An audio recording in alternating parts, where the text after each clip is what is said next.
Hi, welcome back guys. This is your friend, the What If Guy, back with another fanfiction. This is the first part of What If Issei with Sacred Gear met Asia. Now before starting, please give this video a like, and subscribe to the channel if you want more videos like this. Now let's get into the fanfic. I wish I have an encounter. Hiya to Issei, a third-year junior high, said to his two friends. The three of them was lounging around near the riverbank, skipping the class they were supposed to attend. It was a rather sunny afternoon with occasional winds blowing. We all do, Aisa. We all do, Madohama, the bespectacled man, replied to him. They were sitting under a large tree, with Issei laying down on the grass. Yeah, hey, I managed to find my parents' porn DVD stash, wanna watch it? Matsuda asked his fellow perverts. Uo, what a finding. Let's go to your house, Issei shouted eagerly. He would be the harem king, after all. It was his ambition. You idiot. My parents are home. If they found out that I am skipping school, I'll be dead. So, what should we do to kill time? I propose we sleep. The weather is nice, and under this tree, somehow I feel sleep. Why? Both Matsuda and Madohama just watched when Issei went to sleep. What the hell? He sounded excited before. How the hell can he feel sleepy? Madohama put his hand on Matsuda's shoulder. I propose we prank him right now, he finished with an evil smirk, which was mirrored by Matsuda. And thus, Hayato Issei found himself alone when he woke up. Both his friends were not in sight. He yawned. Where's Madohama and Matsuda? Asked him to no one in particular. When he noticed the sun was quite high, he went to the river to wash his face. It was when he noticed there was something on his face that was not there before. Damn it, Matsuda, Madohama. Luckily I went to wash my face first, he then washed his face. If he was only intending to freshen himself before, now he also intended to clean his face from the marker's ink. What was a marker's ink doing on his face? Madohama and Matsuda apparently decided that his face needed a polish, and polished it themselves using marker. A high school DxD fanfiction. Sigh, I bet they were watching the porn right now. But in whose house? It's such a pain to go to both houses. Issei then decided to call his friends. Sadly they didn't answer the phone, so he mailed them curse words. He took a rest on a nearby park, buying a canned coffee from the vending machine. However, before he could open the lid, he heard something. When he moved his eyes, it was to see a girl wearing a nun outfit sprawled on the ground. Cosplay was the first thing that came to his mind, but for the cosplayer to fall down on the sidewalk, either she tripped or was clumsy. When he approached her, he began to notice several things. Her white veil fell off her head, revealing her shiny blonde hair. Her big green eyes looked beautiful, creating a perfect sight for his eyes. Doki, his heart skipped a beat. Are you okay? He asked carefully, extending his hand. However, it seemed that the nun didn't understand him one bit. She began to speak in a language Issei couldn't understand. So a foreigner, After she took Issei's hand, she managed to stand up, and bowed while muttering things in a foreign language. Issei took the time to observe the beautiful foreigner more, saving it into his brain. The foreigner then blinked, before a look of realization came to her face. Maybe she realized that he couldn't understand one bit of the sentences that came out of her mouth. She then blushed. The sight of a beautiful foreigner blushing was something rare. Did God grant him his wishes? Could this be the encounter he wanted? Here, Issei offered his canned coffee. The foreign nun stared at the thing in Issei's hand for a while before glancing up at him. Here, it's for you. Issei extended his hand even more. Reluctantly, the blonde nun accepted his offer. She then said something that suspiciously sounded like thank you, or maybe that was just him imagining being thanked by a beautiful foreigner. However, she seemed to change her speaks into another language, English, if what he learned in school was right. And if he heard right, she had just spoken a thank you to him. So he was not imagining it. She really did thank him. What was he supposed to say if someone thanked him? Damn, this was the first time he regret not taking school seriously. Thank you too, he said, which sounded like Sankuatsu. The green-eyed girl tilted her head for a while, before giggling. Issei's face reddened. So that was the wrong answer, Damn, he really regretted not taking school seriously. He swore to never skip English class again so that at least if he met another foreigner, he would not embarrass himself. Issei motioned to a bench not far from the vending machine where he bought the canned coffee. Sit there. Unconfidently, Issei said to the nun. Said nun then nodded, before she flashed a cute smile to him which made Issei's face redden even more. Without words, the blonde opened the can and drank it, and made a distasteful face. She then looked up the writing on the can before muttering something Issei couldn't understand after reading the writing. Could it be that she didn't like coffee? Damn it, Issei, you should have asked her first. It was what protagonists do in dating sims. No wonder girls stay away from him. Because he was lamenting his advance, he did not notice that the foreign nun glanced at his face and saw the self-depreciating expression. She then drank it again, ignoring the bitter taste in her mouth, and swallowed it, before she smiled at him. She couldn't understand why he had tears after she finished drinking it. Striking a conversation with the Japanese schoolboy, Asia found, was not as hard as she thought. After the awkward introduction, which she tried to tell him her name and took him like 3 minutes before he understood that she was telling him her name, she finally knew the Japanese schoolboy's name. He said his name was Issei Hayato. she found that while he couldn't understand Italian or advanced English, he could understand basic English. And by basic, she meant really basic English. So as long as she used basic English, they could converse. "Do you know where church is?" she asked the brown-haired boy beside her. The boy tilted his head, she found it cute, and so she giggled. Apparently it was a wrong thing to do because the boy averted his eyes and there was a red blush on his cheek. So, she rephrased the word she used in her question, and also used a hand motion. She made a big square, then pointed at her cross. She could see the look of recognition on his face before he nodded and motioned for her to follow him. She grasped his outstretched arm, allowing herself to stand up by pulling his hand. He then started to walk, leading her towards her destination. On the way there, she heard someone crying. She stopped her walk, and by extension, his walk also. He turned his head towards her and saw her looking at a boy crying. She started walking towards the crying boy, intending to help the boy. She couldn't help it, it was in her nature to help someone. The same nature that led her to her situation right now. She could see a woman was lecturing the boy about something, probably she was his mother. When she was close enough, she could see why the boy was crying, his knee was scraped. Without warning, she placed her hands above the scrap, and willing his sacred gear, twilight healing to heal the crying boy's knee. Gradually, the knee was healed up. The boy widened his eyes in awe, and saying something in Japanese that she couldn't understand. "Boy, thank you." From behind her, she heard Issei Hayato said to her. Ah, so the boy was thanking her. She smiled at the boy and patted his head. "A boy needs to be strong to protect his parents," she said towards the boy. She then heard Issei Hayato said something in Japanese towards the boy, probably translating her words. She then stood up and began walking again. "Mr. Hayato, let's go." He nodded at her and led the way to the church again. "What is that?" he asked her. She just replied him shortly while smiling at him. A miracle from God. The sun had already set when Issei finished escorting the foreign nun towards the only church in the city. She made an offer to serve him some tea, but he refused the offer, mainly because he wanted to go home. His parents wouldn't believe that he was just escorting a foreign beauty. They probably thought that he was too perverted to do anything gentlemanly. Of course he was perverted, his dream was to be a harem king, after all. But, he too, understood that helping someone in need was equally important as his dream.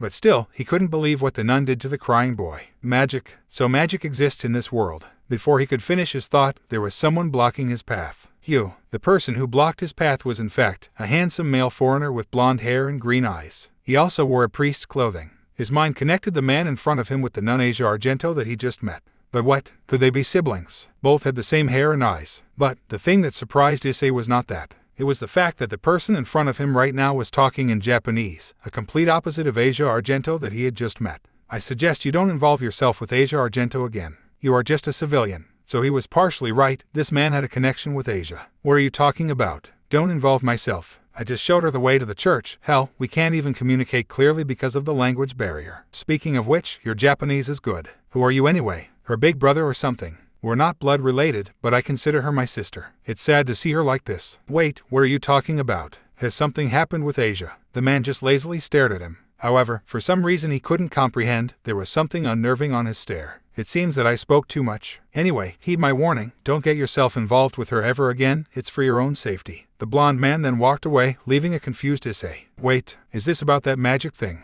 Are you from a secret magical organization?" Hearing this, the man in the priest robe started to laugh, but something fell off in his laugh, like there was no amusement. "It's not magic, it's a gift from God." Then he left without looking back at him. Issei then began walking towards his house, his mind being occupied by what the mysterious blonde man just said. It had been 1 week since Issei had met the foreign beauty. During that 1 week, his friends and teacher wondered why he seemed to take the lesson quite seriously for the first 2 days before ditching school again and only came back for English class. Like, he skipped school and then just walked back to join the English class. Of course he got detention after that. Today, coincidentally, there was no English on his schedule, so he was free to skip the class. After spending the morning in the game center, his stomach decided that he should eat, so he left Motohama and Matsuda who were still playing in the arcade. "Damn it, I should have eaten more in the morning. I didn't realize there was no English class today." He rubbed his rumbling stomach. The game center and the fast food restaurant where he wanted to eat was 5 minutes walking, so he had to walk for a bit before he could fill his empty stomach. He thought that he could read a book while walking, so he took a book from his pocket. It was a basic English conversation. He bought it after his encounter with the beautiful blonde nun named Asia. He didn't know if his progress on learning was increased or not since he learned it by himself when he was not in class. He found out that reading a book and fiddling with phone while walking had no difference. The hard thing to do was adjusting his focus on reading and memorizing and sometimes spelling the content of the English conversation book and his sense of surrounding, because playing around with phone required no memorizing and spelling.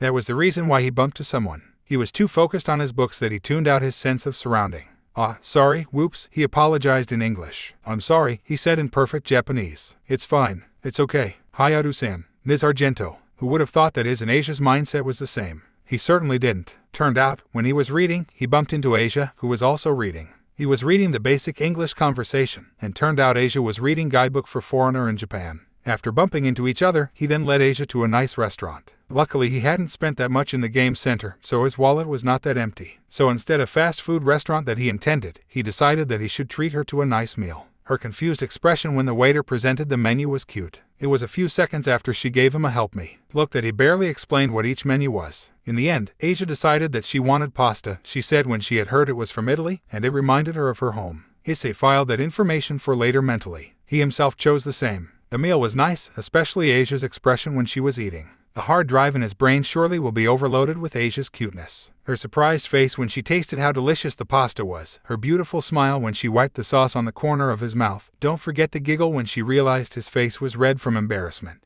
All in all, Issei wouldn't trade anything in the world for the chance fate had given him to meet Aisa again today. After they finished eating, they walked until they arrived at the bench where they had sat 1 week ago. It is truly a surprise for me. You are learning English because of me. I am flattered. Aisa started talking. Yes, you're welcome. Aisa giggled when she heard Issei's response. Now it's my turn. Good afternoon, Hayato-san. Whoa, your Japanese is good. There was still a westernish accent, but the pronunciation is good enough. I can't understand what you are saying, but thank you, or should I say, thank you. They lost in their conversation. It was a little hard for Issei to understand what Aisa said, and vice versa. But that did not matter. That did not matter in the slightest for the two souls who found comfort in each other's presence. For Issei, he had never understood love. Sure, he had crushed before in his childhood, but after he began entering his adolescence, the lust for breast he had after that fateful day in the park kept escalating until it shrouded him in darkness. However, after meeting Aisa 1 week ago, his mind kept going back to her when he least expected it. This may be not something drastic like love, but he was sure that he felt comfortable in her presence. It was as if he didn't want her to go away. If 1 week ago someone said that he would felt comfortable with someone he barely met, then he would laugh at them, saying things like impossible, good joke, or something like that. But the truth was in front of his eyes. But suddenly, there was someone interrupting their conversation. Asia, you need to go back. Asia's head moved towards the direction of the voice. Lady Rainer. Issei, who didn't understand what they were saying, since he suspected they were talking back in Italian, just stared at the caller in confusion. But soon, the confused expression on his face turned into a perverted grin, for the one who interrupted their conversation was a raven-haired girl wearing something akin to an S&M outfit, with a pair of black wings on her back. She was hovering above the vending machine, making her look more intimidating. Wait, hovering. He shook his head. Yeah, maybe he was imagining it. More importantly, there was something better for him to do. He tuned out the rest of the conversation because the sight in front of him was not something he could see every day, so he scanned and memorized her entire body to be saved into his brain. It seemed that he missed out a lot, because now he saw tears falling from Asia's eyes. He couldn't let this be. He might not know what they were talking about, but judging from the teary-eyed Asia, it was not something good for her. Oi, Issei called the hovering woman. The woman seemed annoyed that her attempt on persuading Asia to go back so she could finish her plan was interrupted. Shut up, you damn cockroach. This is not your business. Hi. Issei had to jump back a bit, a little frightened by the intensity of her voice. After some talk between them which Issei still couldn't understand, Asia took a step forward before she stopped herself and turned back.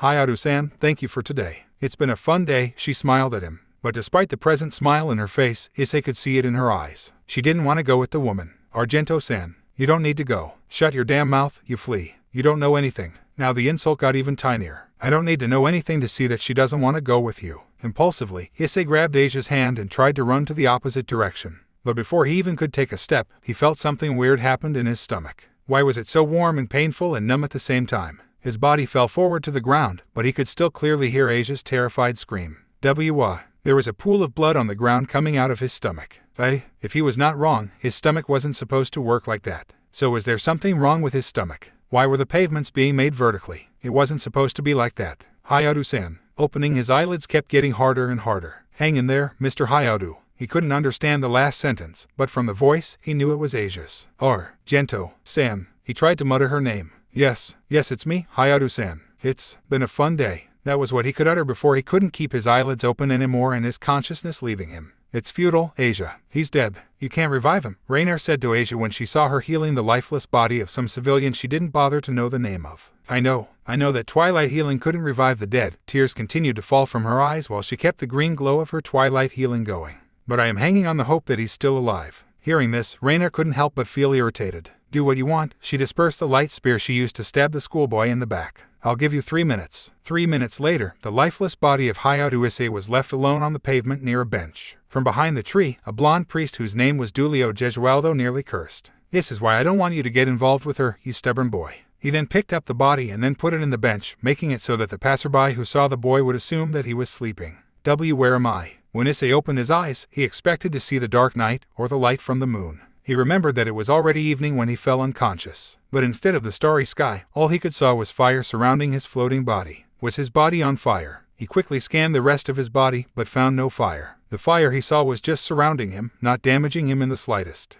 Who is it? Issei turned his head left and right, searching for the owner of the deep voice who shook him. It seems that this meeting is fated to be short. Don't go dying on me, my host. Issei felt a strong pull on his entire body, pulling him out of the fire. He also felt the surroundings gradually change from fire into a bright white light. Because he couldn't stand the brightness, he closed his eyes. After several seconds of closing his eyes, he could feel the light had died down, and there was the starry sky he had expected before. He tried to stand up, but failed because he felt pain on his stomach. Subconsciously, he rubbed the place where he felt pain the most. No, this was not the time for this. I need to help her. Where are you thinking on going, boy? Not even one step forward, there was someone blocking his path. When he focused his sight, it was the same blonde priest he met 1 week ago. The one who told him to not involve himself with Aisa anymore. Sai, what did I say about not involving yourself with Aisa anymore? The blonde priest stared at him seriously. Let me pass, I have to help Aisa. Do you even know one thing about her? Issei narrowed his eyes. What do you mean? The priest shook his head. Leave. Just go home and forget about today. Do you even realize what state you are in right now? You're lucky you're still alive. Others in your position would have died. In fact, you've somehow come back from a situation where your heart had stopped beating.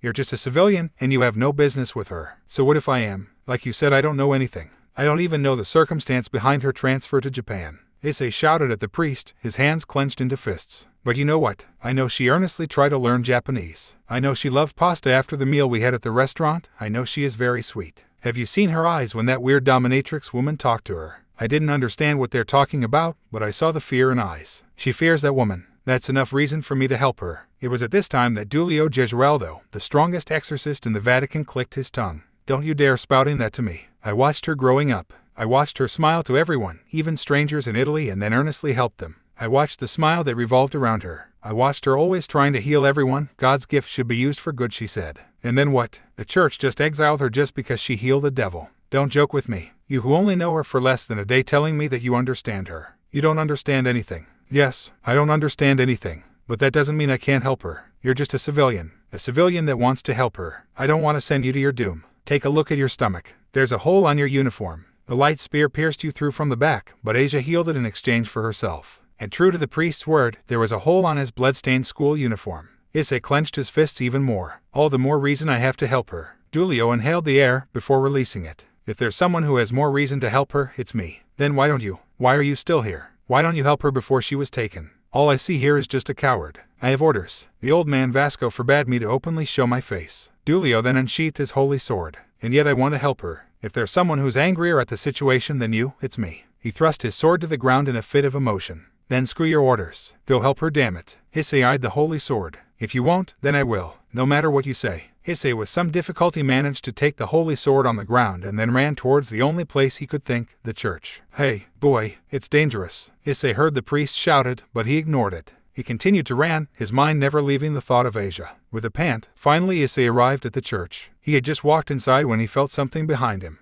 Instinctively, he raised the sword on his grip, blocking another sword in the process. Well, I don't believe it when that bitch Rainer said someone will come. TCH, I guess I was wrong, and I don't like it one bit. How about I decapitate your head and hide your body so Rainer won't know? Sounds good, doesn't it? In front of him was a white-haired man in a priest robe gripping a sword. The mad grin on his face actually made Issei scared a bit. The white-haired priest swung his sword, intending to slash his target's neck. But the blow didn't connect because Issei ducked and thrust his sword, which was deflected by the priest. The priest then kicked Issei in the head, throwing him to his left. Damn it.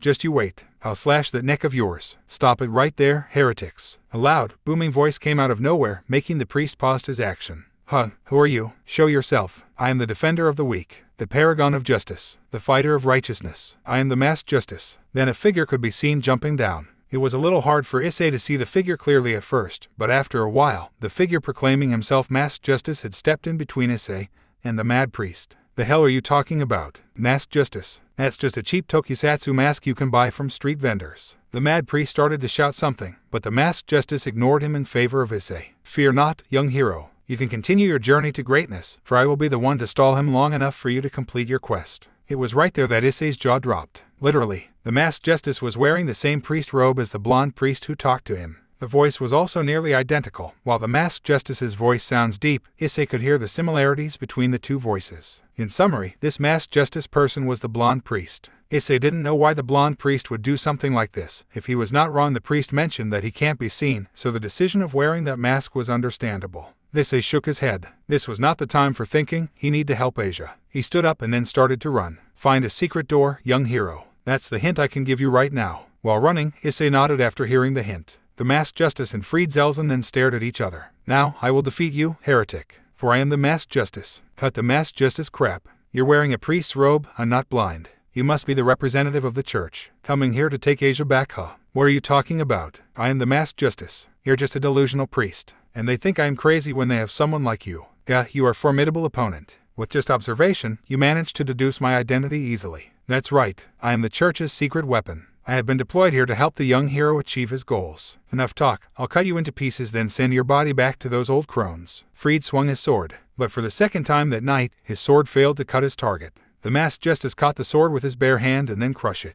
Without warning, the masked justice swung his right hand. The right hand met with left cheek, and Freed's world became dark. After several seconds, the masked justice opened his mask, showing the handsome face of Dulio Gesualdo. New record for me, beating 4 people without swords, though 3 of them are fallen angel. Brycela won't believe it, though this mask is not cheap. Sigh, the things I do for you, Aisa. If that boy failed to save you, I'll beat him myself. Argento-san, shouted Issei. He had found the secret door. It led into a corridor that he was right now. After running for a while, finally he could see a door. Argento-san. The sight that greeted him was burnt into his mind. Asia Argento, the kind nun that he met, was chained into a cross. Near her was the dominatrix-clad woman. Oh, the unimportant tiny little speck of dust is here. How do you arrive here? No, that doesn't matter. What matters is I will attain the power. Issei tuned out the rest of her monologue. He was focused on the limp body of Asia, who was chained to the cross. He approached the cross hurriedly. Argento-san. Her body began glowing. It's over. It's over for her. Now I will have the power I seek. Issei's hand gripped the sword he borrowed from the handsome priest even tighter. Determination showed on his eyes. He was about to do something reckless. But so what? His gut hadn't been wrong tonight, so what was the harm in following his gut one more time? So Issei swung the sword, trying to cut the chain holding Asia's body. Her body was chained in 3 areas: right wrist, left wrist, and ankles. He tried to cut the chain in her ankles first. With some difficulties, he managed to do it. The priest's sword was crazily sharp to be able to cut chains like that. What are you doing, you vermin? Isn't it obvious? I'm trying to save her. Issei then jumped and reached for the chain on Asia's right wrist. He managed to hang on that with his left arm. His right hand was holding the sword. But he couldn't manage to swing the sword in fear of accidentally cutting Asia, so he let go of the sword and with all his power, he pulled the chain. Erg. He nearly let go of the chain because the sudden pain entered his body. The ritual is still going on, you brainless ape. You're gonna ruin it. Yes, Asia's body was still glowing. And now, he observed that his body, especially his left arm that was still holding the chain, was also glowing. Duh. Somehow, Issei couldn't understand it itself. He managed to pull the chain, freeing Asia's right wrist. He let go and landed on his back. BADUMP. His body jolted by a sudden shock. Then he shook his head and jumped towards Asia's left wrist, and once again pulled it using all his power. Erg. He felt the pain again, but didn't care as there was still an objective. You idiot. He heard the woman shout it, but he didn't care. The woman seemed frightened, but didn't do anything in fear of also ruining whatever ritual she spoke of. Asia's body glowed even brighter, and the pain Issei felt doubled.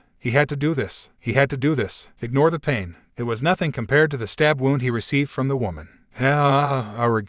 God, if you're real, then please let me save her. As if God heard his prayer, the chain broke. He fell together with Asia as the glow died down. He tried to stand up. His vision was wavering, but he still could see that somehow the dominatrix-clad woman's body was also glowing for a second before it died down. You fucking bastard. You ruined my secret plan to extract her sacred gear for myself. Who are you? Issei shook his head. I am Hayato Issei, the man who will be the Harem King. Harem King. What a ridiculous goal. Such a fitting goal for a fool like you. Now then, I'm sorry, but since I blabbed my plan to you, I can't let you live. With his wavering vision, he saw her create the spear thingy she used to stab him before. For a moment, he panicked. What if that spear stabbed him again, making him feel the pain again? He didn't want that. He didn't want to feel that pain ever again. But he heard a deep voice inside his mind. Don't worry, you can do it. His hesitation was gone. He didn't know whose voice was that, but appreciated that. Reinforcing his belief to save the innocent girl, he stood up firmly as his vision stopped wavering. His two brown eyes was focused entirely on the figure of the black-haired woman in front of him.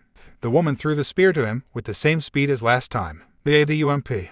Boosted gear. Boost. Issei clenched his left hand. He took a step using his right leg, and punched the incoming spear using his left fist that was glowing slightly. The spear was destroyed into pieces, but Issei didn't come out unscathed as the hand he used to punch the spear was dripping blood. Rainier was shocked. Rainier was really shocked. The civilian boy she had just killed now managed to destroy her light spear. She opened her mouth but didn't manage to spew any words. What the hell was that? Why did his lower left arm glow for a while? It didn't make any sense. Normal humans were not supposed to be able to do that. He started. I don't know why you did all of this, or why you had to do that to Asia. For all I know, you could be doing it for the sake of someone else. For all I know, you could be doing it to help someone in need. Boost. He took a step forward, which in turn made Rainier took a step backward. What was this? Why did she take a step back? Did she fear him? No, fallen angels were not supposed to fear humans. But if you think that you can do it by trampling on someone, if you think that you can do it by taking Asia's rights, if you think that Asia is just a disposable pawn, he walked towards her now. She wanted to take a step back, distancing herself from the boy in front of her, but found out that her leg froze in fear. By the power up, I will stop you. What? She couldn't comprehend what the boy was talking about. Wasn't he preaching? How did it become woman's breasts? There was no correlation between the two things. She didn't find the answer as his fist was planted on her cheek and her body was thrown several meters backwards. With her wavering vision, she took another look at the boy and saw something resembling a dragon's scale on his lower left arm. Was that a sacred gear? She managed to utter before she lose consciousness. Issei took another look at his left arm. No, there was nothing wrong with it. His arm was still normal. So what was that? How did he manage to punch her that strongly? Issei shook his head. There was something more important than that. Argento-san. He rushed towards her limp body, but suddenly he collapsed. All the strength had left his body. R.Gento.san. He also loses consciousness. Geez, why do I have to be the one who cleans up after everyone here? Dulio Gesualdo remarked as he dragged Issei's unconscious body towards the same park where he put Issei's unconscious body before. On his shoulder was Asia's body. He refused to dirty her outfit, so he piggybacked her, and since he couldn't carry one more person, he dragged the reckless boy's body. What a reckless boy, charging through a fallen angel's base. Still, he had to admit that the boy was courageous. Without the boy, who knew if Asia would still be alright now? That didn't mean he owed him anything. Sure, Asia was like a sister to him, and he didn't like seeing her suffer. But he didn't owe the boy anything. But maybe, just maybe, if what he saw was right, the boy had potential. He had a potential to be an ally here, in a city under jurisdiction of devils. So with a heavy heart, when he had arrived on the bench, he wrote a short letter and placed it on the boy's pocket. He then left the area since he was not supposed to be seen. Hayato Issei opened his eyes. He glanced left and right, taking the sight to analyze where he was right now. What he saw pinpointed that he was in the bench where he left to save Asia. Argento-san. He suddenly realized. He stood up, but in the process, unknowingly the action made Asia fell into the bench hard. Argento-san. She seemed to be waking up, because she rubbed her eyes with her slender hands. Mr. Hayato. Argento-san. Thank goodness. I thought you're Mr. Hayato. Why are you crying? Instinctively she wiped the tears on his face. I'm not crying. I just have something on my eyes. Asia smiled at him, even if she barely understood what Issei said. You have place to rest. Issei saw Asia frowned. So she didn't have any place to sleep, huh? Well, it can't be helped then, let's go to my house. Issei swore Asia's smile managed to illuminate the dark night. Mr. and Ms. Hayato sat on their sofa in front of their son, Hayato Issei. The reason for this was because they wanted to have a serious talk with their son. Why did they want to have a serious talk with their son? The reason for that was none other than the beautiful foreign blonde girl wearing a nun outfit that was sitting beside their son. Mr. Hayato began. Where did you kidnap this girl? How rude. I almost thought you were going to ask me where did I meet her. But you jumped into kidnapping already. Well, it's unbelievable for our pervert son to meet a beautiful girl that doesn't outright loathe you. Ms. Hayato defended her husband's accusation. Argento-san here is a victim of unfortunate circumstance. And since we met before, I thought I could offer shelter to her for a night or two since she's currently doesn't have any place to rest. Said girl only tilted her head. While she had read the guide for foreigners, she still couldn't follow any conversation in Japanese. Japanese sure was hard. She uttered shyly. Pleased to meet you, my name is Asia Argento. Oh, in Japan you are supposed to say your last name first, right? She asked no one in particular. Ms. Hayato's eyes sparkled. You're so cute. It's decided, eyes. Asia-chan, you can stay here forever. Hello, Mom. What? That's kidnapping. Shut your ungrateful mouth, eyes. At least she's cute, unlike you. Gah, that was a hard blow for Issei. How about it, Asia-chan? Would you like to live here? We still have the guest room vacant. We can arrange it into your room. Yes, she shouted with enthusiasm. Still, Issei thought. He didn't know if Asia's stay was permanent or not. That damn handsome priest was nowhere in sight when he woke up. He put his hands on his pocket, wanting to check his cell phone when he found a folded paper instead. He unfolded it and widened his eyes when he saw who had written it. "Mom, I'm tired. I'll go straight to bed." Without waiting for their reply, he rushed towards his bedroom. He then began reading the sentences in the paper. "To a stupid, reckless boy whom I don't even know the name. You're stupid. You're idiot. You're reckless. But you did save her, and for that I am grateful. Not that I'm grateful for your help, I'm just grateful because she's still around. I'm trusting her well-being with you. Don't ever think to betray my trust. As I said, you have to take care of her. Don't worry because I will handle anything the church will try to do. Just live happily with Asia and don't involve yourself with the supernatural ever again. That's my advice to you. If someone involved with the supernatural wants to take her, just say that she's under the protection of the strongest exorcist. Giulio Gesualdo." It had been a week since Asia started living with him. His parents seemed overjoyed that Asia in their house. She was like the daughter they never had. There was still the problem of language barrier. It halted everything for Asia. So his parents enrolled her into a course of learning Japanese before she could enter school along with Issei. As for Issei himself, his life changed. He couldn't carelessly place his porn magazine and DVD in his room anymore. He had to hide it from Asia, which he didn't know why, loved to come to his room, and cleaned it whenever she could. Maybe she thought she was being helpful by helping his mother. Well, he agreed that she was helpful, but he wished Asia would tone down her visit to his room. Oh, he had just realized something. He couldn't invite Madohama and Matsuda for boys' night anymore. What should he say to them? A lie? No, he wouldn't be able to cover his lie. The truth? No, it'd hurt them more if he said the truth. A partial lie then. Yes, he could do that. "Hey, Aisa, what happened to you? You seem tired," Madohama asked him when it was lunch break. Beside him, Matsuda nodded and pointed at him. "Yeah, and you even go straight home after school this entire week." Issei slumped on his desk. He just opened and closed his cell phone over and over again, doing nothing in particular. "Guys, yeah." Both Matsuda and Madohama moved closer to Issei. "I think I got the gist of a married life, and now it seems so dull that I lost motivation." Sigh. "Whoa, what happened, Aisa?" Madohama took a seat directly in front of him. Tell us. Matsuda also did the same. "No, it's nothing. Come on, don't just leave us at that." Matsuda shook Issei's shoulder quite strongly, making Issei dizzy in the process. "Ma Matsuda, stop it." Okay, I'll tell you." The bald pervert finally stopped after hearing Issei's answer. "Okay, Hayadu-kun, please tell us." Madohama fixed his glasses. "1 week ago, my mother brought an unfortunate nun whom, because of a certain circumstance, doesn't have any place to sleep. Now, she's intruding my freedom. I can't do anything when she's around. When I thought about it, that's basically a married life is about. You choose to live with some woman you either love or not, either keep things from her or share it with her, and other things. And yet, if you choose something wrong, then it'd impact your life forever. Basically, marriage is something that bound us males from our freedom. That's why I lost my motivation. If marrying one woman means restricting my freedom as a male, then what would happen if I have a harem? God, I think I have an existential crisis." Not even 1 second after Issei finished his sentence, Madohama put his hand on Issei's shoulder. "Hayadu Issei, I have something that can soothe your hurting soul." With a hopeful eyes, Issei looked at Madohama. "What is it, Madohama?" He then whispered to Issei's ear. "I have found a new secret peephole for the kendo club." Issei's downcast face slowly but surely softened, changed into a truly happy expression. Matsuda patted Issei's back. "Eyes, let's forget it and drunk in the heavenly sight that God has given us," he said with a gentle voice. Careful to not hurt Issei's feeling. A look of determination shone in Issei's face. "Come on, guys, let's conquer those undiscoverable land." "Yeah," the three of them shouted enthusiastically. They took one step towards their destination. A land full of joy, a place full of happiness. Ring, ring, ring. But sadly, the lunch break was over before they even get out from their class. And somehow it seemed to snap the three of them. "Hey, Aisa, you said a woman moved into your house since a week ago. You bastard." You covered the first sentence with an act of having an existential crisis. "You've seen her naked body, haven't you?" It was Madohama who had completed processing Issei's words and came into the realization that Issei now was living with a woman. "I haven't. Seriously. She kept intruding into my room and I never ever alone except in bath and when I sleep. I don't know why, but she had tendency to clean my room. My heartbeat rate gone up every time she's in my room. What if she found my stash of magazine?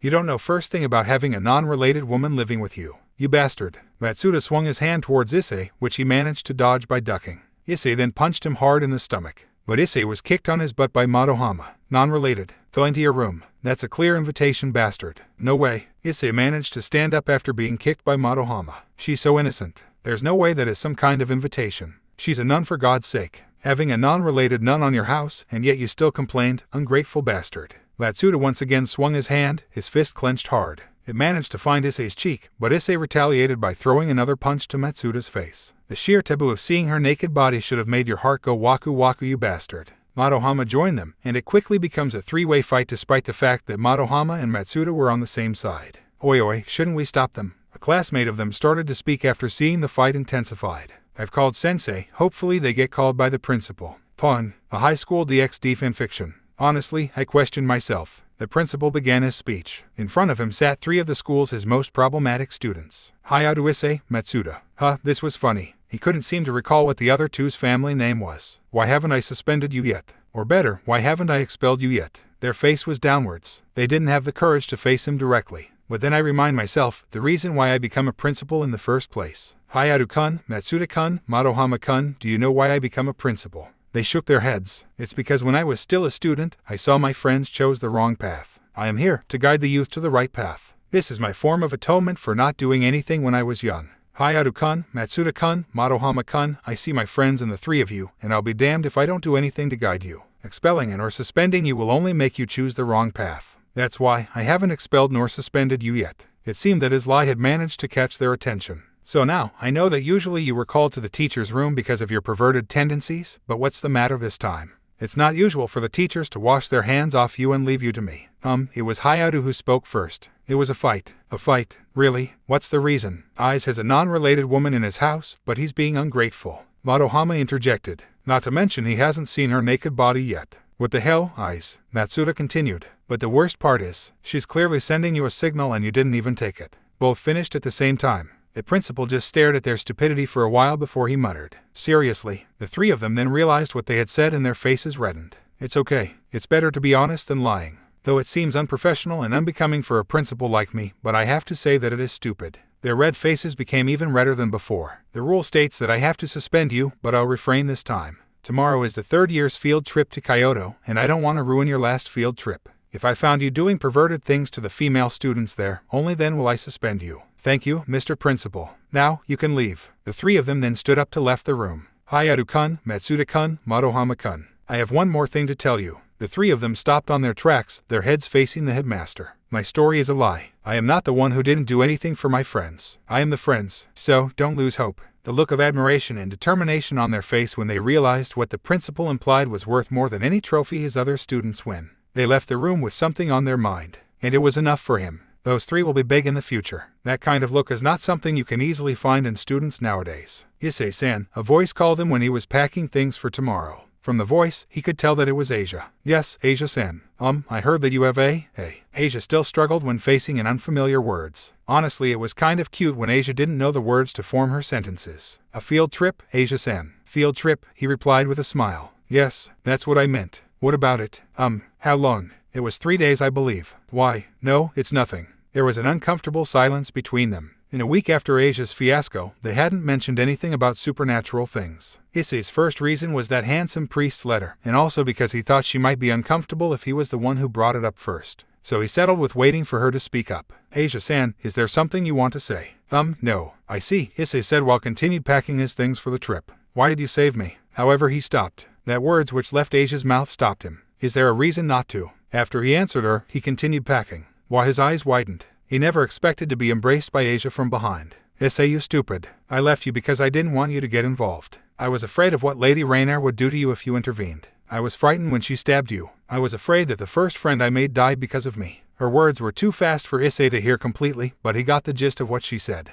In short, she had been worried about him. It's okay, Aisa. I'm here. He stroked her soft blonde hair. Issei-san, stupid. He's stupid. She managed to let out while sobbing on his back. What matters is we're here. In the end, she didn't let go of Issei even after she was asleep. Issei had to lay her on his bed before he could continue packing. He didn't take the bed though, there was Aisa sleeping there, and no matter what Matsuda or Madohama said, he would never sexualize Aisa in any form. It might be hypocritical for a man who wanted to be a harem king like him to say that, but it was true. Aisa was too pure to sexualize. He ended up taking the couch for sleep. Luckily, he didn't have to deal with his parents because he had to leave early for his field trip. To DJ, I want to ask the status of your true mission to Japan, however that can be arranged for when you face me directly. For now, I will send a backup and possible partner for your mission in Japan. Please wait for him before you start your mission. Be on your guard, there is a reason why I am sending a backup. V.S. Giulio Gesualdo read the letter for the 30-something times, and he still couldn't ignore the last sentence on the letter. Be on your guard. Did the old man think there would be problems on his mission? He was not a rookie. He knew how hard it would negotiating with the Yokai faction before the fallen angels and or devils moved. But why did the old man send a backup? He didn't need it. His mission was negotiating peace treaty and possibly an alliance with the Yaokai faction. However, the true reason he went to Japan was to check up on Asia. Speaking about Asia, he hadn't completely trusted the reckless boy, so his mind always wandered to Asia, worried about her. That damn reckless boy should protect her. He didn't want to hear anything bad the next time he visited Japan.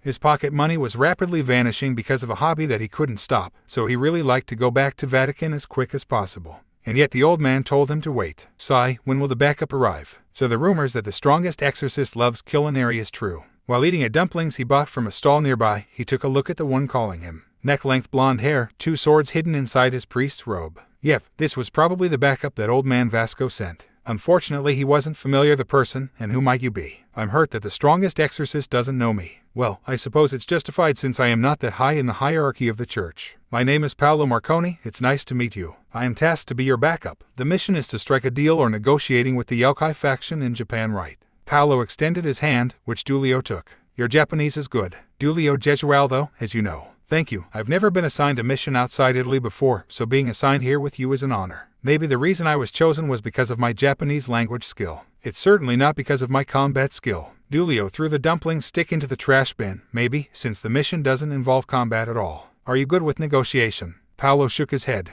In Italian maybe, in Japanese, no. And besides, I haven't looked up on the Yaokai faction, so I don't know what bargains would be considered beneficial or not. Anyway, since you're here, let's search for an inn. Actually, I have found an inn. It's the first thing I do when I arrived at night on a mission like today. Let's go there. I have requested a room for you too. The inn that Paolo chose was not that far from the center of Kyoto, but also not that close. Giulio thought the place was perfect, a Japanese-style inn, something that he secretly enjoyed throughout his life as a priest. But even though he liked the place, he couldn't shake the feeling that there was something off. Well, maybe it was the placement of the things or the rooms or whatever you learned at Feng Shui, and since he didn't know a thing about Feng Shui, he put that in the corner of his mind. There were more important things to consider, such as how to approach the leader of the Yaokai faction, Issei. Issei was, to his knowledge, a 9-tailed fox and leader of Yaokai faction. She was reported kind, and Yaokai faction under her leadership managed to establish themselves as a strong faction, strong enough to be recognized by the other factions. Therefore, the best approach was of course without any threat and or something that could be insulting to them. It meant that he needed to choose his words wisely. Still, he thought as he watched his backup for this mission, Paolo Marconi, sleeping, he and Paolo had to think this through. He didn't know if Paolo wanted to add something, and he wouldn't like it if the negotiation was left fully with him. In his opinion, that would stint the growth of a person, in this case, Paolo. He'd better have a briefing with Paolo as soon as possible. With that in mind, he went to sleep, ignoring his mind that screamed there was something off. Hey, Aisa, what do you think about our field trip? What do I think? I think we have to refrain from doing stupid things. The principals threaten us, remember. That's because of you though, Aisa. What the hell? You two are the ones who suddenly attacked me, and you're blaming me now. Yes, you bastard. TCH, some friends you two are. Well, friends doesn't betray each other. Like right now. What the hell? The cute Renatan is sitting beside you. You bastard. Issei, Madohama, and Matsuda were in the train heading to Kyoto. The class required each students to make a group of 4. As the 3 were inseparable, they formed a group. Unfortunately, no one wanted to join them to be their 4th person. Well, it was understandable, since boys don't want to be associated with them and girls were disgusted by them. So why was there a girl beside Issei? A cute girl named Renata to be exact. The thing was, she was sick on the day of the group assignment. So unfortunately she had to join Issei, Madohama, and Matsuda's group. She was currently ignoring the other 3 members of their group's conversation. No, she didn't want to take part in it. Sakurazuki Renata, the cutest girl of their class, is dubbed by Madohama, Matsuda, and Issei. In truth, she was just average middle school girl, or she'd like to think so. With one hand on her cheek, she gazed outside the window, tuning their stupid conversation down, and sighed. Why do I have to be with them? She was tuning out Issei, Matsuda, and Madohama's conversation, but she couldn't help but overhear some ridiculous thing. Principal's threat. Really? Cough cough. She faked coughing to catch their attention. I'm telling you, if she's trying to impress you by making you dinner, then it means that she's gunning for you, you dense motherfucker. No way. She's trying to be considerate to our family because she's living there. You're just jealous and began thinking stupid things. It appeared that they were absorbed in their conversation. Cough cough cough. Do you want me to bash your head? Because that's how you get your head bashed, you bastard. Bring it, you bastards. Hayato Issei never backs down from any challenges. They hadn't heard her fake cough yet. Guys, let's settle this somewhat. The 3 of them stopped their conversation and stared at her. She realized that she had just shouted. She then closed her mouth and blushed. The 3 of them seemed to restrain themselves from doing something, as shown from the expression on their face. So, what are you trying to say? Issei asked her after he recovered from the shock of her addressing them. What threat are you talking about? The principal threatened you. She meekly asked, still embarrassed from shouting earlier. Nah, it's no big deal. We just have to refrain ourselves from doing anything that can be considered bad towards the girls, or the principal will suspend or worse, expel us, Issei calmly answered her question. That's a big deal, you moron. There's no life in not perving on girls. Are you some kind of sexual harasser? Because I am not. I just admired female bodies in general and breasts in particular. And they were lost in their conversation again. Truthfully, while she could care less about them, being ignored was kind of annoying. She had never been ignored by her friends before, and even if their relationship was just a little more than a stranger, but didn't exceed classmate, they were still known by her. Guys, and yet you're still peeping on girls with us. That makes you an accomplice. What? Natsuda, who was shouting, turned his head towards the voice. Runa put her hands on her hips and glaring lightly at them. I know that we have not talked even if we're classmates, but please don't ignore me, it's annoying. The three of them seemed to restrain themselves from doing something for the second time. She wondered what it was. Well, sorry. Yeah, me too, the three of them said and scratched their heads at the same time. The truth is, Madohama started, we've never conversed with a cute girl before, so we're kinda lost, and besides, Issei here is being a dense idiot just making us more agitated, Matsuda continued. The two then turned their heads at Issei. Issei felt their stares and asked, what? I'm sorry, but I've conversed with a beautiful foreigner before, and I was just stating the obvious, she was just being helpful to my family. You bastard. I'll kill you. I'll seriously kill you. They were lost in their conversation again. Seeing them, she couldn't help but giggle. She might not realize it, but the soft sound of her giggle made the three stop and stare at her with a faraway look on their faces. And once again the three of them seemed to restrain themselves from doing something. She caught them looking at her, and they turned their heads to anything but her with a red face. People on the school always said bad things about the three of them, but here in front of her, she just saw three teenage boys doing their things. Well, what they did might be wrong if viewed from society's standpoints, but the three were better than what people said, and obviously were more than she thought. And for the first time since they boarded the train, she looked forward to the field trip. Well, what are you guys doing? Sneaking off in the night like that? Issei, Madohama, and Matsuda stopped on their tracks. They turned their heads and saw Sakurazuki Rina standing behind them, her hands in her hips, and a knowing expression on her face. Sakurazuki-san, this isn't like whatever you are thinking right now, okay? Isn't that right, guys? Oh, really? Then you won't mind if I tag along, right? And not really. We won't mind. Though, are you sure you want to? Issei asked her. She just smiled bitterly. Issei was referring to this afternoon, when one of their female classmates was saying things about her smiling and interacting with the known perverts. When she heard it, she really wanted to retaliate. She wanted to say that the three's company was not bad and definitely better than with her. But Issei prevented her from doing that, and with a bitter smile he led her towards their next destination. Let them think what they want. You three are good friends, and I prefer your company than people like them. Besides, I'm free to choose whoever I want to befriend, and if they can't accept me befriending you three, then I can't accept being their friends. It's as simple as that. Ugu. The three of them, Matsuda, Issei, and Madohama, had tears in their eyes. What's the matter? Sakurazuki-san. The three jumped. Their intention was to hug the first female species who accepted them. She dodged them, resulting in the three crashed onto each other. Oh, that hurts, you bastard. You're the one that jumped too high. But you're the one who crashed onto me. In your dreams, you bastard, you're the one who crashed onto me. She smiled. This was what she chose. A genuine interaction between friends, where no deceits, lies, and fakeness showed. Today, the three of them showed her what a genuine interaction between friends was. Shouting at each other, blaming each other, punching each other, it sounded violent, but they never took any insult they threw to their hearts and shared a laugh at the end. Their laugh was so carefree. She wanted to laugh like that too. Maybe that was why she wanted to be in their company more and more, and this is one of them. Well, guys, let's just do what you wanted to do. You promised to not do anything perverted, right? All right, we were just going to a nearby convenience store to buy snacks. I know, right? She replied with a smile. The trip back from the convenience store was silent. They had their own baggage, with Matsuda being the heaviest. One thing that should be noted was that everything they bought was snack, or cup ramen in Madohama's case. Her baggage was the lightest, since snack time at midnight was bad for health and for her figure. She might be average, but she'd like to think she had proportional body that was slightly better than girls her ages. She heard Issei muttered something under his breath. What was it? Hayaru. Nothing, I just have a bad feeling. Such a worrywart, he was. But that bad feeling Issei mentioned had taken roots in her heart. She was feeling it also. What could it be? Suddenly she bumped into something, or someone to be exact. Hey, that hurts. I am sorry, she answered.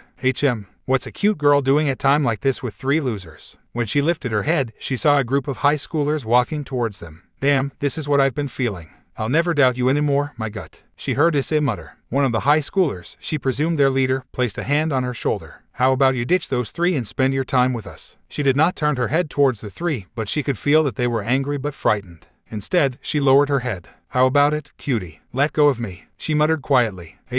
What did you say? I said let go of me. She slapped the leader's hand off her. The band of high schoolers' reaction was, of course, "You bitch. You'll pay." "Let her pay in advance then." Matsuda threw his baggage to the leader's face. Madohama took her hand, and Issei punched the leader in the jaw. The four of them then ran. Matsuda, Madohama, and she was running, followed by Issei, who punched the leader first, effectively increasing the gap between them. But the cost is that Issei was behind the three by quite a big margin. "Slow down, Madohama, I can't run fast." "No way can we slow down. They are behind us." "Hell, they are directly behind Issei." "Ah, I got it." She felt her body pulled by Madohama. Hey, she was carried by him. But Madohama was slowly slowing down. "Damn it, I can't carry her anymore." "Matsuda, catch her." "What?" She felt her body in the air, and then she was carried by Matsuda. It seemed that Matsuda was slightly more athletic than Madohama because he can keep his pace even when carrying her. She then took a look at behind them. Issei had a panicked expression on his face. It was like he was running for his life. His eyes then caught her gaze, and his expression changed. It took a turn, making the high schoolers who were chasing him follow him. Her eyes widened in surprise. Was he doing that on purpose? "Guys, Hayato took a different route." "What? That bastard.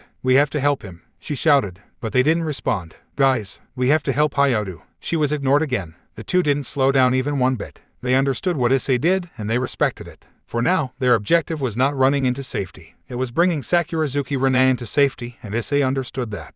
The objective was decided the moment Matsuda threw his snacks. Issei understood that. That was why he took a different route, because they have to bring Sakurazuki Rene into safety no matter what happened to them. If it meant that one had to sacrifice themselves, then it couldn't be helped. They just hoped that Issei managed to get the high schoolers' thugs off his tail safely. Hayato Issei was running. No, unlike usual, this time he was not running because he was chased by the girls from his school. This time, he was running because he was chased by angry high schoolers who thought that they could get whatever they want, including Sakurazuki Rene. Of course, he, Madohama, and Matsuda instantly decided to save her. Not only she was a great and fun person to hang out with, she also didn't discriminate against them just because they were perverts. Things happened and he was chased by them. He then took a different route so that Madohama and Matsuda with Rene could go into safety. Issei took a peek at behind and squeaked, "Hiei, get back here you brat. I'll kill you." The mob of high schoolers was still chasing him. He picked up his pace and focused his eyes. He had to lose them. But how? He was proud of his stamina, but even it was not unlimited. He would be tired in no time. He then saw a back alley. It seemed like a perfect place to lose them. Issei took a turn towards the back alley. He didn't look back and just ran, full speed. Eventually, he had to stop to catch his breath. Pant, pant, pant. With his hand on his knee, Issei took a deep breath and took a look behind him. Ahaha, finally loosed him. He fell to the ground with a thud. He was still conscious, but he felt like he couldn't move his body at all. Despite the fact that he was tired, it only took him less than 5 minutes to stand up again. Well, his breath was still erratic though. "Hey," muttered Issei. This was the first time he took details of his surroundings, having focused on escape before, and he was confused. Where was this? He turned his head left and right, and he couldn't see anything familiar even when he had strolled around them today. He blinked, but his surrounding didn't change. The roads, the buildings, those all looked like something from Edo period, with how out of time those were. Was he too focused on running that he had ventured into an unfamiliar territory? Now that he was focused on his surroundings, he felt uneasy. Somehow, he felt like he did not belong here. Like, he was not supposed to be here. Finally he walked, though he randomly decided the direction, and still couldn't see anything familiar. Crap, he was lost in Kyoto. Fortunately, there was someone not far in front of him. He approached the person and tapped his back. Excuse me, where is this place? Is this still Kyoto?" The man turned his head back towards him. "Yes it is." "Why, no, I just feel out of place here." "Are you sure this is Kyoto?" The man nodded his head. Now that Issei observed the man, there was something wrong with him. There was no way a normal human could turn their heads 180 degrees. Well, you're not human." The man raised his eyebrow. "Are you retarded? This place is Yokai faction capital, of course I'm not human." "You're human, aren't you?"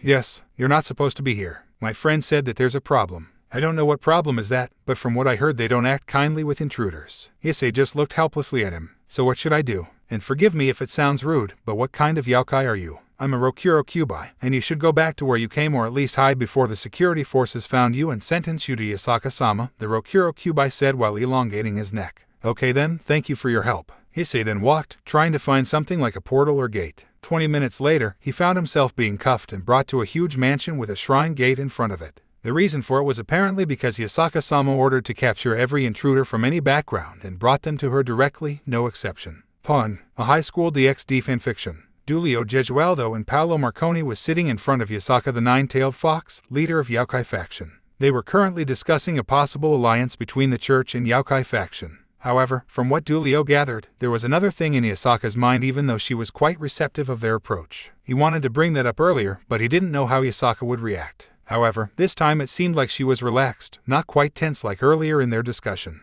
Yasaka-san, forgive my bluntness, but it feels like your mind is not here. He could feel Paolo's horrified gaze from beside him. Sorry, Paolo, but this had to be addressed. It was now or never.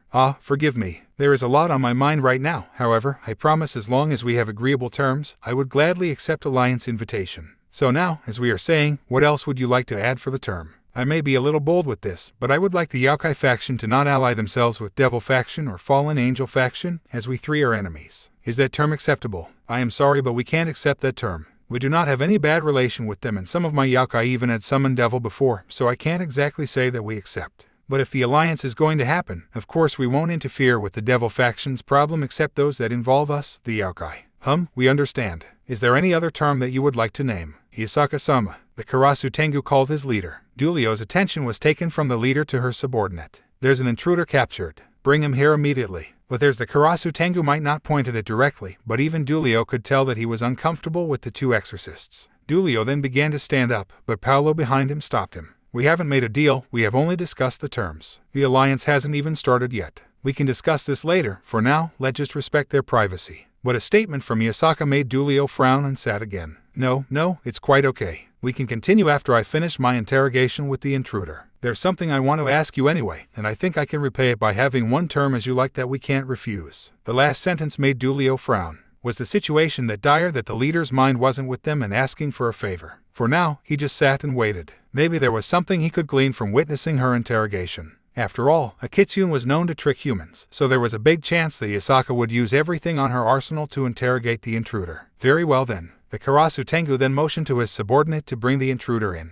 Normally, Dulio Gesualdo was a patient man, but when he saw the intruder that was being brought inside the room, he really wanted to bash his head to the nearest wall while shouting uncontrollably. Why was the reckless boy here? He was supposed to guard and protect Asia. No, he needed to calm down. So you are the intruder, huh? Coming here to finish your job. Yasaka started her interrogation. Meanwhile, he saw the reckless boy just stared at her with a confused expression. Pardon, I see you're playing innocent, but your act won't fool me. Normally with a situation like this I would explode, but I refrained from doing that. Now answer me, where is she? Who is this she you are talking about? The reckless boy stupidly faced Yasaka eye to eye. Even he, the strongest exorcist, felt pressured facing her eye to eye, because no matter what, he was still human, while she was a non-human. Yasaka did not answer, she just stared at the reckless boy's eyes. Are you still playing innocent? She finally asked back. While Yasaka stared at the reckless boy's eyes, Dulio saw that the reckless boy was staring at Yasaka's chest, specifically her breast, and Yasaka felt that. She loosened her kimono on the shoulder, giving the reckless boy a view of her cleavage. And the thing that made Dulio want to facepalm is that the boy's eyes shined excitedly. So, where did you take her? I don't know what you are talking about, and frankly I don't care, but your oppai is the best. He shouted excitedly. Yasaka the nine-tailed fox pulled her kimono back to normal while sighing.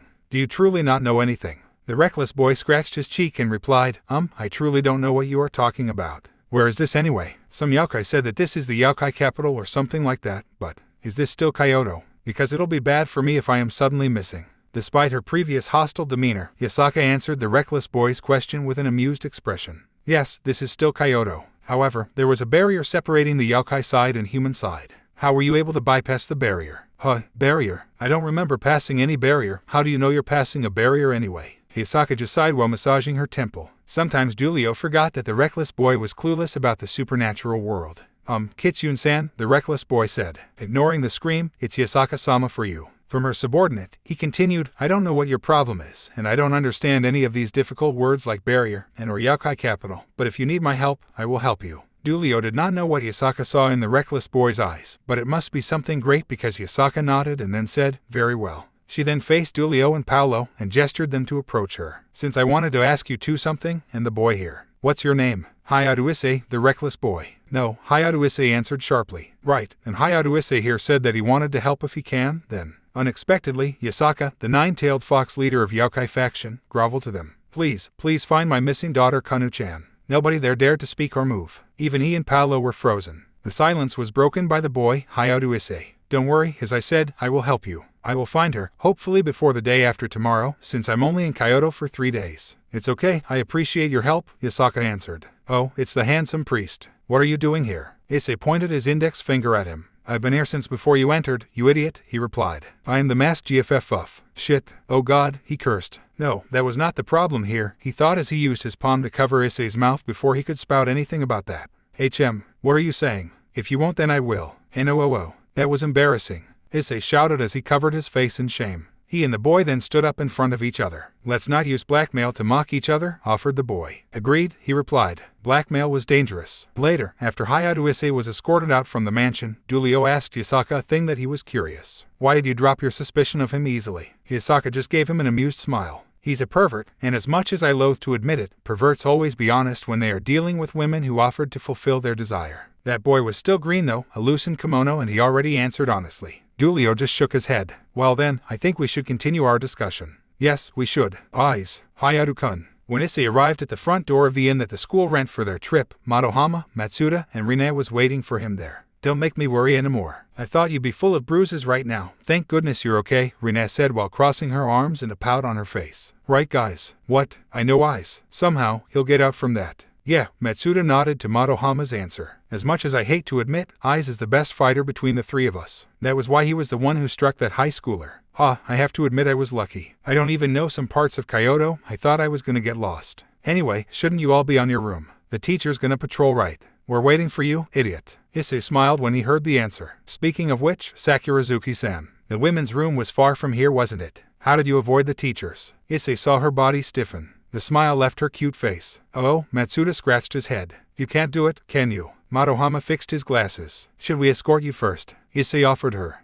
She nervously replied. It's okay, I'll manage. Boys can't go into the girls' area, it'll be bad for you guys. Issei, Madohama, and Matsuda stared onto each other's eyes. They nodded. So what? We already have bad reputations. Adding one more is not gonna do anything to us. Yeah, it's yours we have to guard. If you're discovered going out after curfew, you'll be punished. Don't worry, we're gonna help you. You guys, so, how about it? Issei asked her. She nodded. Thank you for your help. Don't thank us now. Thank us when you have safely arrived in your room, said Madohama. All right, the four of them huddled. Anyone read the brochure of this inn? I have. From Bird's Eyes, it's 2 stories, square-shaped Japanese-styled inn with outdoor-separated bath. The first floor are the staff's room and the boys' room, while the second floor is the teacher's room and the girls' room, Madohama explained. Basically, we have to sneak by the teacher's room to arrive at the girls' room, Issei summarized. But wait, does the female and male teacher's room mix? What the hell? Matsuda and Issei looked at Madohama, who fixed his glasses. This is indeed strange. If the male and female teacher's room separated, then the male teacher's room should be in the first floor. But where? We can easily pass them when we went out earlier. Could it be? We were watched since earlier. No.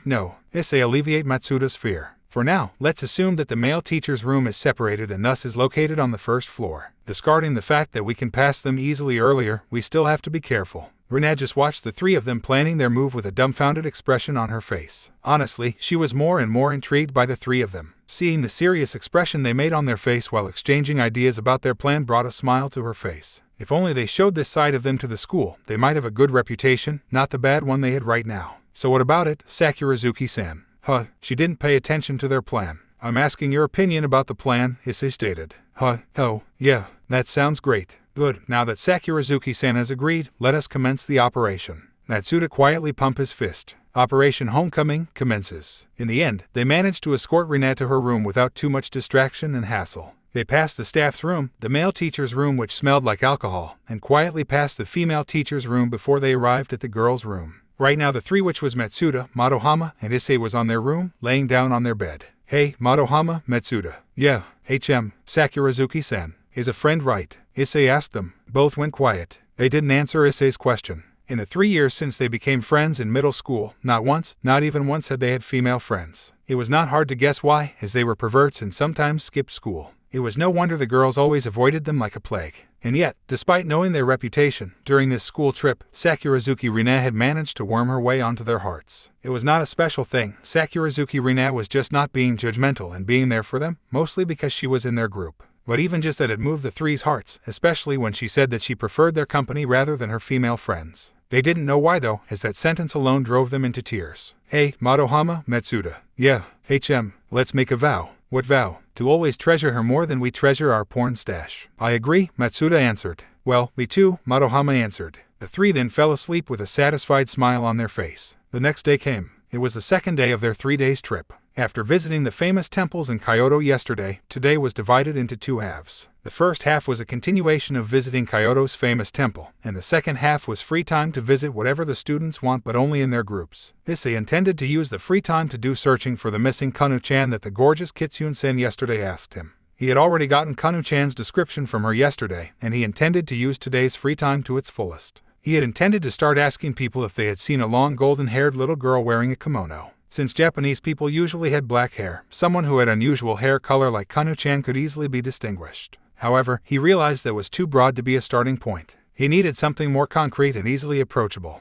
Issei thought. What could be a starting point for his investigation? His mind replayed last night's events repeatedly, trying to find some clues as to Kanu-chan's whereabouts while he and his group were walking towards a souvenir shop. It was at that time that Issei remembered something was amiss from Yasaka-san's explanation. Barrier. He was running from the high schoolers, took a turn at some back alley and ran full speed. Then suddenly he bypassed the barrier separating normal Kyoto and the Yokai faction's capital. He had no supernatural affinity as far as he knew, and even if he had one, it won't be something capable of negating the barrier so he could enter it. There must be another reason as to why he could enter the barrier. For example, what if the barrier had a blind spot or hole so that some Yokai can enter or exit the capital? It made sense, at least for him. He needed to check the back alley where he managed to lose his pursuer. Their group finally arrived at the souvenir shop as their first destination, Rene's request. She then immediately looking for some things to buy. Seeing the opportunity, Issei called his friends. Oi, Madohama, Matsuda, can you cover for me? Madohama just fixed his glasses while Matsuda sighed. All right, but we won't be responsible if you're caught, okay? Issei nodded. And we won't lie to Sakurazuki-san either, Matsuda continued.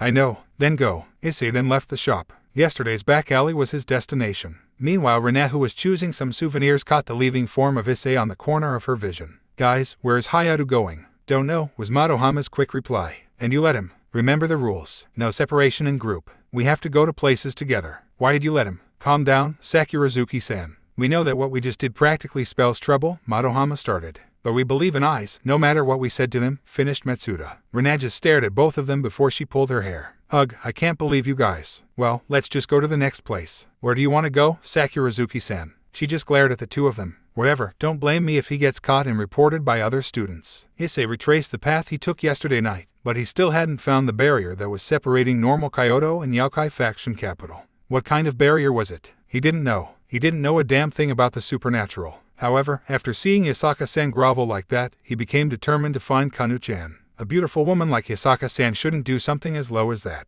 At least, there was what on his mind. Where was it? Where did I lose them? Was it on this intersection? It was when Issei approached that intersection that Issei felt uneasy, like he did not belong there. Like he was not supposed to be there. But, unlike the uneasy feeling he felt last night, this time the feeling was not as intense as yesterday night. His lips quirked upwards. He began grasping the air. Since he didn't know what kind of barrier separated the normal Kyoto and Yokai faction capital, he assumed that the barrier was like those in manga, a boundary field. By that logic, if his theory was right, he should be able to grasp it and find a hole. He was confident that his theory was right. Even when he was still in normal Kyoto, he still felt the uneasy feeling that he had felt before. Now to complete my theory. Found it. Issei's palm hit something invisible in the air. He then punched it several times. Kanu-chan is, like, 10 years old from what Yasaka-san told me. So, Issei lowered his hand, and found his hand went through what he assumed the barrier. Without thinking, Issei entered what he assumed the barrier, and found himself in the outskirt of Edo period Japanese city. My theory is right, there's a hole in the barrier. Since the hole was not that big, but enough for a child to pass through, I can assume that Kanu-chan used it to go to normal Kyoto. However, the hypothesis is unproven as long as Kanu-chan is still missing. So let's not dwell on that. What was more concerning for Issei was not the fact that Kanu-chan had used that hole. It was the question of who had made that hole. Kanu-chan theoretically was not strong enough to make that. So who made it, and for what reason? Hey, you, dog Yokai. Issei called a passerby Yokai. It was on a form of a dog. Sadly, his knowledge on Yokai was not as advanced as his knowledge on breast. Who are you calling dog Yokai? I'm a Sunakajiri, you idiot. What's a Sunakajiri? And you're a dog, do you even see your reflection on a mirror? As its name suggests, Sunakajiri rubs itself on traveler's shin. Why are you calling me anyway? I want to ask something. Issei crouched, leveling himself with the small canine Yokai. What do you know about that hole on the barrier? The Sunakajiri took a quick look on the hole. So this is why I always feel something weird every time I pass by here. It leads to normal Kyoto, right? Issei nodded. Yes, it is. Wait, you're saying you feel something weird? The Sunakajiri nodded. Don't you feel it too? If your body is not accustomed to the outside of the barrier, you felt as if you do not belong there. Some Yokai can resist that feeling though. I see. So do you know anything about the hole? Like I said, I only realized it just now. I don't know who made it or on what purpose it made, since there's an official gate if you want to go to normal Kyoto. Actually, a lot of yokai also lives on the surface Kyoto, and some even frequently uses the gate to go inside and outside the inner capital, so it's nothing weird to see a yokai there. Yes, I see. So there's official gate if you want to go to normal Kyoto. Does that gate involves a lot of security check or something like that? Yeah, too much bother, so I never tried. I love the inner capital anyway, but... The Sanakajiri answered. Then it answered his question about who used it. Even though there's no proof, Kanu-chan definitely had used it before. Still, the question of who made it and why Kanu-chan used it still remained. You're human, aren't you? Investigating something yokai related. Issei nodded. Yeah, is there something I can do to help? Actually yes. Can you keep quiet about this hole? And if you have time, can you keep an eye on someone who approached this hole? I think I can, just come see me again later. What are you going to do now? I'm going to interrogate Yasaka-san's closest underling. Revenge is sweet, Issei said with a comical but serious evil grin. With that, Issei waved his hand towards the Sanakajiri as he walked towards Yasaka's mansion. Being a leader of the yokai faction was tough, but she still managed to do it gracefully. Even her subject was satisfied with her leadership. Doing all the works as a leader was challenging, but as she had done it for several years, it felt normal to her now. However, in the last 10 years she always had someone to go back to. And that was her beautiful, cute, lovely, pure and innocent sweet little daughter, Kanu-chan. Oh, how she loved her with all her heart. Why did she have to go missing right now? Kanu-chan, Yasaka-sama, the human from yesterday came to us.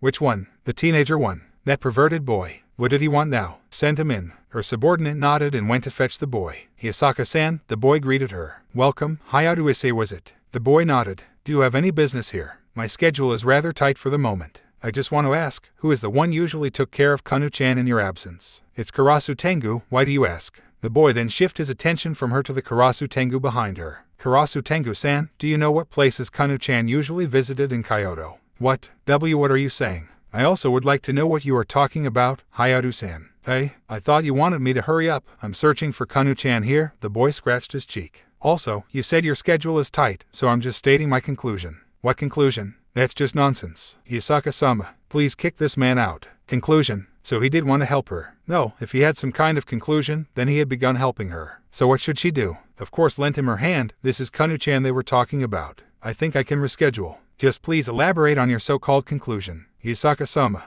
And why did the Karasu Tengu being this loud and persistent? Right, so I was thinking about last night, you said something about barrier. Now I know my knowledge in supernatural things like you guys are non-existent, but in manga and games there's many kind of barrier.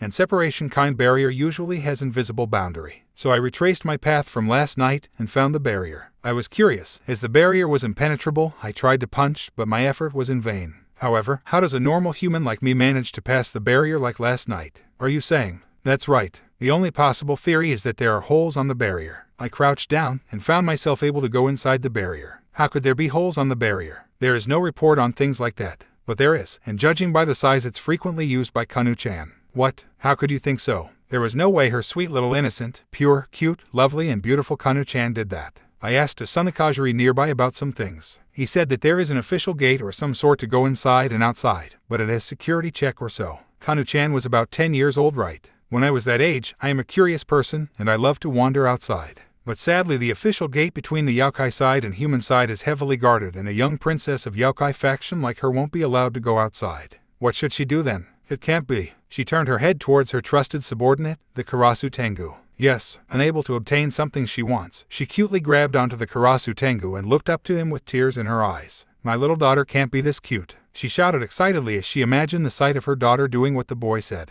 Then she shot a glare towards the Karasu Tengu. Why does it have to be you? Then the Karasu Tengu, who can't resist her cuteness, blew a hole on the barrier, thus allowing Kanu-chan to sneak outside towards Kyoto. That was why I asked you, what places does Kanu-chan usually visit in Kyoto? Karasu Tengu, she said with a dry voice. Why yes, answer the question. Why yes, I don't exactly know where Kanu-chan goes to. I have a contact outside that usually accompanied her. However, when Kanu-chan went missing 2 days ago, my contact didn't accompany her as she had some other things to do. She looked at the boy and saw his concentrated look. Give him information about your contact. Why yes, her name is Yukari, she is a Zashiki Warashi. You can find her here. He scribbled some things on a paper and gave it to the boy. The boy read it before slipped it into his pocket and stood up. Thank you, I'll go there now. I hope I can find her today or tomorrow, as tomorrow is my last day here. The boy known as Hayao Issei then sprinted towards the exit. Yasaka-sama, why do you seem to take a liking towards him? Helping him like that. Take a liking towards him. Does it looks like that? Haha, but no. Remember, last night I was quite desperate that I even promised to take one request whatever from those priests. But that boy, I don't recall that boy agreeing to that. He was just some normal human, though I'm not sure about the normal part, stumbled into our problems. So you're indirectly using the boy to avoid the promise to those priests. Using may be a strong word as he was the one who lent his hand first, but yes, if I can, I want to avoid the promise as that could be beneficial for them.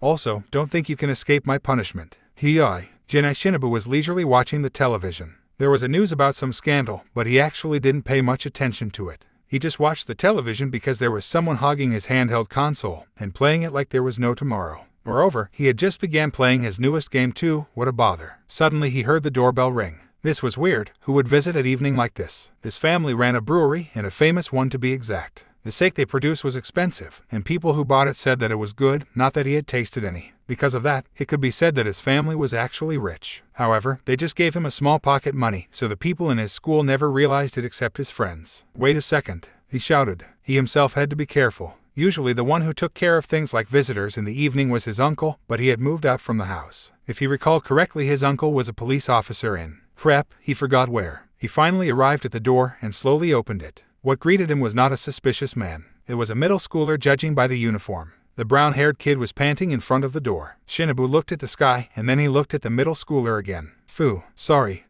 is there someone named Yukari here? The kid took a look at a paper on his hand. She's a Zashiki Warashi. Hearing this, Shinobu palmed his face. What did the yaokai do this time? What trouble had she gotten into this time? That damn indoor yaokai. Yes, there is. Please enter the house. You can sit there. He pointed at the table. Jinai household was a unique house, because it was a Japanese-styled house in the outskirt of large city, but it tried to emulate the feeling of a house in rural area with the thatched roof. Overall, disregarding the uniqueness of its structure, Jinai household was a fairly normal house you could find in Japan. But there was one thing though. For some reason, yaokais loved to visit the household. Either once or frequently. He headed towards his bedroom. Oi, Zashiki Warashi, there's someone calling for you in the living room. Is it one of your associate? The person, or rather, the yaokai he called was Zashiki Warashi, a yaokai known for their childlike tendencies. The family in the house that they'd chosen had to care for them properly like the family's own children. Their appearance was usually a 5 to 6 years old child, and it was said that it brought fortune to the house it inhabited. The Zashiki Warashi in the Jinai household was one of the yaokais living there. However, this Zashiki Warashi seemed like it was not the usual Zashiki Warashi. Hey, what? Shinobu, we have an agreement to not disturb each other when we're playing, right? The Zashiki Warashi took off her headphones, placing it on her neck. With one hand still gripping the handheld console, she turned her head to her caller. I know,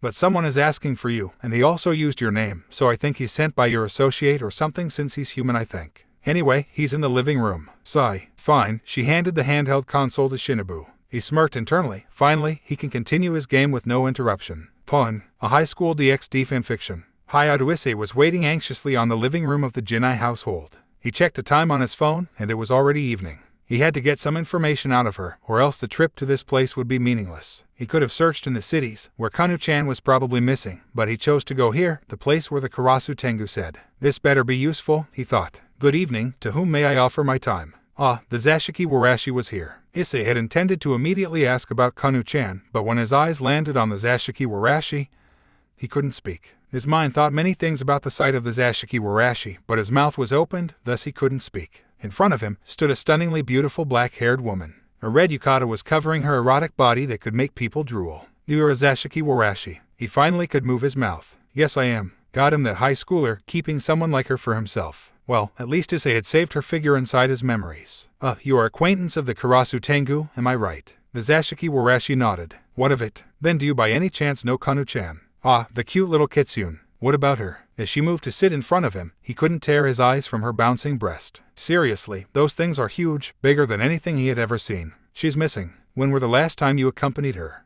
She's missing. And for your question, it was 3 days ago. So 2 days ago, you didn't accompany her to the city. No, 2 days ago, Shinobu got a new handheld console and I played it all day long, so I couldn't accompany her. I guess that's when the cute kitsune went missing. Issei put his hand on his chin, adopting a thinking position. So her statement correlated to what Karasu Tengu said. So he could assume that Kanu-chan went missing 2 days ago. Zashiki Warashi-san, can you tell me which store you usually visit with her? Yes, I can. Please wait for a bit. 5 minutes later, Issei got another slip of paper containing the name of shops Kanu-chan usually visited. Thank you so much for your help. Oi, boya, I have a question. You're human, aren't you? Why are you butting into Yaokai's affair? Yaokai, human, whatever, I don't care. I am just helping them, is that wrong? The Zashiki Warashi shook her head. Shinobu should learn something from you, growing up has changed him drastically. Issei didn't understand what she was talking about, so he just smiled. Well then, I think it's time for me to go. The beautiful Zashiki Warashi escorted him to the door. Once again, thank you for your help. It's late. You should go back to your... Issei felt her gaze on him, to your inn.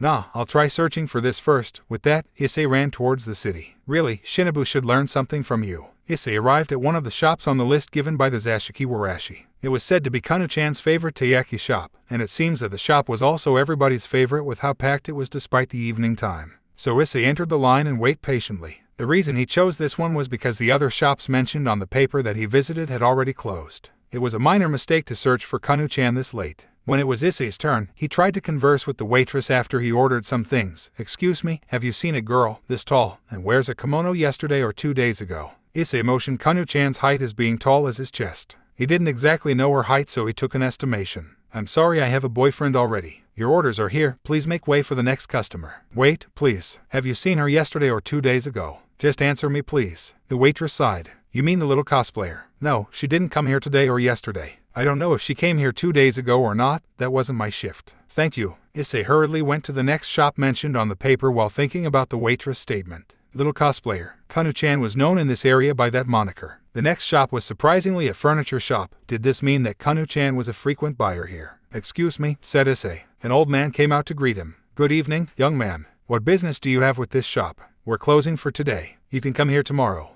You're closing? Do you need any help moving the furniture? Now that you mention it, my back is hurting. Ho ho ho. Young man, can you help me move the chair to that room? Yes. Don't you have any employees? We have, but they have already gone home. 30 minutes later, Issei was sitting on the second floor of that shop, which was also the old man's home, waiting for tea. Here it is. Thank you for your help, young man. It's okay, I like helping others. Now, what business do you have with me? The old man sat on the opposite side of Issei. Yesterday, or 2 days ago, or 3 days ago maybe. Have you seen a girl this tall, wearing a kimono? Oh, and she's also known as the little cosplayer if I'm not wrong. Oh, you mean Kanu-chan? She's always visiting this little place every day, helping us sometimes, but lately, she hasn't visited this shop. I wonder why. Did her parents forbid her? Yes, I mean Kanu-chan. Lately, when was the last time she visited this place? It was 3 days ago, if I'm not wrong. The old man placed a hand on her chin. If I recall correctly, there was also one other young man visiting me, asking about Kanu-chan. Really? Did he give you a name? Or do you remember his appearance? No, that's not important. When was this man asking you about Kanu-chan? The old man seemed to be thinking for a while before he answered. It was 3 days ago. I don't know his name, but he seemed to be a foreigner. He was asking about Kanu-chan and what place she usually visited. He seemed like a good guy, and he wore a priest's robe if I remember it right, so I gave him information about her. A priest's robe. That handsome priest. Thank you so much, really, Grandpa. You've helped me. I must go now, bye. I'll be visiting again next time. Be careful, young man. Issei left the place with even more question. The handsome priest was involved since 3 days ago. Wait, that wasn't right. Kanu-chan hadn't been visiting the place after her last visit 3 days ago. And the handsome priest asked about Kanu-chan also 3 days ago. Normally, that would lead the handsome priest to be the kidnapper. But that wasn't right. He remembered Dulio telling him yesterday that he had only arrived in Kyoto 3 days ago, and he immediately sampled the foods. There was no way Dulio kidnapped Kanu-chan on the day he arrived. But he had no way of knowing if Dulio was telling him lies. The two of them had started off on the wrong foot. Dulio might resent him. In the end, his lead hadn't even narrowed one bit and had become broader instead. You're Hayato Issei, right?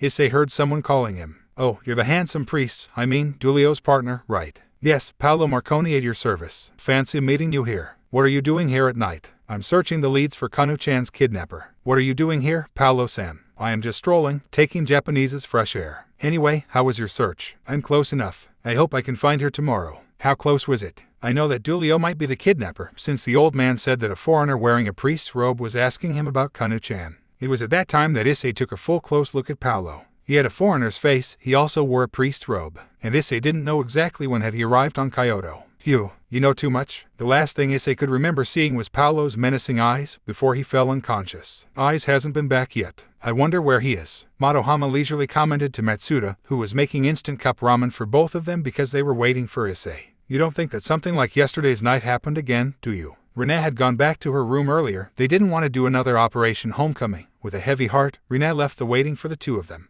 I don't doubt that he's in trouble right now, but I doubt we can do anything about it. Remember, Aisa was always like that, solving his problem on his own when he's got us with him. And yesterday's night was more proof of that, Matsuda started. That he valued himself less than he valued our friendship, finished Motohama. Damn it, Aisa, if only we can see what's on your mind. Dulio was waiting in front of the still-closed famous taiyaki shop. Despite being in Kyoto for 4 days already, he hadn't had the time to sample all the food there. It was mainly because of his task to negotiate with the Yaokai faction. The negotiation was not something that could be finished in 1 day. The other reason was because his tight budget. Still, he was curious about this famous shop. Yesterday he had heard from several passerby that the queue for this shop was long. Before the negotiation even finished, he had to do more things. Finding the missing daughter of Yasaka the nine-tailed fox. Unexpectedly, the reckless boy who had saved Asia before was there and offered himself to help. What a stupid reckless boy, diving headfirst into the supernatural world. He bet the boy didn't even know anything about the supernatural world. His own investigation hadn't borne any fruit. That was why today he wanted to meet with the reckless boy to exchange information.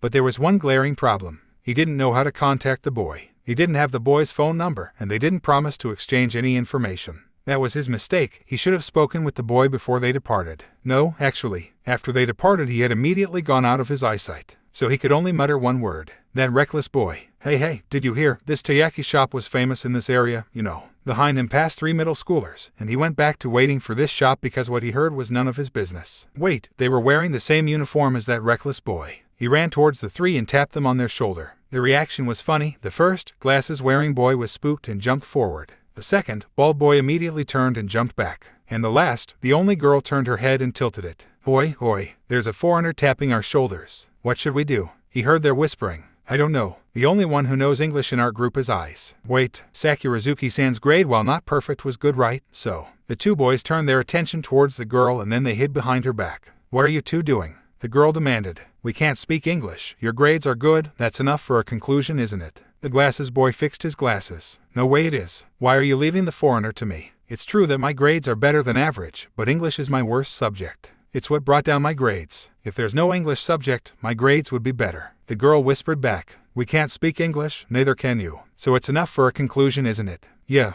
we're screwed. He couldn't help but smiled. Excuse me, he said in perfect Japanese. Whoa, he can speak Japanese. The bald boy looked surprised. What should we do? Answer him, idiot. The girl shoved the glasses boy forward. Can I help you? Nervously the boy asked. Where do you come from? Dulio asked them back. He needed some background information of the boy. Your school, I mean. We are from Nagami Private Middle School. We're here on a school trip. I see, he nodded while closing his eyes. Then, do you know Hayato Issei? Why yeah, we're his friends. Can I meet him now? I have something to talk to him about, it's important. The 3 middle schooler looked at each other in the eyes, as if contemplating something. It went for several minutes before they nodded at the same time. Please don't say this to anyone, but Aisa hasn't been back to the inn since yesterday noon. We even waited for him last night, but he didn't come back. The glasses boy turned his head down. Great, now the boy was missing as well. The situation had gotten a little bit more complicated. I see, thank you for your help. No problem. Have a nice day, he smiled at them. However, instead of smiling back, the boy's reaction was just glaring at him with evil eyes while the girl was gushing. What did he do? Now came another problem. What should he do? Start searching the boy, or continue searching for the missing little fox Yaokai? It was obvious. The boy was not important at all for his negotiation with the Yaokai faction. For now, he should go back to the Nine-Tails mansion and ask for some clarification about little Kanu. If Hayato Issei was there, then he was lucky. If he was not, then the reckless missing boy was not his problem. So he headed towards the Nine-Tails mansion. However, he could not see Yasaka there. The guard said that she was brought by his companion, the other foreigner priest, to see her daughter. Apparently, Paolo had managed to find the missing daughter. That was odd. Did Paolo manage to find her last night? Why hadn't Paolo reported it to him yet? His mind was full of question as he began a search for his companion. Fire. Issei realized that it was just like that time. There was fire surrounding him, blazing around, but it did not burn him. His body was floating as he tried to reach something in the air. This voice again. Whose voice was it? Whose voice was it that he had heard during the fight to save Asia? Whose voice was it that dispelled his doubt and filled him with courage? This voice could also read his mind. So Issei did, and he gasped. A massive reptilian form covered with red scales, fiery eyes and broad wings was eyeing him. Issei opened his mouth, but no sound came out. Do not be surprised. I have always been sleeping inside you. Several times, I woke up and saw you. I am interested in you. God, that sounds gross, was the first thing came out from Issei's mouth. Yeah, forgive me. So, I have a huge dragon in my imagination. No, this is not the time. I have to wake up and tell Yasaka-san that I have found the kidnapper. I can't believe that Paolo Marconi is the kidnapper. Does the handsome priest know? Is he the one ordering him to do it? Damn it. Calm down, my host. I am sealed inside your sacred gear, the boosted gear, one of the 13 Longinus tier sacred gear. Yeah. You can spare the exposition for later. I have to wake up now. Bye. Issei closed his eyes and opened it after several seconds. Why haven't I woken up yet? Haha, you're a funny host. First, you helped a complete stranger with a conviction. Then, you doubt yourself. And now you helped another stranger. Is there something wrong with you? That doesn't matter right now. I'll tell you anything you want later, and you can tell me anything you want later. First, I need to tell Yasaka-san who the kidnapper is. Fine then, we can talk when you are conscious. Just summon the boosted gear. After that, the dragon's form became blurry for Issei to see before the surroundings became too bright to open his eyes. When Issei had regained his consciousness, he couldn't see anything. Hey, unconscious right. He slapped his cheek. Ouch, definitely awake. He tried to grasp something in the darkness, but couldn't feel anything. What was the dragon's last word? Summon the boosted gear. How? Issei stood up, but his head hit something. Ouch, ceiling. Alright, my phone. He used the light from his cell phone. It's a cramped place, he determined after he highlighted the place where he hit his head. He brought the light forward. Then he gasped. Who would leave a little girl in a place like this? His mind then processed what was in front of him. Kanu-chan. Then this place was. That bastard Paolo Marconi. Issei hit the ceiling above his head in frustration. Why was I letting my guard down back then? No use getting angry here. Issei took a deep breath before he shouted, summon. Nothing came out. Let's see. If I remembered it right, the weird sensation when I saved Asia was from my left hand. He focused all his power to his left hand. Summon. What was it name again?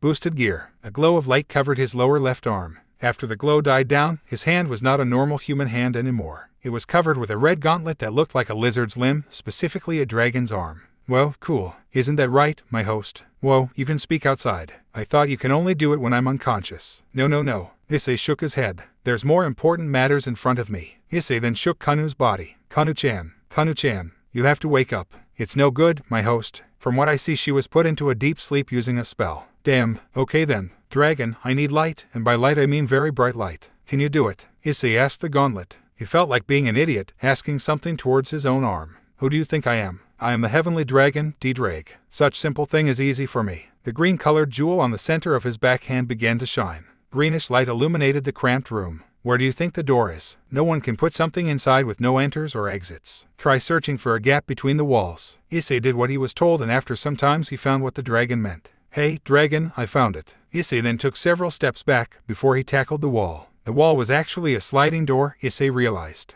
What greeted him outside the cramped room where Kanu-chan was being held was a normal bedroom for a Japanese-styled inn.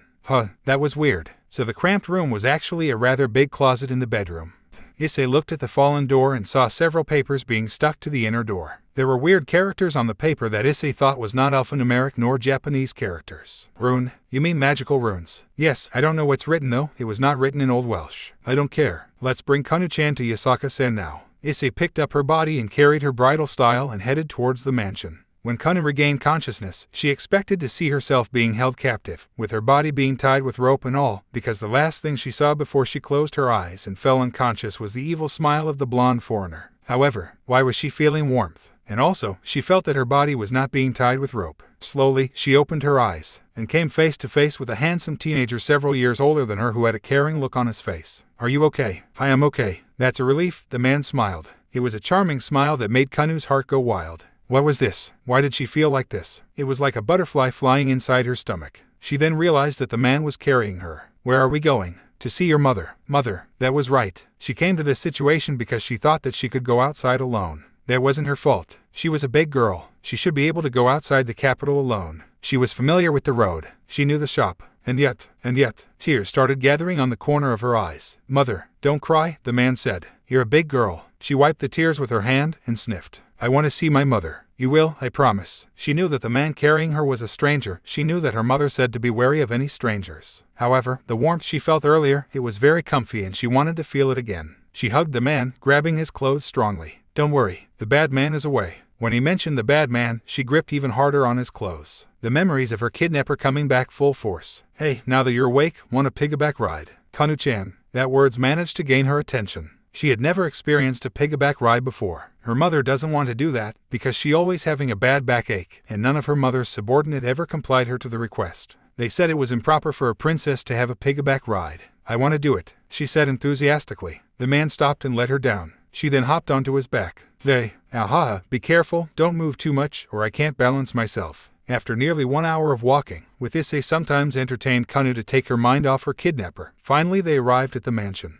Karasu Tengu. Kanu ran towards her bodyguard in tears. To Kanuheim. She hugged the Karasu Tengu and cried on him. I promise you, I won't be a bad girl anymore. They kept their position for a few more seconds before Issei asked something. Where's Yasaka-san? Hey, this is strange. That priest said that he had found Kanuheim and brought Yasaka-sama with him. But Kanuheim was here with you, the Karasu Tengu said. Damn, Kanu-chan, can you please stay here? Hey, don't curse in front of Kanuheim. The Karasu Tengu scolded him while closing Kanu's ears. This is bad. The one who kidnapped Kanu was Paolo Marconi, one of the priests. He refrained from saying that Kanu's mother might also be kidnapped in front of her. It seemed that the Karasu Tengu got the underlying message. Go. Issei nodded and began running from the mansion. Karasu Tengu, who is he? Why did he save me? He is just a human, Kanuheim. As for his reason, I can't say that I know it. Even I think your mother doesn't understand the reason why he accepted your mother's request. However, from the result, I can safely say that he is sincere. Kanu didn't move her eyes from the retreating figure of the human who had saved her. Do you know his name? If I remember it, he had said it last night. I remember his name. Tell me. Hayato Issei. I see. Kanu trailed off while touching her chest on the place where her heart was supposed to be according to her tutor. When Dulio began searching for his companion, he would never expect to end up seeing his companion inside a people-clearing field. What's wrong, Dulio Gesualdo? Several meters in front of him stood Paolo Marconi with an unconscious Yasaka on his feet. I couldn't help but notice we're inside the people-clearing field. Where did you place the runes? He tried to divert Paolo's attention. Do you think I would easily give it to you? Stop this at once. We won't get any deal by showing our dominance towards the Yaokai faction. Enough talking. Now that you see my intention, I can't let you go. Paolo unsheathed his sword and began taking some swings. Truthfully, Dulio hadn't gotten his intention. Why would Paolo take Yasaka as a hostage? His mind then connected what was in front of him and what was happening in the Yaokai faction. Don't tell me you are also the one who kidnapped Yasaka's daughter. You got it right, Dulio Gesualdo. Manipulating the events behind Yaokai faction's distress. Is that truly your intention? Paolo didn't reply. Who would gain a benefit from manipulating quite a strong faction who is established here in Japan? The Vatican obviously wouldn't get any benefit if Yaokai faction was wrecked by their own members. Again, Paolo didn't reply. But of course, there's one group who would gain benefits if the Vatican couldn't get an ally in the Yaokai faction. However, the existence of said group is merely a rumor. But after seeing you here, I can't help but think that said group really exists. Only now did he understand Vasco's letter. Be careful, there's a reason I sent a backup. He mistook Vasco's words. He thought that he should be careful in Japan, when the truth was, he should be careful around the backup, which is Paolo. There was a reason why Vasco sent a backup. He thought it was for the worst-case scenario that could happen, when the truth was, by sending the backup, the situation worsened. He thought Paolo came to be his backup, when the truth was, Vasco sent Paolo to show his true nature. Church Liberation Movement. A rumored group of priests and exorcists who couldn't stand the way the church is now and want to liberate the church. I never thought that it really existed. Paolo just kicked Yasaka's body lightly to show that he still had the situation under control. Don't say anything more. Do you want me to seriously kill the woman here? Dulio unsheathed his sword. I usually never want to seriously consider killing another exorcist. However, you are a traitor to the order of the Vatican. Thus, I can mercilessly kill you. Just try if you want. Dulio ran towards Paolo and swung the sword at him. Hey, I still isn't back yet. Madohama approached Matsuda and Rine, who was talking in the lounge room in the inn where they stayed. He hasn't. That stupid idiot. I'm worried about Hayato-kun, Rine spoke her thought. Especially after that blonde foreigner asked about him. We do too, Sakurazuki-san. However, there is a more pressing matter now. Madohama sat beside the two. This evening, we'll be going back. If Sensei realizes that Aisa is missing, we'll be dead. Matsuda nodded. What shall we do about this matter? Madohama fixed his glasses. If only we could do something to make Sensei not call Aisa's name. Rine spoke hesitantly. Instantly the two's attention was towards her. What if we use Tuno-kun? Madohama and Matsuda shared a glance. What has the handsome Tuno had to do with Aisa's disappearance and Sensei's call? Rine gave a deadpan stare towards the two of them. Really? You two are friends with Hayato-kun and never realized that his voice is similar to Tuno-kun's voice. His voice is, Matsuda trailed, similar to Aisa's. Madohama finished. Thank you, Sakurazuki-san.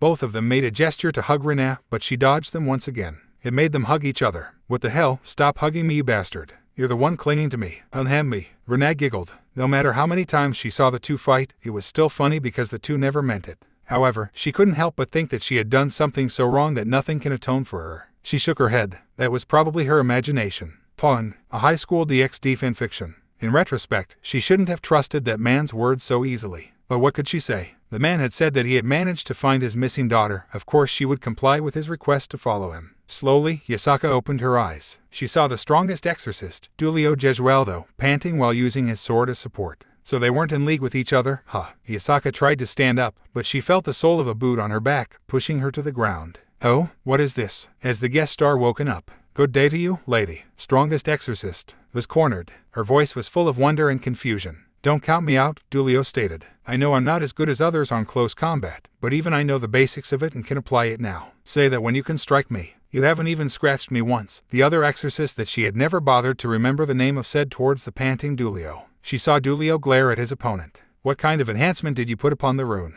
No, what kind of field is this? Do I look like someone stupid enough to blab them to my enemies? So you do consider me as your enemy. I don't need to hold back then. Dulio placed his sword down and prepared to summon his sacred gear, Zenith Tempest. You keep saying that you don't need to hold back, and yet, I'm still here. Yasaka felt her back was being pushed to the ground again. What kind of field is this? This isn't a normal people-clearing field. Dulio shouted. Yes, what Dulio said was true. This was no normal field. After all, her all-powerful self had been easily subdued by a normal-looking exorcist. She may not be in the top-tier level of strength, but she couldn't become the head of Yaokai faction with just looks and blood. Have you realized it yet? Have you realized what kind of situation are you in? She saw Dulio kneeling. His sword was forgotten. What was happening? Why was the strongest exorcist kneeled down? Why can't I summon Zenith Tempest? Does this field have some anti-sacred gear properties? This is the first time I'm facing this situation. What is this feeling? Why am I feeling so weak? What kind of field is this? Dulio roared. He was the strongest exorcist, having one of the 13 Longinus, the Zenith Tempest, from birth. He grew up to be powerful and later the strongest exorcist. This was an alien feeling for him.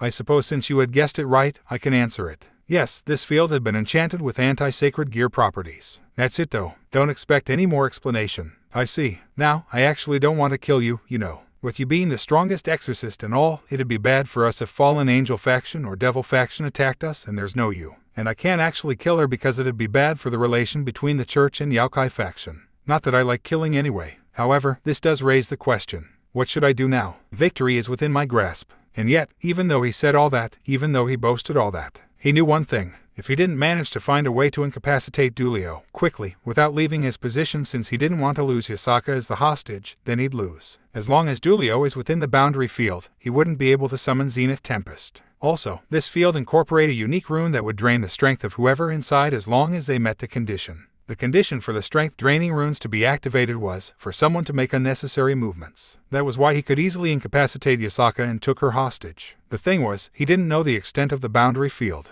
He was afraid he would trigger the condition somehow. The one who lent the runes to him never gave him any guidebook. But this also played to his advantage, as long as Dulio thought he had full control of the boundary field. His thoughts halted when he sensed a presence behind him. He dodged the swinging arm and swatted the one who attacked him. His eyes widened upon seeing the one who attacked him. It was the boy, Hayato Issei, the unknown factor in his plan. He never expected the strongest exorcist to know some random Japanese teenager. And if Dulio knew him, then there must be something special that he saw in him that made him cautious and even decided to eliminate him early. How? He might not be that proficient at using a sleeping spell, but even he won't butcher a simple spell like that. So how had this kid managed to break himself out of it so quickly? Could this kid have immunity against magic? That was something special that might be spotted by the strongest exorcist. By just showing himself to Paolo, the boy had already destroyed his carefully executed plan. Hey, handsome priest, you're strong, right? Why are you kneeling on the ground? Issei asked Dulio. The dragon had said that he was entering a boundary field and he should prepare for anything. He hadn't prepared for something like this though. This field has an anti-sacred gear properties. I couldn't summon Zenith Tempest, was Dulio's weak reply. Speaking of which, I found Kanu-chan. Let's get Yasaka-san from him. Easy for you to say it like that.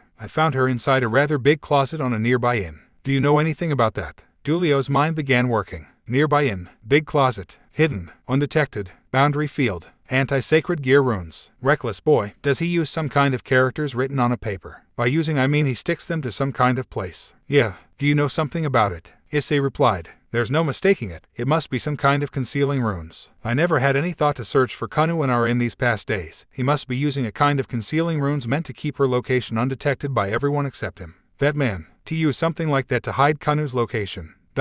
Say, you said that this field has some kind of anti-sacred gear mechanism, right? Dulio nodded and Issei continued. Then cover me for 5 to 10 minutes. I promise Kanu-chan I'll bring her mother back, and I'll see it becomes reality. Issei then exited the field and leaving Dulio's view. That boy, running away, good choice. After all, he was just a civilian that you know, wasn't he?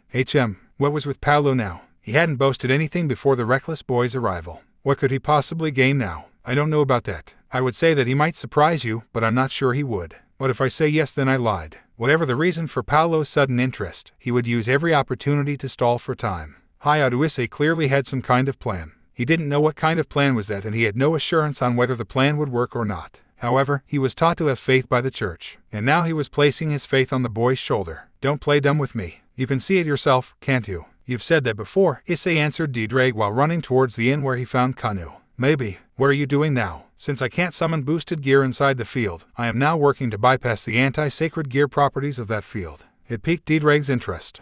Issei furrowed his eyebrows. I'm not sure if it would work, since I'm not even knowledgeable on supernatural things. However, if this works, would you lend me your strength? Why should I? The dragon asked, perhaps with a tinge of amusement on his tone. He wanted to know his host's answer. His current host was interesting, far more interesting than his previous hosts. To give back a child to her mother. Now that was something worth fighting for. Thank you, Issei replied. He expected his host to answer something like to be a hero or to defeat the culprit or others. However, his answer had a nice ring to it. It wasn't something heroic, it wasn't something vengeful, it wasn't something big. But it was great. Issei finally arrived at the inn, and he went to Dulio's room through the window.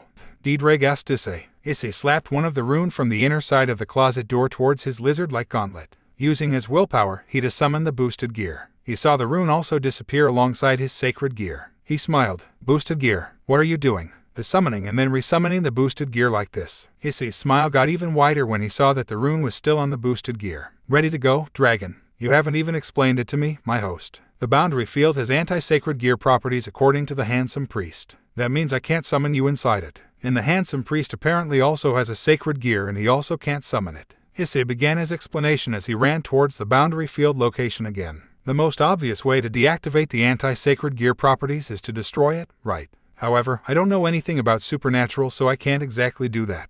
I don't know why the handsome priest hadn't done that, but I won't ask. Diedrag nodded at Issei's explanation. But then the handsome priest said something about the rune on his inn as some kind of concealing rune. So I began thinking, what would happen if I stick the concealing rune to my boosted gear? Would I be able to summon the boosted gear inside? The field has anti-sacred gear properties, but it won't recognize my boosted gear as a sacred gear because of the concealing rune. That's why I told the handsome priest to stall for me. Diedrag began to laugh. Hey, I don't know if it would happen or not, as I don't recognize this rune. However, I give you my permission to use my power to its fullest. Also, call me by my name, Diedrag. Issei began to smile. Okay, Diedrag. You can also call me Issei, but my friends usually call me Aisa. Nah, I'd rather call you partner if you allowed it. You can. It was the start of a beautiful partnership, Diedrag could see that. When Issei entered the field again, he saw that Dulio and Paolo was at standstill. Handsome priest, he called. Reckless boy, Dulio acknowledged. Thanks for stalling. Now I'm ready. Issei took a step so he was beside Dulio, opposing Paolo. What exactly has you done? Now or never. Issei raised his left arm. Boosted gear. With a shining light, it appeared.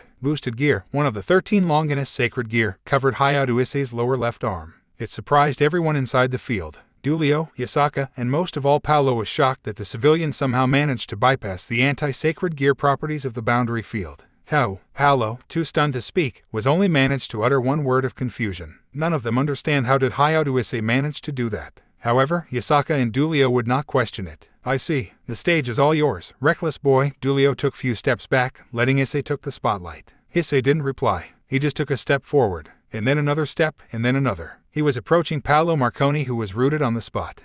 He felt powerful. However, he also felt that somehow the strength was leaving his body. No matter. It doesn't matter how much strength left his body. Boosted gear would double it every 10 seconds. At least, that's what Diedrag told him. Initially, his boosting limit was only 3 times. It was actually the lowest amount of initial boost that Diedrag had ever seen, he told Issei. So Issei had been scared that it won't be enough to defeat Paolo. However, it seems that this boundary field also has some kind of strength-draining properties. Kinda explained how Yasaka and Dulio seemed so tired. It was also what made him able to boost many more times. Infinite times maybe, because as long as the field keep draining his strength, his body won't reach the limit. Paolo Marconi, you despicable bastard. Issei roared. Shut the hell up, you're just a civilian. Don't go butting in on our matters. Who do you think you are? Destroying my plan one after another. I thought I got rid of you when I used the sleeping spell. How the hell are you able to wake up so quickly? Paolo had come out of his frozen state. He unsheathed his sword and pointed it towards Issei. Having a dragon inside you tends to make you wake up earlier. Shut up, shut up, shut up. I'll get rid of you for sure now. He swung his sword at Issei, who ducked, dodging his swing. Issei, however, hadn't managed to dodge the kick that came after. Thrown backwards, Issei began running towards Paolo. Uoryaa. Boost. Crack. Issei punched Paolo in the face, breaking his nose. Issei then helped Yasaka. Yasaka-san, are you okay? I'm okay, watch out boy. Huh. His body was pulled towards Yasaka. Behind him he felt that his back was slashed. Gah. He landed on Yasaka's bountiful bosom. Ah, it was heaven. Bouncy, perky, big. No. This wasn't the time for that. He rolled forwards before unleashing a jump kick towards Paolo's gut. His kick was blocked by Paolo's sword, however. He saw that Yasaka had retreated towards Dulio's place. Good. He focused all of his attention forward. Why are you doing this? Why are you separating a family? Kidnapped the daughter, later holding the mother hostage. What could you possibly gain from this? I suppose you're not here when I answered that to Dulio. The answer is still the same. Do you think I would reveal something like that so easily? Boost. Issei clenched his fist. Uoryaa. Issei launched another punch at Paolo, which he managed to dodge once again. However, this time Issei followed his punch with another punch, but Paolo was able to block it using his arm. The sound of bone breaking reverberating inside the field. With one broken arm, it was clear that Paolo was at disadvantage. Issei smiled. He swung his arm once again. However, he became complacent upon seeing Paolo's state. He didn't notice that Paolo's other arm hid his sword behind his body before he thrust it towards Issei's stomach. It was too late. Issei's arm never reached Paolo's face. It stopped just several centimeters from Paolo's delighted face. See this, Dulio? Your act is killing this civilian here, even though he's the current Red Dragon Emperor. Dulio was too stunned to speak, while Yasaka gasped. Both of them were going to leap to act before Issei's voice stopped them. Don't count me out yet, you bastard. Boost. Issei gripped the sword that still went through his body. He didn't care if he gripped the sharp part and bled his hand. He took a step forward. What? Paolo took a step backward. Issei took another step before his step was halted by Paolo. Do you think I'd let you do anything? Boost. With the surge of energy, Issei pushed his body forward, making the stab in his stomach even deeper. This was nothing. Compared to when he saved Asia, this kind of pain is nothing. Impossible. What kind of idiot are you? Purposely making your stab even deeper. Issei pushed his body once again. Once he had a certain distance, he raised his left arm to punch Paolo. Paolo unconsciously took a step backwards in fear. Hearing the boosted gear making its voice from near him made him froze. He saw the left arm of Hayatu Issei that was covered with the boosted gear making its way to his face. And Paolo saw a dragon. He immediately pulled his sword from the Sekiryute's body and ran backwards, away from the monster that approaching him. The effect to Issei's body was obvious. However, in his scared state, he didn't realize where he went and the other restriction of the boundary field. He had to be inside the boundary field or else the field would collapse. And now, he didn't care where he went. As long as he was away from the monster, the boundary field broke. When Dulio saw that the field broke, he instantly summoned his sacred gear. However, Yasaka stopped him. Let's make a deal, strongest exorcist. We will cut our ties with the devil faction, and won't ally ourselves with them in the fallen angel faction. It's a good deal, isn't it? In exchange, I want to destroy this man myself. Dulio had to ponder that for a moment. Sure, it was a good deal, but Paolo himself was valuable for his information about the Church Liberation Movement. But, then again, Old Man Vasco seemed to know something about the Church Liberation Movement, so Paolo's value is not that high in his opinion. Not to mention, the deal he would have if he accepted. You got yourself a deal, Yasaka-san. Good call, or else I have to use force to make you agree. Yasaka then walked towards Paolo. She stared at him in a menacing manner. Behind her, Dulio could see the fire that surrounded Yasaka. With just one flick, the fire burned Paolo into ashes. She didn't even give him time to scream in pain. Dulio widened his eyes. It seemed that they forgot that Issei was still there. You reckless boy, you're just proving me that I was right, aren't you? Blood seeped from his stomach. All in all, it was just like when he was stabbed by the fallen angel, but this time, he didn't have Asia to heal him. How unfortunate is he, to be stabbed once again. You exorcist, outside that boundary field, his body can only manage to boost 3 times. Boost more than 3 and he'll explode from having too much energy. He's unconscious, and I've boosted 2 times. I can only boost 1 time before I disappear. It seemed like the heavenly dragon Deidre graced his presence to him. I see. He saw fire burning the wound on Issei's stomach. Turn his body, Dulio Jesualdo-san. He heard Yasaka commanded and he followed. In an instant, the fire also burned the wound on his back. This was just first aid. He need to be checked thoroughly. Boost. That's the limit of his boost, Dulio informed Yasaka. He saw the boosted gear disappear from Issei's hand. Let's get him back to my mansion. They succeeded. They managed to fool the teachers. Twice, first at Kyoto and second at the school. When the teachers called Issei's name, Tuno answered while his face was covered by a cap.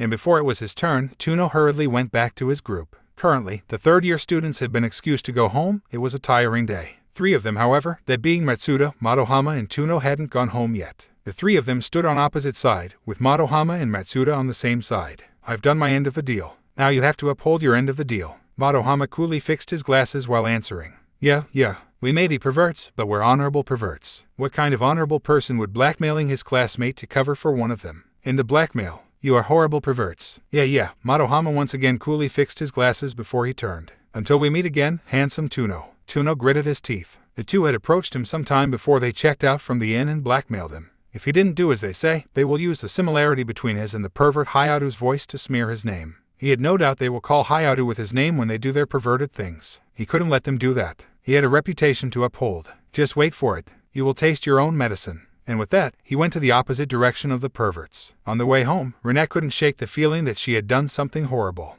Hayato Issei opened his eyes. Ugh, where am I? He was greeted with the sight of Kanu sleeping on his chest. Why, Munya Issei-san. She was dreaming about him. Oh, you're awake. From the door, Yasaka-san greeted him. She wouldn't leave you alone, you know. She's quite attached to you. Hey, Dulio has gone back to Italy just now actually. He said that if you woke up, please pass him his thanks. So, on behalf of the Yaokai faction and the strongest exorcist himself, thank you, she bowed, her cleavage showing itself to Issei's eyes. Hey, please stand up, Yasaka-san. I don't like seeing you bow like that. The view is nice though, Issei whispered the last part. Your wounds are not healed fully. I just burned your wound to stop the bleeding. Issei then immediately turned his attention to his stomach, his bandaged stomach to be exact. How long until I can move freely again? I would suggest a week, but Jesualdo-san said that you have a healer in your home. Ah, he meant Asia. Yeah, I have. Then you can go home tomorrow morning. Issei nodded. Ugu Kanu rubbed her sleepy eye. Mama, it was too cute for his health. Kanu-chan, look who's up. Yasaka motioned to him. Kanu then turned her head to him.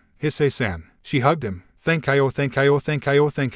At first, Issei was stunned. Then, his hand moved. He patted Kanu's head. Don't go jumping on him, Kanu-chan. Issei-san is still recovering. I'm sorry, Issei-san, she said after standing up. No, it's okay, Kanu-chan. It's late. You two should sleep, Yasaka told both of them. But, whatever Kanu wanted to speak was stopped by Yasaka's next words. Just for this night, I won't force you to sleep in your room. Kanu's face brightened. Hey, it's a sleepover. Karasu Tengu, can you bring my bed here? She exited the room and calling for Karasu Tengu. Issei shot a confused glance at Yasaka. Remember, no grandchildren yet, Kanu is still a young girl after all. Issei's face became green when he imagined that. He was not a lollican, damn it. But an arranged marriage when Kanu reached her adulthood might not be that bad. What? How about it, Issei-san?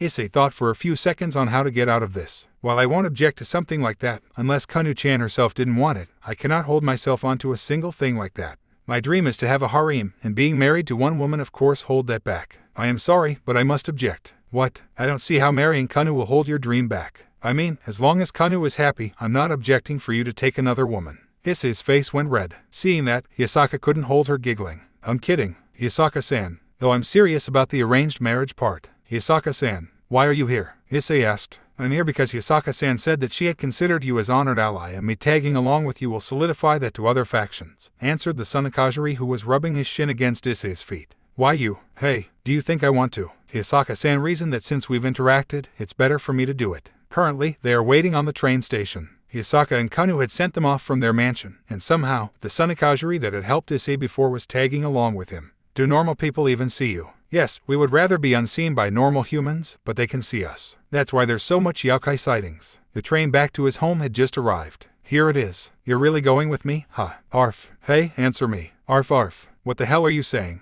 Arf, G-A-R-R-R, bark. Stop that stupid thing, really. Issei then heard other people's whisper. Does he think the dog could speak any other thing? Is he insane? And many more degrading things. He could see the smile on the Sunakajiri's face. Damn it, he forgot that normal dogs can't speak. Inside the room in the church in the Vatican, Dulio stood. In front of him was Vasco Strada, the cardinal priest, the second highest position in the church. Dulio had just finished reporting his mission to Vasco. So it was true, then. The church liberation movement was not just a rumor. What about your true mission? Asia is doing fine. At first her sacred gear was going to be extracted by the fallen angel. Twilight healing, while not that rare, is quite uncommon. Anyway, problem solved when the Red Dragon Emperor that I've mentioned saved her. I'm leaving Asia in his care now, though I can't help but worry after seeing his stunt in Kyoto. I see. Well then, you're dismissed. Please wait. Can you elaborate on what you know about the church liberation movement? It was a movement to liberate the church from our influence. By our, I mean the other higher-ups. Seems like they don't like the hierarchy of the church and want to remodel it to their liking.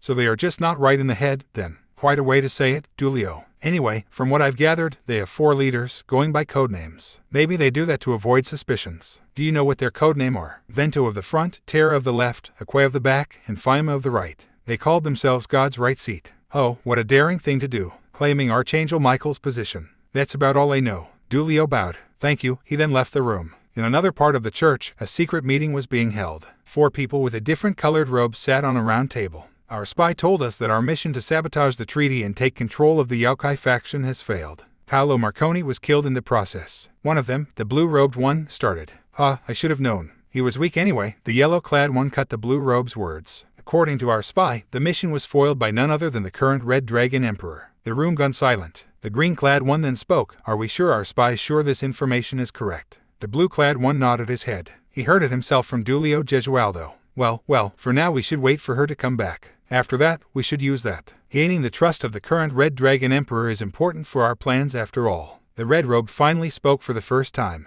The Phantom 5th member of God's right seat, full mind of the center. I think PPWG meeting has run its course. You are dismissed. I'm gonna say that for a total newbie to effectively counter my boundary field is quite something. Not to mention using another of my runes. The concealing runes to hide the sacred gear from the detection of anti-sacred gear runes. A genius if I say to myself. A white-robed figure was seen on the location where Paolo Marconi placed the runes to make the boundary field. The figure was gripping the paper used to write the rune. Then again, looking at what happened to that one cannon fodder, I must not underestimate that newbie, especially when he's the current Red Dragon Emperor. The white-clad figure then left the scene. Time to improve my runes. I'm sure the other could manage without me. When Issei arrived at his home, his parents' angry face was what greeted him when he opened the door. Eyes, where were you? When you didn't come home yesterday, we called the school, but they said that you are present. I was at Matsuda's house. We were having sleepover. It's been a while since we have had sleepover. Really? Yes. Underneath all that confidence he showed his parents, he was sweating. He hoped they hadn't called Matsuda and Madohama yet. Oh wait, they couldn't call them since they don't have Matsuda and Madohama's phone numbers. Good one, Issei. Arf. What's that? Eyes. His father asked him. He's a dog I found abandoned under the rain. His father just stared at him with a dubious look. His mother, however, Kaya. He's so cute. Can we keep him, dear? Oh, of course. Yeah, of course we can. The Sonokajiri was being held by Issei's mom. Great. His parents had another thing to gush about. Sigh. At least Sonokajiri was accepted by his family. He was actually afraid that they wouldn't accept the Sonokajiri. What's his name? Issei. Now this was a moment of revenge that Issei had been waiting since he was at the train. Sonoki. What? I thought Sonoki was a good name. Arf. Issei saw an angry look at the Sonokajiri's face. However, his mom thought it was a bark of acceptation. You accept? Sonoki. That's a cute name, actually. I'm surprised you can come up with that name. Hey, even I can come up with some cute name. Anyway, Mom, where's Asia-san? She's in your bedroom. She insisted on cleaning it. Oh, crap. Faster than anyone, he ran to his room. Asia was inside. Oh God, what if Asia found his secret stash of a Ro magazine? Would she be disappointed in him? Would she glance at him with pitiful eyes? Would she be angry at him? Asia-san, he shouted as he opened the door leading to his room. The sight of Asia reading a book filled him with dread. Issei-san.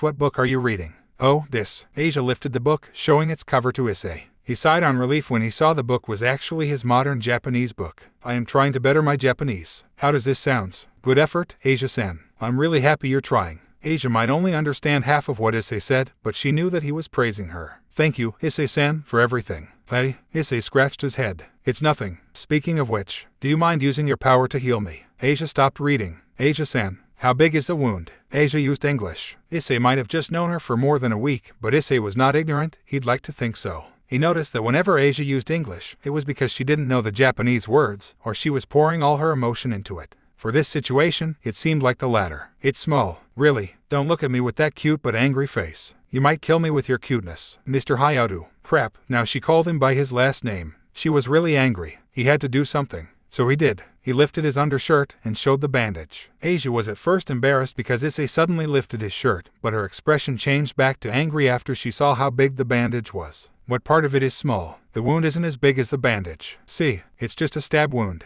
Issei opened the bandage. Asia gasped. Hurriedly, she went to Issei and used her sacred gear to heal the stab wound. After several minutes of her power doing its thing, she spoke. Where do you get it? Ouch, it stings. Of course, it pierced through your stomach. The light died down, signaling that the healing process was completed. Seeing that is. Asia couldn't hold it anymore. She hugged Issei and cried. When I saw it just now, it reminded me about the stab wound Lady Rainier caused you. Issei-san, I don't want to see you like that ever again. It was the first time he had been hugged by someone in the stomach. That was right, Asia was crying on his stomach. It was actually uncomfortable, but the gentleman that he was, he didn't voice his opinion. Issei didn't know what to do, so he did the first thing his instinct screamed. He ruffled her blonde hair. Asia-san, it's not like I want this to happen. It's just that, I saw someone who needed help, and I can't help but to extend my hand. I don't want something like years ago happening in front of me again. So please, Asia-san, don't cry anymore. Asia perked up at the words years ago. She wanted to press further, but when she saw his grim expression, she refrained. She wiped her tears and stood up. Issei-san, next time you need help, you can just ask me, okay? She offered with a bright smile. Issei nodded at her words. He couldn't help but think that something big was going to happen soon, and whether he wanted it or not, he'd be right in the middle of it. Nah, it was just his feeling. No way was it gonna happen. Pun, a high school DxD fanfiction.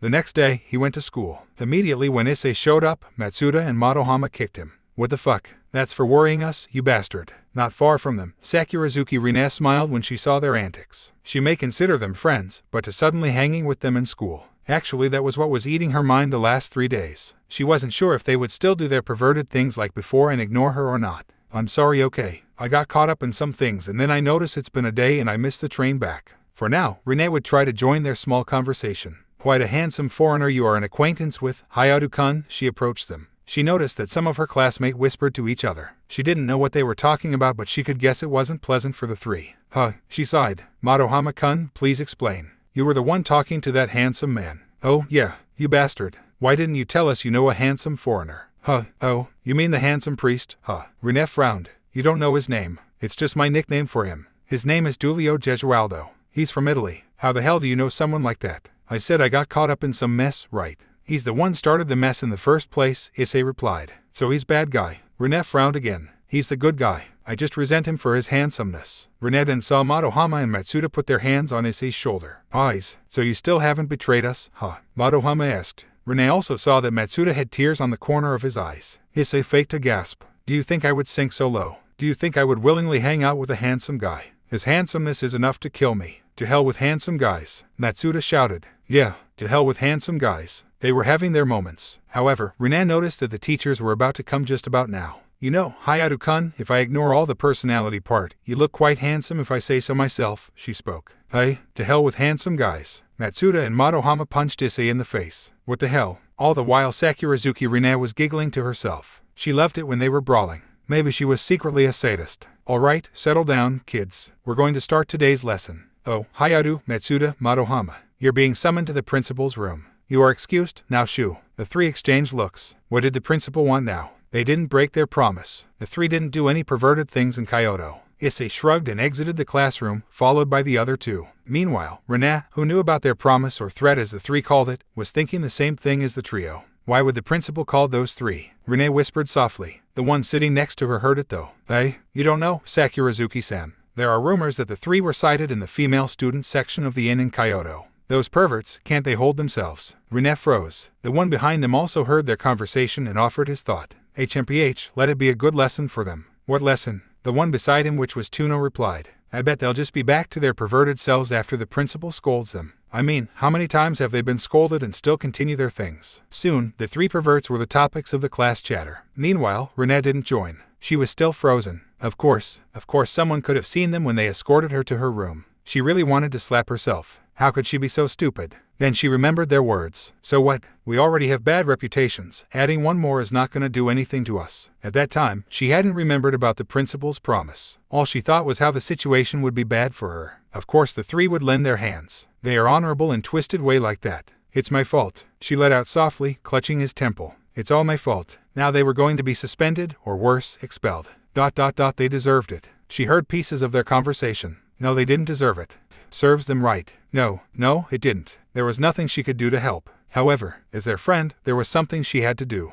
Sensei, my head is hurt. I'm gonna go to the infirmary. Without waiting for his response, she immediately exited the classroom. After she closed the door, she ran towards the principal room with all her strength. If she had bothered to look at the expressions of her classmates, she would have seen a smirk on Tuno's face. Come in, the principal shouted when he heard the knock on his room's door. The door opened and three students made their way to his desk. It was quiet for a second before he opened his mouth. Sigh, what should I do? I really don't want to suspend or expel you three, you know. The three didn't reply. So I ask you this, do you really go to the female section as the rumors say? The three nodded their heads. As I thought. When the PTA heard it, even if I just suspend you, they will want you to be expelled. Are you ready to take responsibility for your action? Just then the door was slammed by someone. The four inside the room turned their attention to the door to see Sakurazuki Rene panting. "Ah, Sakurazuki-san, please come in, but please wait after I'm done with these three. They're not at fault, sir." The three of them just escorted me back to my room so the teacher on patrol wouldn't see me. Yes, we were sneaking around after the curfew to buy some snacks, but they didn't do anything perverted for those 3 days. "Well, is it true?" he asked the 3 students in front of him. "It's not like anyone will believe us when we try to defend ourselves," Issei started. "So we just accept whatever you and people say," followed by Madohama. "It's not like our image will be worse if we don't defend ourselves," finished Matsuda. "Why do you 3 never properly explain your good deeds?" It was Rene who shouted. "You escorted me back to my room safely, and before that you kept me safe from those high schoolers. With that, it's enough to clear your names, isn't it?" Madohama, Issei, and Matsuda just stared at each other. "Does it matter?" Madohama answered while fixing his glasses. "Besides, any good deeds we do is overshadowed by the amount of bad deeds we also do. So it doesn't matter if we explain it or not, having just one person to acknowledge our good deeds is enough. No need to show it to the world." There was silence in the room. "As much as I don't want to give you suspension after hearing the full story, I can't. The PTA would hound me for that reason, so I'll give you 3 days of suspension. Do you have any complaints? Why isn't it a week? You want a week, then? Yes, a week of suspension it is. Woohoo. Yeah, awesome." Rene just stared at them with an incredulous expression. "You guys, don't tell me you just want suspension so that you won't need to go to school." "Well, yeah," Issei answered her. Hearing the confirmation from Issei, Rene covered her face with her palm in embarrassment. "Now I feel embarrassed barging into the room like that." "Don't, Sakurazuki-san. You explained it properly, so I gave them a light punishment and I will try to get the PTA to back off. If you hadn't, I might have given them harsher punishment and the PTA would still demand me to give an even harsher punishment. PTA is dangerous like that. Now you 3 are dismissed. After school, come back here for your official suspension letter." The 3 nodded. "Oh, one last thing. Sakurazuki-san, I certainly won't hold it against you if you are sick until the next week," he said with a smile towards Rene. Seeing the smile on the principal's face, Rene's eyes widened. The underlying message was clear. She nodded at the principal. As they left the room, one thing remained on Rene's mind. My, who knew the principal was that awesome? Aisa saw that Ms. Hayato was relaxing in the living room. Good, this was her chance to ask her something that had been bothering her since yesterday. Hayato-san, Aisa began speaking after she entered the living room. "Aura, Aisa-chan. Like I've said before, you can just call me Mother." Mother." She spoke with an embarrassed face. "What do you need, Aisa-chan?" "There's something happened to Issei-san several years ago." The smile on Ms. Hayato's face disappeared. A frown replaced it instead. "I suppose Issei let it slip." Yeah, I don't mean to intrude." "It's okay. If Issei said something like that, then Issei was being serious. I think I can tell you, since Issei will probably dance around that subject and you will end up with a misunderstanding." Aisa nodded. "It began 7 years ago." A bright light appeared from Issei's lower left arm. Issei took a look at the scenery before him. The rooftop of his school was actually his favorite place to hang out alone. Matsuda and Madohama didn't know this. The rooftop was actually locked, but Issei found a way around that, so it had always been his favorite place since his 2nd year. "I figure we can do with some bonding time. And besides, I want to know you more. You're a dragon. Dragon tends to be awesome." The creature inside the sacred gear began to laugh. "You're not quite correct, partner. It's not dragons tends to be awesome, it's D-Drag is awesome. Are all dragons so full of themselves? You're the one who said dragons tends to be awesome first. Not all dragon are awesome, especially my rival. He sucks." "Well, you have a rival. Cool. On that note, you should train your body. The limit of boosted gear is the user's body, and currently, you are weak. In the future, you will have the destined fight against the user of my rival's power. And I don't want you to smear my name by losing against my rival. I am the heavenly dragon D-Drag." The wind blows as Issei stares at the distance. "Speaking of which, you haven't answered my question from back then. Why are you so insistent on saving the little girl, and later saving the mother? Previously you also saved the nun despite all the risk involved. Why?" Silently, Issei muttered a prayer to a certain someone that D-Drag couldn't hear. "I just want to prevent tragedies from happening if my hand can reach it." Issei stared at his palm while answering D-Drag's question. He then clenched his hand as he continued. "I hate tragedies." D-Drag was silent. After a while, he spoke. "Some tragedies were meant to happen, partner. Some will lead to happiness, others will lead to more tragedies. You can't prevent every tragedy from happening. You can't save everyone. I know that, D-Drag. I've failed once. That's why I didn't say I will save or help everyone. Don't try to lecture me on saving everyone. I know the burden of failing to save what matters to me. Yeah, there's one flaw in your principle though. You want to prevent tragedies from happening, but tragedies who befall some person will be blessing for others. In other words, you would also prevent some people from gaining happiness." Issei didn't reply. You might prevent the tragedy that befell the Twilight Healing user, but you also prevented the fallen angel from gaining happiness. You might prevent the tragedy that befell the Yokai leader's family, but you also prevented the traitor exorcist from gaining happiness. That is what I mean by you can't prevent all tragedies. You can't deny what I'm saying. You know it. There was silence for a few seconds. The wind blows once again. Let me tell you the story, Diedrag. Let me tell you my failure. Let me tell you about the day when I felt really helpless to do anything. It began 7 years ago. Aisa had a childhood friend. Her name was Irina. They loved playing heroes, and since our families were neighbor, they always played every day. One day, I don't know why, but I was tired of playing heroes, so we played tag instead. However, Irina was faster than me, so I always lost to him. When he was being it, I went to the road. Irina, full of spirit, chased me. But then, Irina was hit by a truck. You might be asking, why did I say it's my failure? It's because I noticed the truck. I was too late to push him. Irina's family were going to move to England. So after 6 months of treatment here, they moved and she also began her treatment in England. Truthfully, Irina's family never blamed Issei. However, the stubborn boy always blamed himself. Ever since then, he became a quiet child. He didn't even reply to me the first month after Irina's departure. I wrote a letter to him, since Irina's family sent us a letter that said Irina was beginning his treatment in England. However, Irina never replied up until now. It just made him feel even worse. However, when I sent a message to them, they said that Irina hadn't woken up. I suspect that when Irina had woken, they just forgot that Aisa had sent a letter. So they lost contact just like that. Stupid, I know. I forgot how many times I forced Issei to write another letter, but he just wouldn't budge. He is patiently waiting for her letter even now. That's the story. I failed to save him. I failed to save what matters most to me. You see how I always belittle and sometimes insult him. It's because that was the only way I could get a reaction out of him back then. Issei's mother began tearing up. It continues until now. It's just became a routine that I can't even start a conversation without a tiny insult inside. I don't like it one bit. It's unhealthy. My husband has always hated how I get reaction out of Issei, and now I understand that he was right. Mother, Asia, who was silent throughout the story, finally let out a words. That's why having you here is a blessing, Asia-chan. With you here, I feel like our family has a daughter. Asia embraced the woman in front of her, a strong woman who sacrificed her relationship with her son just to make him normal again. Actually, her son didn't go back to normal with just her insults. Her insults was what sparked him to care for himself more. Back then, Issei didn't even want to eat. She also knew that her son was a pervert who hides erotic magazine in his room. However, she suspected that it was a coping mechanism for his trauma. That was also why she let her son interact with the two perverted friends of him. It was good for her son. Mother, I promise I will be a good daughter to you, Asia said with a determination.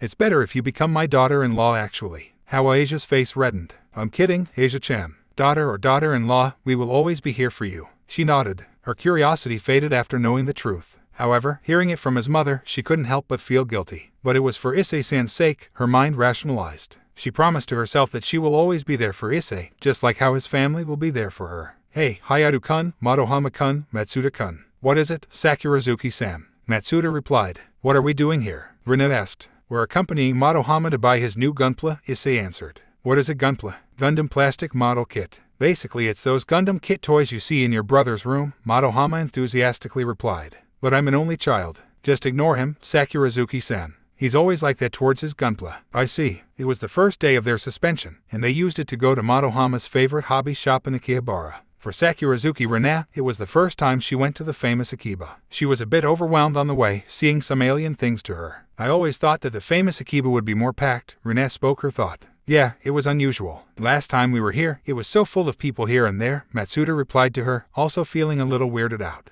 Then it's a good time for me to search for any rare gunpla. Or maybe the newest one has arrived. I wouldn't need to fight my way to buy it. Issei was silent, his eyes scanning the shops they passed, searching for any kinds of new Eroge or Ero magazine or beautiful girls. After 5 minutes of walking, they arrived in front of the hobby shop Issei mentioned was Madohama's favorite. Madohama gasped, his eyes glued to the shop's display window. Oh my god, the newest edition has come out. Quick, I want to buy it. Madohama ran inside. The other two followed him, but with a slow pace. No need to rush since Madohama was the one buying it. Issei, however, saw from the display window that someone took the gunpla that Madohama wanted. When the two reached Madohama, however, they saw him kneeling on the ground while the shop owner was giving Madohama an apologetic smile. What happened? Matsuda asked. You see, the shop owner started explaining. Madohama-kun here wanted to buy the newest edition, however, he was a little bit late since the last one had been bought by someone. Hey, where's Hayato? Rene was the first to realize that there was no Issei with them. They glanced at the front door to see Issei block someone from going outside.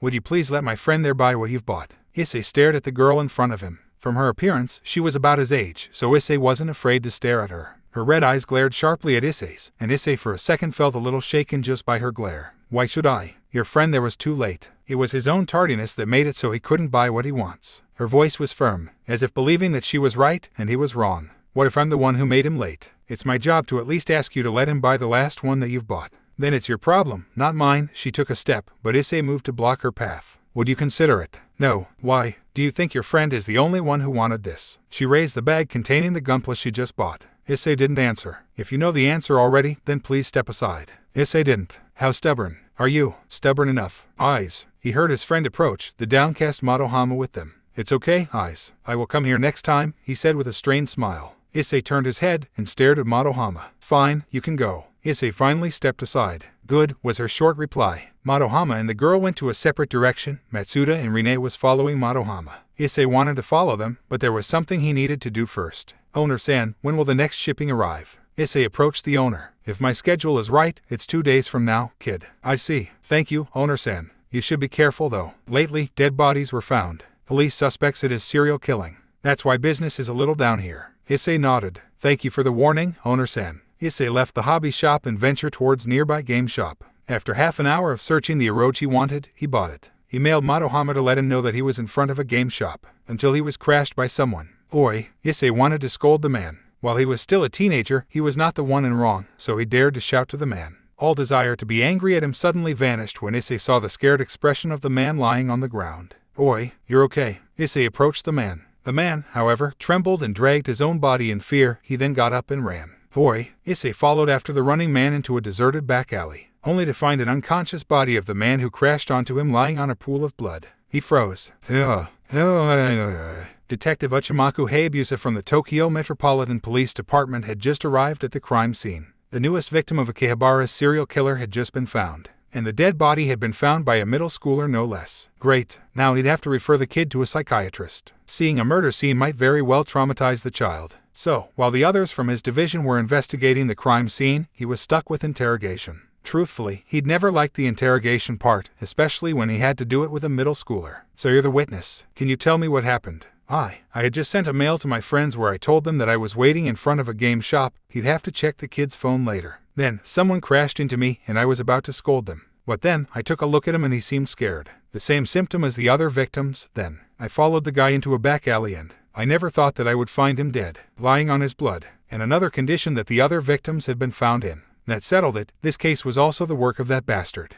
Sir. Yeah. Strangely, the nervousness that had been present when the kid had retold his story was now gone from his voice. What happened there? Is it the work of a serial killer? That's classified, kid. Anyway, are you from around here? The kid shook his head. Then just go home. Forget everything that you've seen tonight. He then wrote a number on a paper and gave it to the kid. If you can't, call me. I might know 1 or 2 psychiatrists to ease your mind. Before that though, I have to check your phone to see if what you said correlates to what happened. The kid nodded and gave him the phone. He checked the mail, and true to the kid's words, there was the mail that he had sent to his friend. 10:45 a.m. so the possible time of death was somewhere around 10:50 a.m. to 11 a.m. Thank you for your cooperation, kid. Last advice, don't come here again until the whole serial killer debacle dies down. The teenage boy looked like he wanted to refuse, but just nodded at his advice. The kid then left the crime scene, leaving him and his division alone. Now, to get back to work. He asked his coworker for the report of the victim, and then read it. Looks like I was correct then. On the report, the victim had been identified as Anakata Tsuji. Kid, I really hope you follow my advice. And below that name, there was a sentence. Was the first person to see another victim 10 days ago. Yup, it looked like he had finally found a pattern to how the victims were chosen. He was the first person to see the victim's corpse. It was ingenious, really. The method would create a continuous chain that would never end. As a detective, he found the method for selecting the victims really good. Except for one fact that the serial killer shouldn't know who was the first who saw the corpse. Yes, the serial killer shouldn't have known that unless he or she was also on site. But then it became odd. The kid, and many others that he interrogated, never said anything about other witnesses. He gave the report back to his coworker. Got him it. Why the hell had he been dispatched for this headache-inducing case? He felt a vibration in his pocket. Great. Who would call him on this kind of situation? He picked up the phone and saw that the caller was that forensic doctor. Hey, don't call me in a situation like this. What? What situation? We've got another body here. I see. Anyway, send it me. I want to check something. He frowned. Have you found something? Yes, I'll send you the body for autopsy then. But you have to tell me later. Will do. He ended the call. What did that eccentric doctor find? The forensic doctor that had just called him was an acquaintance of his. Usually the autopsy would be done by his division's forensics team, but since they couldn't find anything and that eccentric doctor had said that he'd found something, he wanted to try sending the body to the doc. Hopefully, that guy could shed some light on this confusing case. Pawn, a high school DxD fanfiction. Eyes, Hayaru-kun. His friends approached him. Guys, he let out with relieved sigh. What happened? Why did a policeman question you? Are you involved in some kind of crime? Renee asked him. He just let out a smile. Don't worry, I just saw a dead body. Anyway, we need to go home. The detective said that we shouldn't go back to Akiba until the culprit is caught, and I agree with him. The three didn't reply. There were some things that they wanted to ask their friend, but they decided to refrain themselves. How the hell are you so calm? What the hell is happening? And how are you feeling? Were among the many questions that they had for him. Nonetheless, they understood and followed Issei's wish. Seeing a dead body, they might never experience that as their friend had.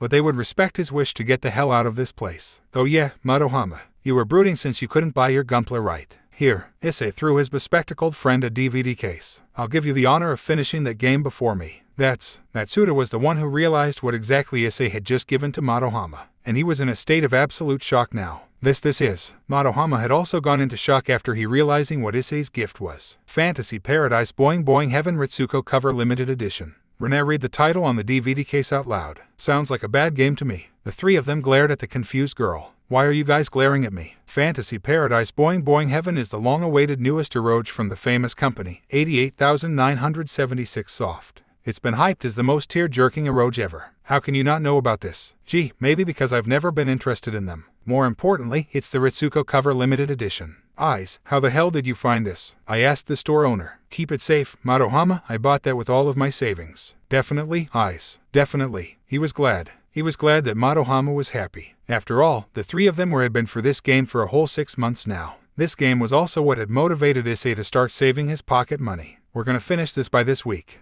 Sorry guys, Issei interjected. I don't think that I'm ready for it yet. Madohama, you can play it with Matsuda of course. I just won't be there to enjoy it with you two. The two said friends saw the forced smile on Issei's face and understood why he did it. He was still in shock from what he had just seen. Of course, just come to my house when you're ready, Eyes.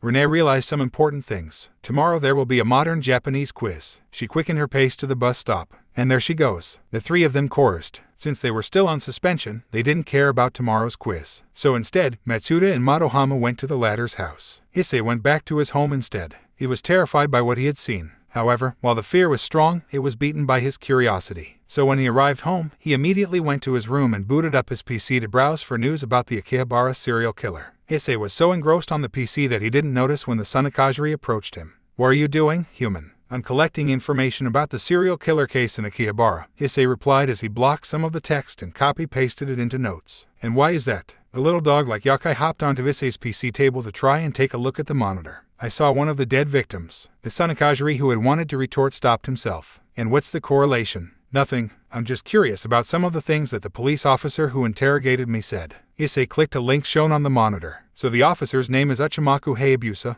and he's the one assigned to this case. What did that man say to you? He told me that I'd need to avoid going to Akihabara until the culprit is caught. I can't do that. 2 days from now, I have to go there to buy a Gunpla as a surprise for my friend. So you want to know why he said that to you? Issei nodded. Yeah. And do you know what's interesting? There was never any mention on the news on why I should stay away. Either this officer is just taking precautions, or he knows something that was kept from the press. You should look up the identities of the victims then. Right. Issei typed some words into a search engine and clicked the first link shown. The news haven't heard about today's murder yet. I can only find stuff about the past victims. Wait, what? The Sunakajiri leaned in with curiosity. What's wrong? He's the one I saw dead today. Issei trailed off while showing the picture of a man identical to the one that he'd just seen today, minus the horrified expression. The Sunakajiri only glanced at the picture and read the news under the picture instead. A middle-aged man, no notable things on his appearance, saw a dead body in Akihabara. Hey, human, he's like you. The Sunakajiri's words prompted Issei to also read the article. I see. He also saw a dead body. Is this why Officer Uchimaku doesn't want me to go to Akiba again?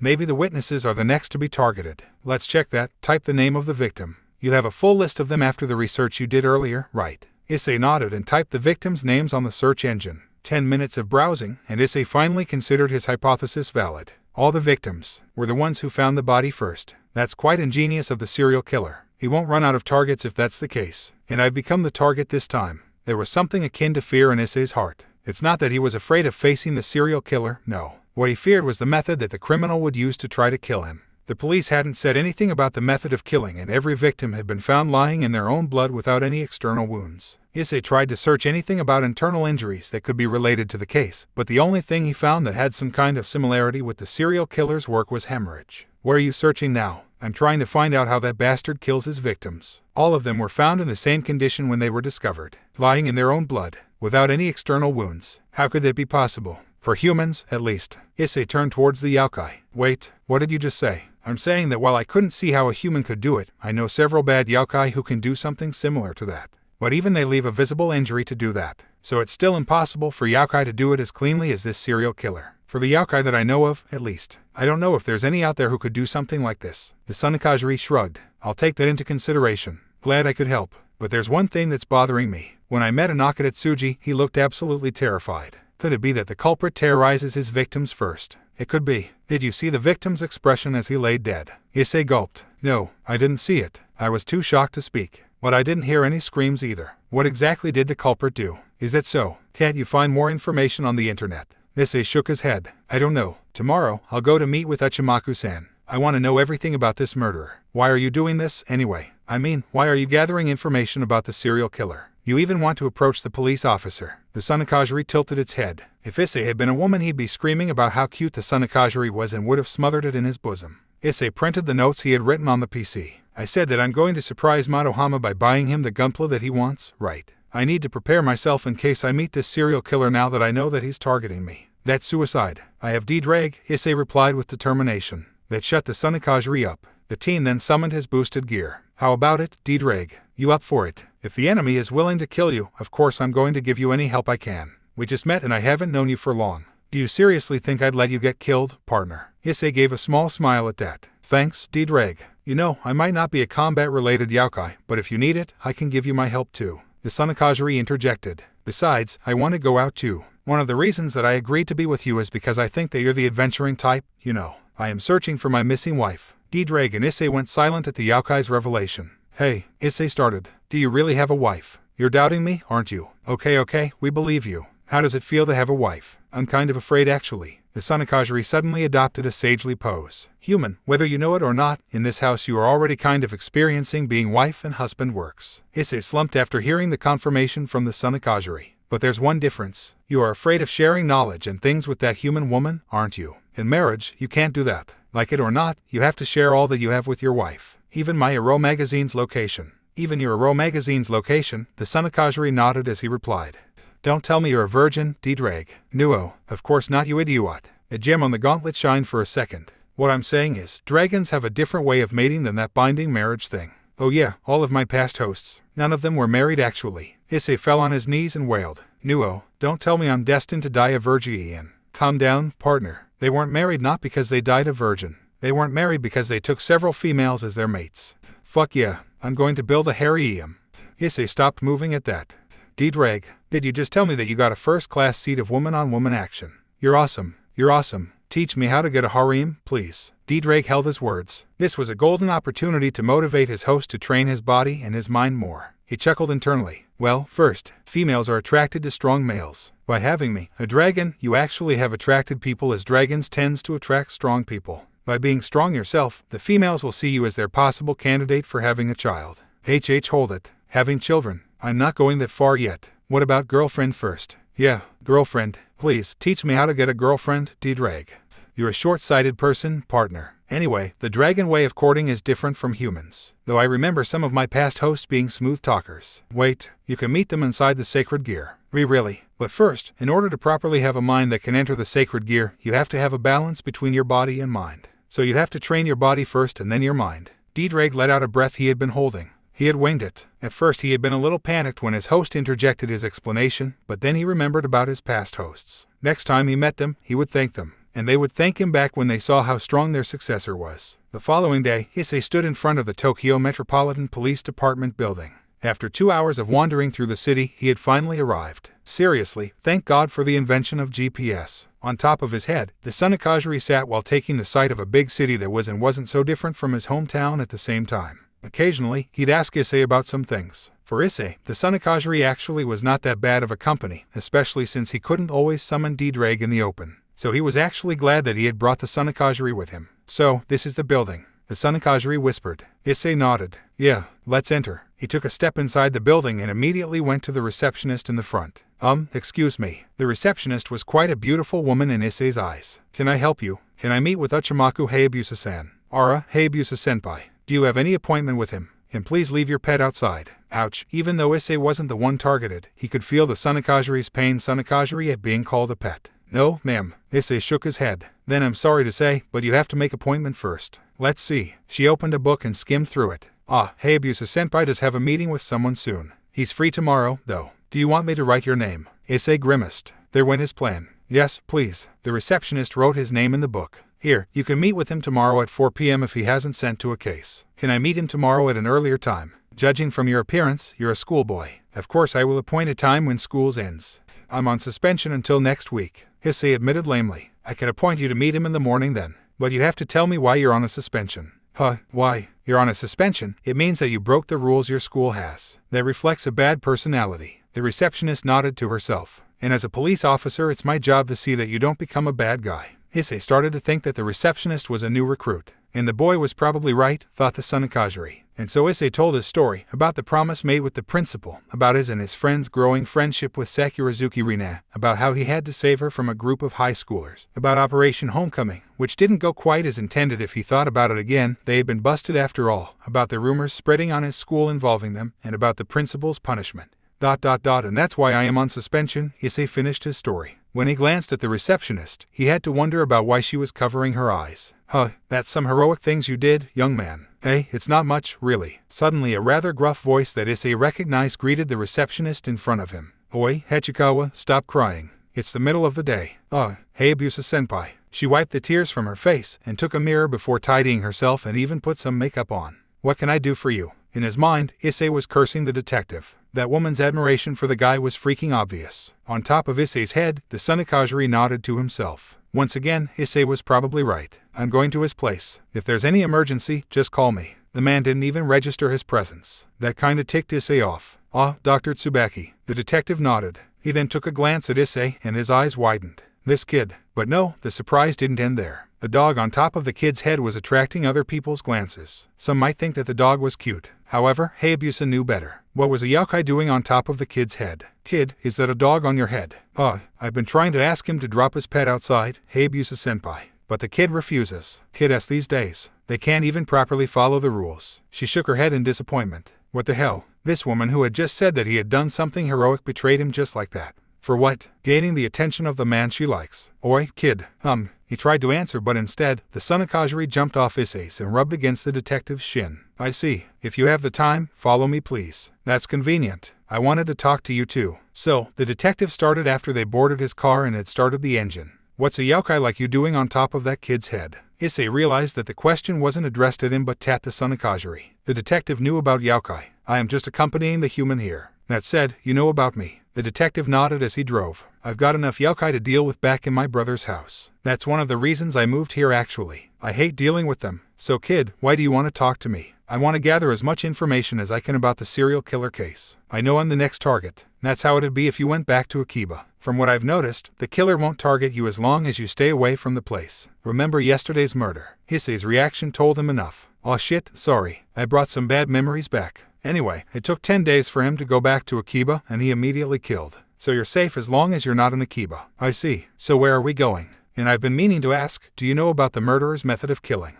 And the motives? Unfortunately no. We don't even know how the serial killer murdered the victim. From what we could gather from the state of the corpse, it was similar to hemorrhage. Right, but hemorrhage is usually caused by an injury in the head. However, the autopsies didn't find any signs of injury. That's what I find strange about this case. The Sunakajiri said that it is impossible for normal humans to do it. The traffic light showed red, and Detective Hayabusa stopped the car. Are you saying that the murderer is not a normal human, but a yokai? That's what I want to find out. As the lights turned to green, the detective continued driving. We've arrived, the detective said after 20 minutes of travel. Issei got out of the car and saw that they had stopped in front of a hospital. He then followed the detective inside, who greeted the receptionist and gestured to Issei to follow him again. They arrived in front of a door with a nameplate spelling forensic room. Oi, Tsubaki-san, what kind of findings do you want to tell me about? The detective opened the door and the stench of rotting corpses immediately hit Issei's nostrils. He wanted to puke. "Ah, hey Aisa, you're late. I've been waiting for you since yesterday. The new corpse you sent truly shed a light to my findings, and now I want to autopsy the older corpses of the serial killer's victims."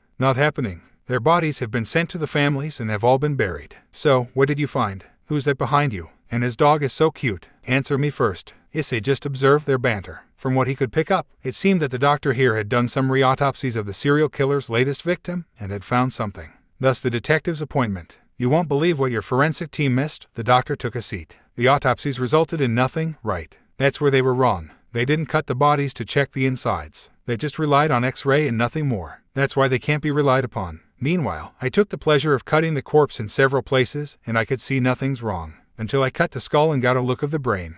"What did you see inside? Who's the kid?" The doctor replied back. "He's just a curious kid." That the detective bit his lip, but that didn't escape Issei. "Don't lie to me, hey Aisa. I know you. You wouldn't take some random kid from the street to meet me." At the doctor's evil smirk, Issei trembled a little. "He's most likely the next victim." "Splendid, hey Aisa. You bring me my next patient. I kinda want to see the difference inside the brain before and after the victim is dead." Had he just heard right? Did this doctor want to cut his head open and peek inside his brain? Instinctively, Issei put his 2 hands on his head, as if to say that he wouldn't let the strange doctor do that. "Don't worry, kid. You won't feel a thing." That was what he feared actually, knowing that someone had peeked inside his brain and that he hadn't felt a thing. At least, for those 2 stab wounds he received, he had felt the pain, so that was kinda normal. He felt that if he let the doctor do that, he wouldn't go back to normal ever again. He didn't realize that at this point, his life had completely lost its normalcy, and that there was nothing normal about being stabbed twice. "Stop scaring the kid, Tsubaki-san." "Haha, kidding, kid. I won't do that to you. As much as I want to do it. I've got morals after all. Anyway, hey Aisa. Rather than telling you, you should see for yourselves." The doctor led the detective to the corpse. Issei couldn't just go and follow him on his own, and he didn't exactly want to see inside of someone's head either. So he and the Sunakajiri decided to take a seat. What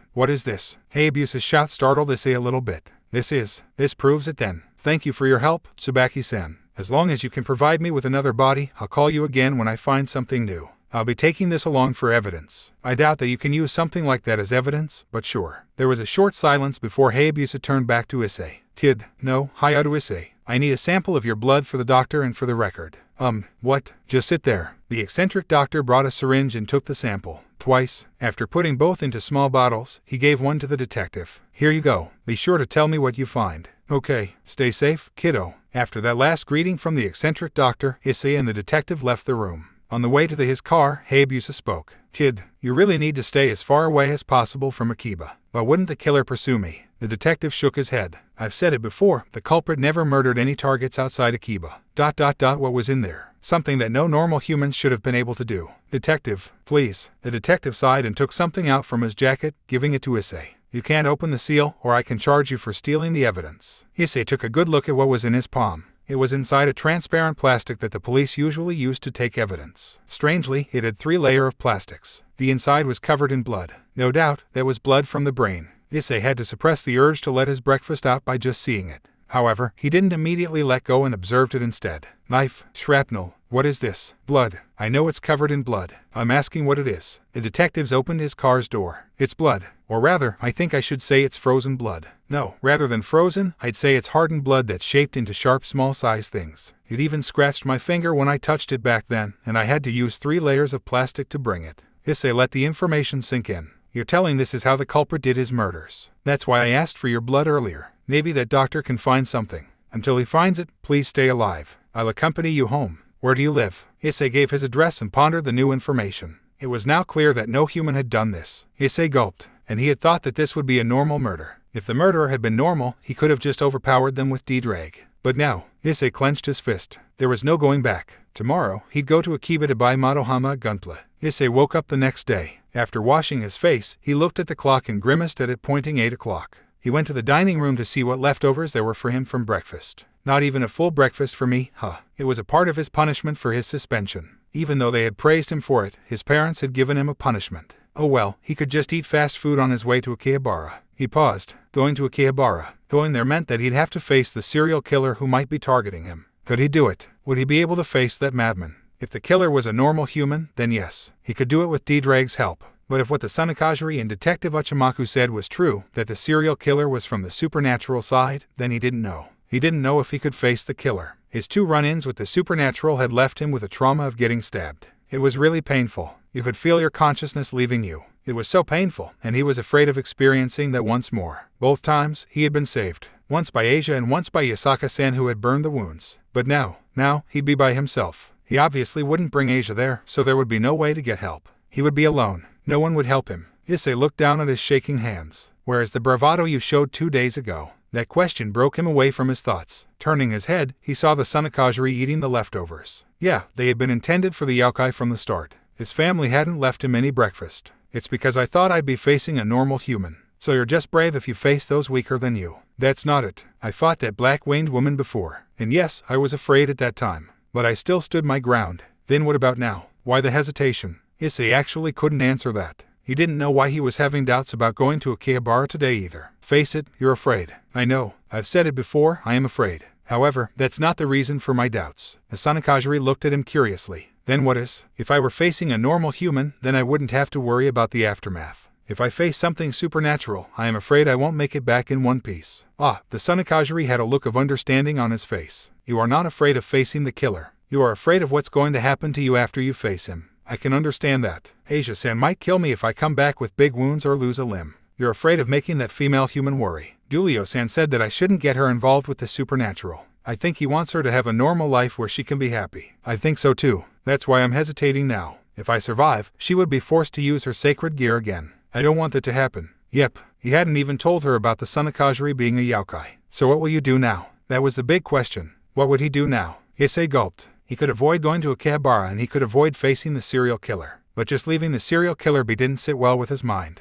His mind flashed back to the news he had read on the internet. How large the number of victims were. How the families of the victims cried as their loved ones had become victims of someone's sick mind. Having the power to change things and doing nothing with it didn't sit well with him. He then imagined how his family would react if he was declared as the latest victim. How would the people in his school react? Actually, the girls might rejoice that the people perving on them is decreased by 1. He made up his mind. I'm going. That was right. It was better to face the killer and die rather than to avoid him and do nothing. The serial killer showed a pattern of killing the first witness of the last victim, and the next most probable victim was him. But what was stopping the killer from killing others? Hey, Sunakajiri. The yokai turned to Issei. If I don't come back, please tell Asia that it isn't her fault. It was my own stubbornness. Also, please tell my mother that I still love her despite her ways of dealing with me, and please tell my father that I found his porn stash. Are you an idiot? How would I tell them? Issei thought for a while before he realized what the small yokai meant. ... You can write a letter, sort of my last message for them. Could you? I can't even grab a pen. How would I write a message? So, tell them yourself. I can't tell that human girl, your mother, or your father without revealing that I am not a normal puppy. That's why you have to come back and tell them yourself. You hear me? Thanks, Sunakajiri. You're like the cool uncle I've never had. But it's actually good that my kid is still a baby. I can't help but worry that he's going to be like you when he reaches teenagehood. Ooh, I have to meet him. There's so much to show him. Don't you dare corrupt my son. With a laugh, Issei then went to his room to prepare. Inside the boosted gear, Diedrich just sighed. He'd heard the whole conversation. He knew that the excuse he had given the Sunakajiri was just that, an excuse. Not afraid of facing the killer, but afraid of what would happen after he faced the killer. That was actually the most stupid lie that he had heard all his life. The Sunakajiri hadn't been with his partner when he was facing the fallen angel and the exorcist, and not to mention the small yokai was still new to Issei. But to Diedrich, who had been with Issei from the start, the lie had been easy to see through. His host was afraid. He had been afraid when he faced the fallen angel, and he had been afraid when he'd faced the human exorcist. Maybe the boy didn't realize it, and tried to distract himself, whether consciously or not, but Issei had always frozen up every time he'd been reminded of or thought about the serial killer these past 2 days. He never liked to guess or peek inside Issei's mind, or any other host's, often because he himself never liked having his mind being read. But this time, even with just a glance, Issei's thoughts were obvious, especially when he decided to go just now. He had thought about how his family would react if he was killed by the serial killer. His father would try to be strong, his mother would break down, Asia would cry and blame herself for not being able to save him. It would be a tragedy to his family if he died. But then, unconsciously, he tried to put his own situation onto his family, and decided it was better him than his family. That incident with his childhood friend really destroyed his perspective of people around him. He actually thought he was worthless. Better him than his family meant that he put his family's worth over his own. He was actually normal. However, in this kind of situation, it was wrong. Humans tended to put themselves above others, which was why humans were selfish creatures. They just want the best for themselves. But the way he put himself below others so that he wouldn't feel the pain of being the one left by them was actually more selfish. Pun, a high school DxD fanfiction. After ordering a hamburger on a fast food restaurant on the way, Issei finally arrived at Akihabara. Now he headed towards the hobby shop where Madohama's gunpla was waiting. Snap! Issei heard the sound of a finger snapping. Instantly he was on edge. What was that? Scanning his surroundings, he found nothing. Maybe it was just his imagination. Issei continued walking. Snap! Scanning his surrounding again, he still couldn't find anything. He continued to walk, but he couldn't shake the feeling that something was wrong. Snap! Issei stopped again. This time, he scanned his surroundings thoroughly, intending to find anyone who bothered him. The people walking around him didn't seem like bothered by the sound. Excuse me, Issei tapped a random passerby. Can you hear a snapping sound? Huh, is there something wrong with your head? There's no snapping sound. Snap! The sound could be heard again. I see, maybe it was just my imagination, thank you. Issei bowed lightly. As soon as he raised his head back, he saw it. In between the crowd of people, a single man was smirking in his direction. Issei saw him raise his hand upwards, and he snapped his finger. Snap! He blinked, and the man vanished. Oh damn, it seemed like he found the serial killer, or rather, the serial killer found him. He hastened his steps towards the hobby shop, and after 5 minutes of constant snapping sound, Issei finally arrived. He didn't breathe a sigh of relief though. He knew it was far from over. Inside the shop, Issei scanned the box of gunplas. He was searching for the same gunpla that Madohama wanted. There, he found it. Ugh, it was located on the top of the shelf. His short hand failed to reach the box. Suddenly, Issei saw a hand took the box of gunpla that he wanted. Here, the one who took it gave it to Issei. Thank you. Oh, it's you. Indeed, the one who gave it to Issei was the girl he met 2 days ago in this same shop. Her pale blonde hair was rare to see in Japan, and her piercing red eyes behind glasses stared seriously at Issei. Buying this for your friend? Issei nodded. Yeah, I'm sorry for how I acted before. Issei bowed to her. It's fine. I understand why you did it. You're here to buy another. Wow, you must be rich. I just have enough pocket money to buy another one, she spoke. Well then, I'm going to pay for this. Once again, thank you. He went to the cashier to pay for the gunpla. After that, since he had no business in the shop anymore, he decided to exit the shop and try to get out from Akihabara without getting killed. Snap! It was kind of hard to get the killer of his tail when the snapping sound tormented his mind. On the corner of his eyes, Issei saw the serial killer standing outside a music shop in front of him, smirking towards him. Issei turned back and took the opposite way. Snap! Now he saw him sitting on an outside cafe smirking at him. The way his eyes saw him terrified Issei. It was like a hunter seeing its prey. Snap! Issei went to the opposite direction once again. This time he didn't see the killer in his former place, so he hurriedly passed it. Snap! The figure of the killer stood in front of an anime merchandise shop, once again smirking at him. Got him. He was terrified. He increased his pace until he arrived at a three-way junction. Snap! The killer was leaning on the window of another cafe to the left of him. There was no way he would go there, so he took the way to his right. It occurred to Issei's panicked mind that maybe the way to his right was the one that his killer wanted. After all, Inakata Tsuji also looked terrified, who would not? And in the end he was found dead, so he stubbornly went to his left instead. Snap! The killer now stood in front of a vending machine not far in front of Issei. He ignored him even though his heartbeat rate went up. Snap! Issei tightened his grip on the bag on with his sweaty hand and marched forward. Snap! Issei saw the killer standing on the way in front of him. Now it was obvious that he was right. Issei cautiously approached him. Snap! But he went missing. Issei, who stood at his place, couldn't find him after scanning the crowds. Snap! The killer stood at the vending machine again. Issei thought for a second. He had defied the killer's expectation by approaching him instead, so it didn't go the way the killer wanted. So maybe this time the killer expected him to approach him. Issei took a deep breath before he continued his way. No way would he fall for that bait. Snap! The serial killer stood on the way in front of him once again. Issei glared at him and still continued his walk. The killer smirked. Issei stopped his walk. The killer raised his hand and snapped his finger again. Snap! The killer smirked at Issei. He smirked as if he understood Issei's train of thought. Issei widened his eyes. No way. He immediately ran on the opposite direction. Bam! He collided onto someone.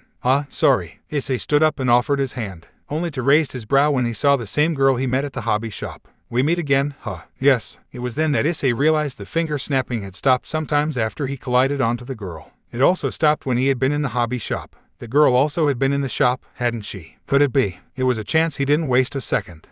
Would you like me to treat you to a drink? The girl narrowed her eyes at his question. I would like to, she replied after a slight hesitation. After all, meeting the same person without prior agreement was rare, and she met him thrice. Not to mention she also saw a terrified expression that he tried to mask behind a calm face. 5 minutes later, they found themselves sitting inside a cafe in Akihabara. It was a normal cafe rather than a themed one. Issei ordered a black coffee, since it was his favorite, while the girl sitting opposite of him ordered an iced coffee. While waiting for the order, Issei tried to strike a conversation. So, is assembling a Gundam plastic model kit your hobby? The girl nodded. Yes, it helps me soothe my nerves when I'm stressed. Issei's eyes wandered. He scanned through the cafe to see if the serial killer was truly off his back. Seemed so. I see. What about you? You mentioned buying it for your friends. I don't, though I know the basics since Madohama always did it with me and Matsuda. I see. Crap. He didn't exactly know how to deal with the serious type like her. Fortunately, the order came and they took a sip of their own drink. Why are you inviting me to a cafe like this? She asked after putting her cup on the desk.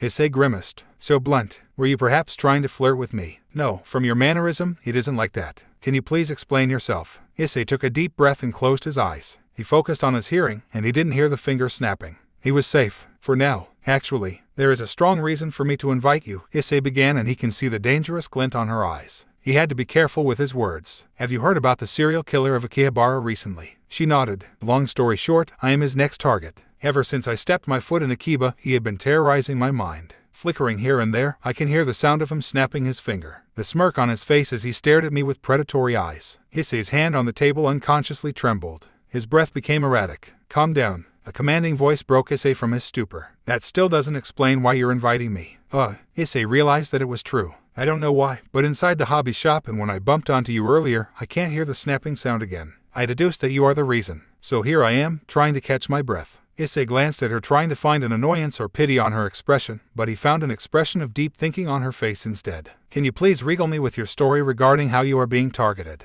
Maybe you were wrong and he was targeting other people instead. Issei just took a paper from his pocket. It was the paper containing all the information he got after searching the internet and meeting Detective Uchimaku yesterday. Here, he gave it to the long-haired girl in front of him. It is my own investigation, so to speak. I have cross-checked with one of the officers involved in this case, and he deduced the same. She seemed to read the paper seriously. After a few minutes, she gave it back to him. A simple but logical analysis. You said the officer deduced the same. Issei nodded. The only thing missing is how the serial killer kills the victims. No external injuries, but the brain instead, and yet police didn't find any trace of weapons or external wounds. Issei didn't write about the weird doctor's findings. He just wrote that a re-autopsy managed to uncover that the injury was inside the brain. No need to confuse other people with the supernatural. Let's put the report away for now. What I find more interesting is, why is it that the killer didn't try to frighten you when I'm with you? You said that you're fine inside the hobby shop, and after bumping onto me you can't hear the terrorizing sound again. Twice isn't enough to claim that it's a pattern. So is he trying to ruse you now? No, Issei shook his head. I'm currently fine. Thrice it is, then. We can wildly assume that it's a pattern. For some reason, I am scaring the serial killer. Are you a murderer yourself? She glared at him, not finding it funny. Or are you perhaps some kind of undercover police investigator? She shook her head. Then I don't know. I am normal, thank you. For some reason, Issei felt that she was holding something back. What is it? No, it's nothing. Issei also contemplated telling her about the pieces of information that he held. After all, if he didn't see it himself, he wouldn't believe what he saw when he and the detective visited the doctor yesterday. It was not something that a normal human could wrap his head around. The doctor Issei believed was a little crazy, while the detective had dealt with yokai before. He himself had fought a black-winged creature and a priest, and saved a yokai. That was why the three of them only wondered about the method of killing, not the weapon used to do the killing itself. Issei considered magic was used since there were barriers and runes. But it was only a wild guess. He knew nothing about magic after all. Should he tell the girl in front of her about it? If yes, would it be a good decision? Issei took a sip of his coffee and made up his mind. There is one more important information about the serial killer that I didn't write on that paper. The girl did the same before she asked. And what is it? The injury in the brain is caused by a frozen and or hardened blood with a small knife-like shape. It was not something a normal human can do. Issei slipped the last part unconsciously. I see. The girl sipped her drink. How do you find out about that? The detective showed me the hardened blood itself. He said doctors found it inside the victim's brain.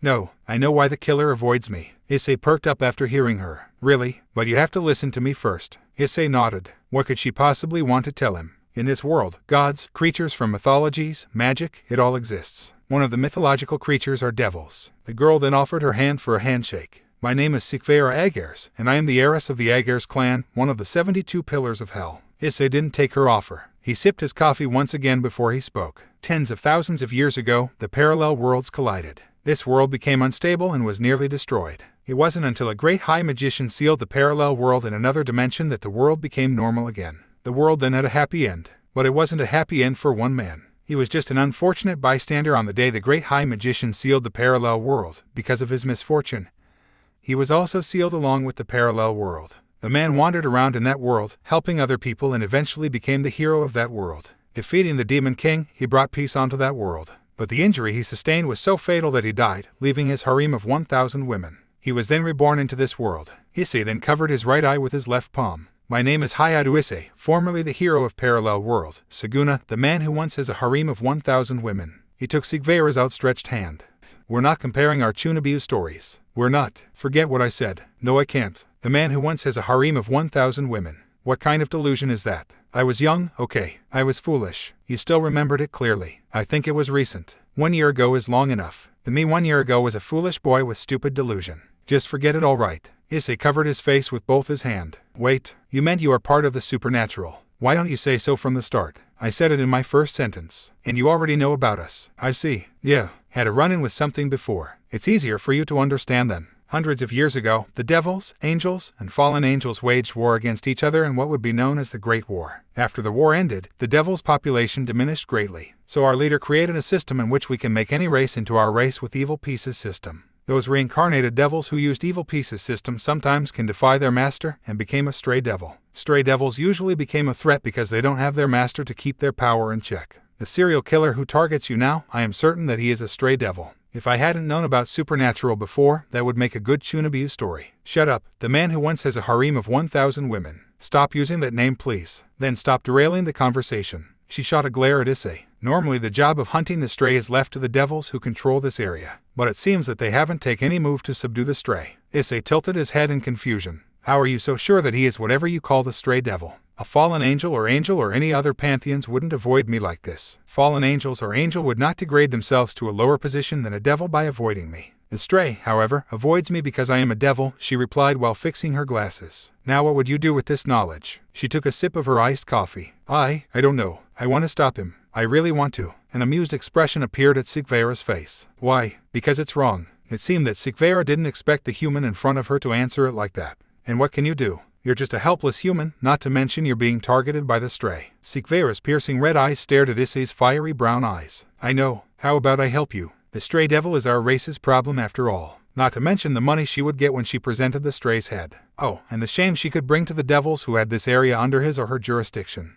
You won't ask me to give my soul, will you? She shook her head. No, perhaps I should explain it to you first. We devils try to increase our influences by making a contract with humans and others too. We use a summoning paper to get the humans with wishes to summon us. Usually we grant them their wishes in exchange for a contract. The more contracts a devil got, the more recognition he has in our society. Issei refrained from commenting because he knew she would get mad at him and use his embarrassing nickname again. Blackmail was really unfair. You were just thinking a bad thing, weren't you? Issei shook his head. Anyway, what I want in return is for you to summon me and me alone if you have a wish you want to be granted. Do not ever use other devils. Kind of like a personal contract between you and me. Issei didn't need to think for a long time before he replied. Sure. He had already taken care of a former nun who had a power of healing and a small but adult yokai. Having one more wouldn't matter that much, maybe. And besides, it wasn't like she would end up taking residence on his house like the former two. That was quick. As long as you help me stop that stray devil. Don't worry, I'm planning to. She outstretched her hand once again, and this time, Issei took it firmly. It signaled the unwritten pact between the two of them. Now what should we do?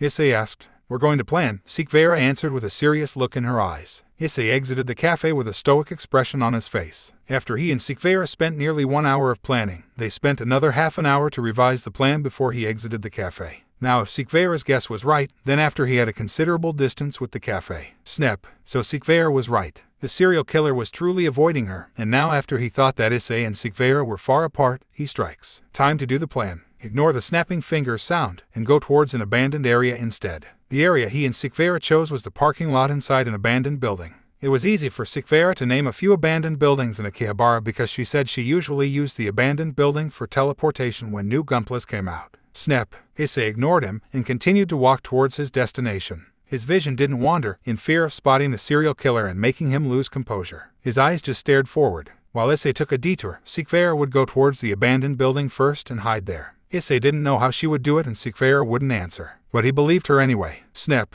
The figure of the stray devil appeared in front of him. Issei ignored him and just continued to walk. That was strange. Why had the snapping sound stopped? Issei stopped walking and turned his head left and right trying to search for the stray devil. This plan required the stray to follow him. If he didn't take the bait, then the plan was for naught. Issei failed to find him. He didn't see him in the crowd like he did earlier that day. It was like the stray just vanished. And then he heard it, the sound of crazy laughs. It actually made him shiver, unlike the snapping sound that just made him restless. The laugh came from all directions. Issei couldn't decide where did the laugh source. It was as if the laughs were mocking him. Why did the serial killer mock him? Then it dawned to Issei. What if Sikvera Agers was lying to him and she was in cohort with the serial killer? He might believe her about her being a devil. He had met a yokai after all, so he knew that even if she was not one, devils existed. But what about the detailed story about stray devils and contracts? It was the first time someone from the supernatural side ever told the details about them to Issei. The first time he met the handsome priest, he was blind about the supernatural, and because he didn't want him and Aisa involved in the supernatural anymore, he didn't explain anything to him. The second time, he had trusted Dulio because he helped him save Aisa. That was why he believed Dulio's short explanation about the runes. However, that wasn't the case this time with Sikvera Agers. He might believe her, but he had no reason to trust her. Could she somehow have lied to him to get his trust? Good hunter, bad hunter, they said. Or whatever the name was. She was a devil. Devils were painted in a bad light in modern society. It made sense. The serial killer mocked him because he fell for their trap. Issei was in doubt. He doubted Sikvera. He also doubted his doubt of Sikvera. Should he trust Sikvera or not? He didn't know which one was the answer. He heard the laugh again. Issei clenched his fist. He made his choice. He ran as fast as possible. Abandoning the route he had previously agreed with Sikvera, he ran without any directions. He wanted to get out of Akihabara, but with the way the serial killer watching him, the chance he could get out safely was nearly impossible. So instead, after several minutes of running, he decided to go towards another abandoned building that Sikvera rarely chose as teleporting's destination, which conveniently she mentioned in passing. It was located 500 meters from the abandoned building that Sikvera had chosen. Issei didn't know which one though, he just got the general area from what she explained. Other people would think that it was a stupid decision. Maybe if he was wrong, Sikvera would also think that it was foolish. But he did not think so. Contrary to Sikvera's belief, he was not some helpless weak human. He had Dietreg. That was why he chose the building. He would face the serial killer alone. And if he was right and Sikvera was with the serial killer, he would face her too. Sikvera Agers was not a patient person. In fact, if someone ever asked her queen personally, he, Olivian, would say that she had a short temper. Clicking her tongue as she stared at her watch, she was waiting for the appearance of a certain man that she had only met today. Hayao Issei, a man who once had a harem of 1,000 women. She scoffed. At least she had that for blackmail material. But truly, Hayao Issei was unique for a human. Apparently he had strong sense of justice, because he thought the actions of the stray devil was wrong. He wanted to stop the stray, despite being a normal human. She saw an opportunity there. A chance to catch the stray, turning whoever it was in and gaining rewards while at the same time she gained a contractor. Really, whichever devil who had Akihabara under his or her thumb did a sloppy job at overseeing it. Where is he? She couldn't help but blurt out her thoughts. Where was the human? It was past the agreed time to strike the stray. The plan was use the human as bait going through a detour while she used her shortcut to arrive first, and then after the human and the stray arrived, she would strike the stray with the element of surprise. A simple plan for a human to follow. Don't tell her that man couldn't even follow a simple instruction like that.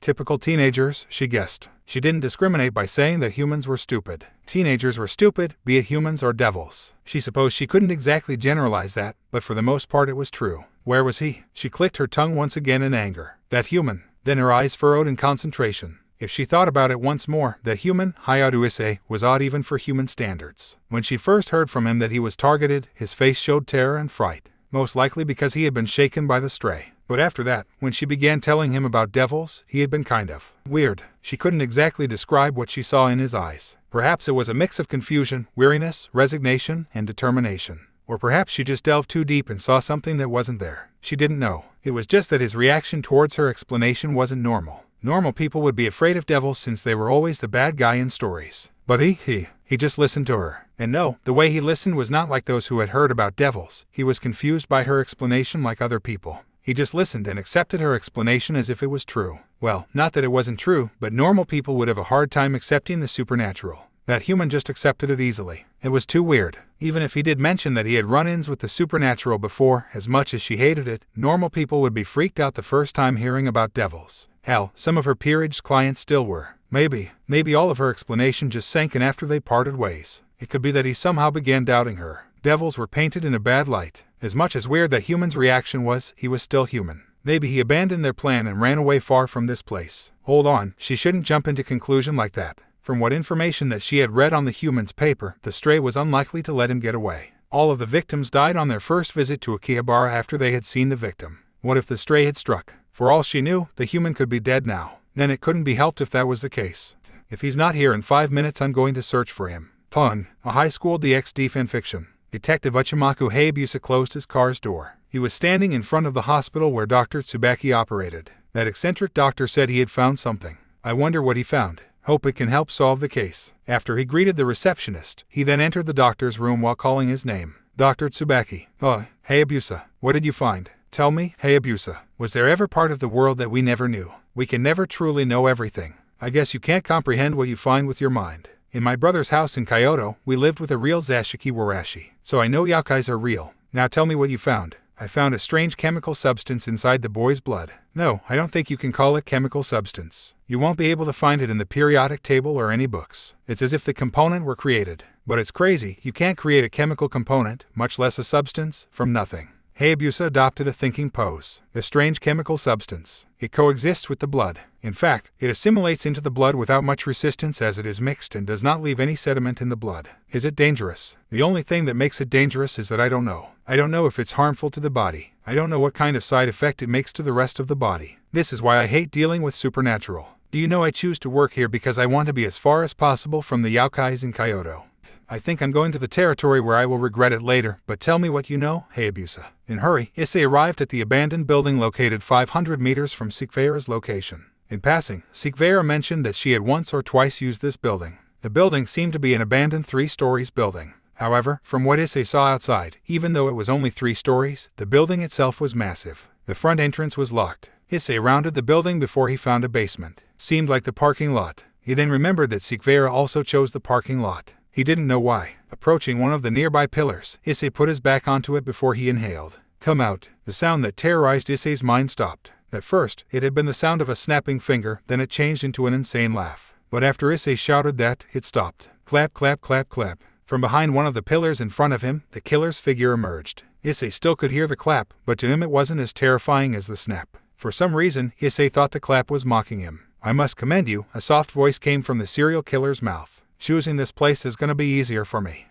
That's right. You guessed it right, congratulations. He clapped once again. Then he stopped before smirking at him. You're a hard one to crack, you know. All the others just accepted their fate and wallowed in their fright. But not you. You're defying even up until now. Issei glared at the serial killer. And I wouldn't want you to be otherwise. How can you casually say that with a smirk? Those were human beings you had killed. Gritting his teeth in frustration, Issei shouted at the man who had killed 21 victims before. The killer shrugged. What can I say? Should I offer my condolence when I am not even human? The revelation actually shook Issei a bit. Not because he was surprised, but because it confirmed that the situation was bad. Why do you kill them? For what reason did their lives end? The man tilted his head. There was an expression akin to innocence on his face.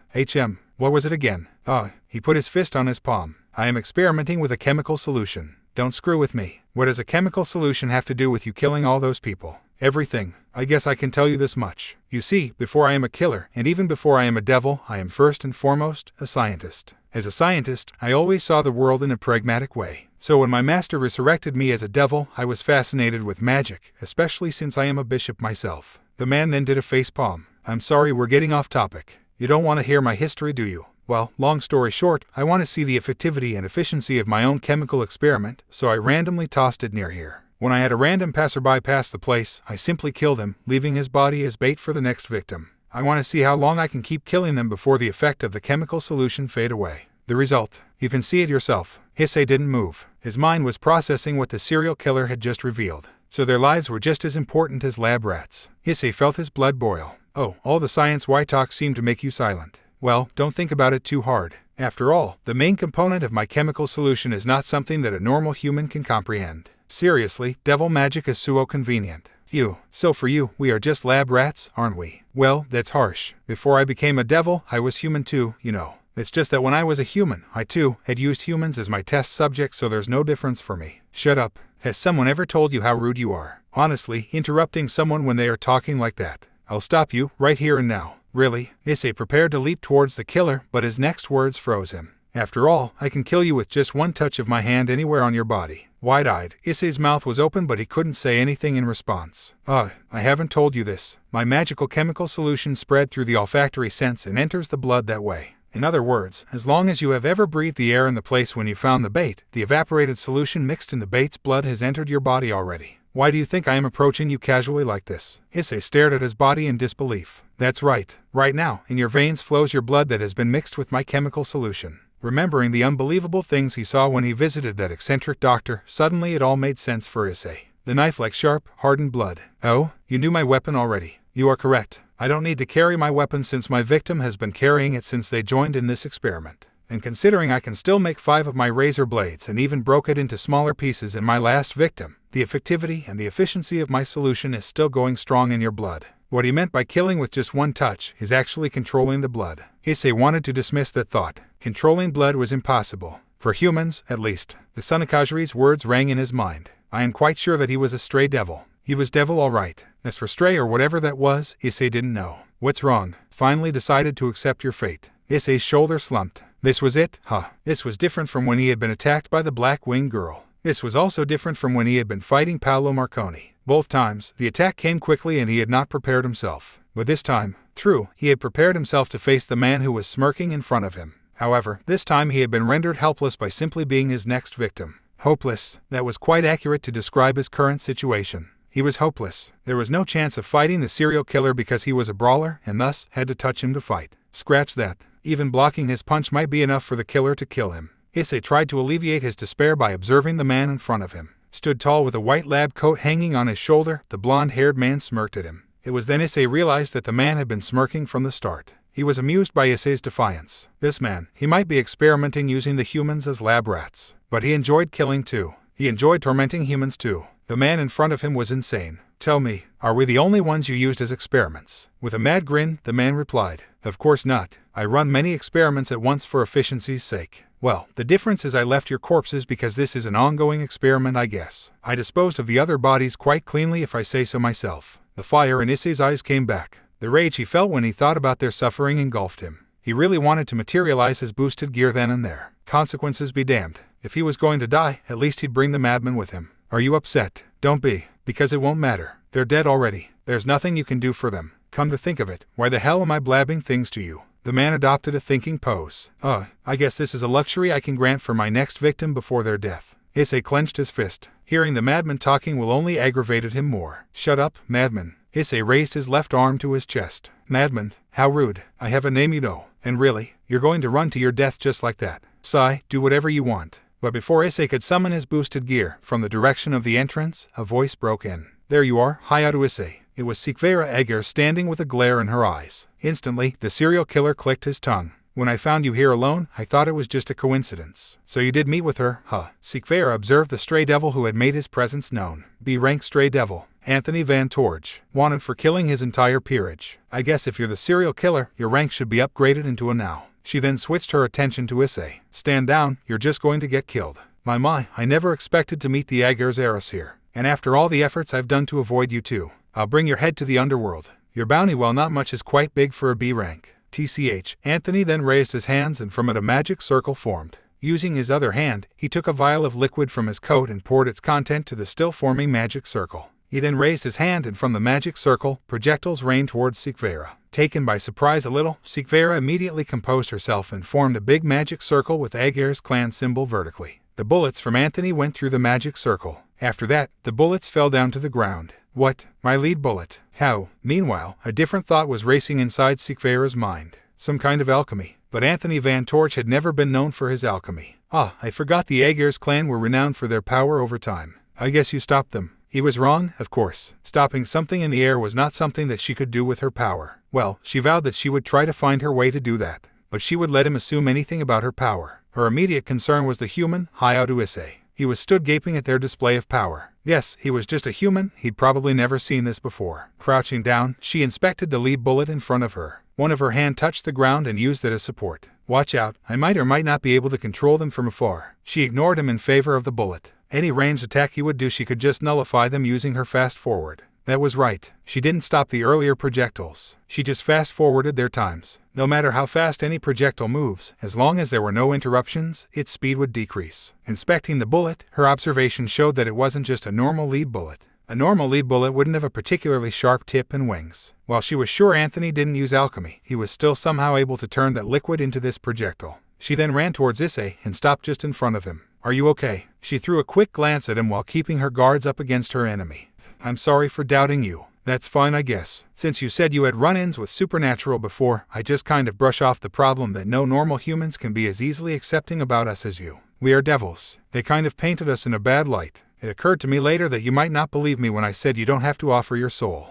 That's whatever would come out from Issei's mouth, it was interrupted by her. Now, just go out of here. I can handle him even if I'm primarily a support type. Issei just looked at her strangely. Just go, now. Watch out. Issei warned her about the incoming projectiles. But just like the first time, she made a vertical magic circle for it to pass through. However, this time the bullets didn't go straight to her fast forward. With a flick of Anthony's finger, it curved, dodging the magic circle, and went straight to her at an even faster pace. She had no chance to dodge. However, what would become of the man behind her? He was just a human, sure, but there was no way she would leave him to die when her reason for facing the stray was him in the first place. So what should she do? That flick meant that it wasn't pre-programmed to follow her. It was not automatic homing bullets, instead controlled by Anthony. She feinted a side jump and saw a twitch on Anthony's hand. That 1 millisecond was enough for her to make up her mind. Side jumping to her right, she turned back and cast the fast-forwards magic circle in front of her body. The bullets once again dropped. She didn't waste any chance to stand up after using his hand to support herself after jump, and distanced herself with the bullets. One thing I hate about the homing bullets is their lack of acceleration after someone stopped them. You did a good job by instantly taking quite a distance between you and them. However, can you stop the next attack? Sikveira just touched the ground and cast a magic circle on it.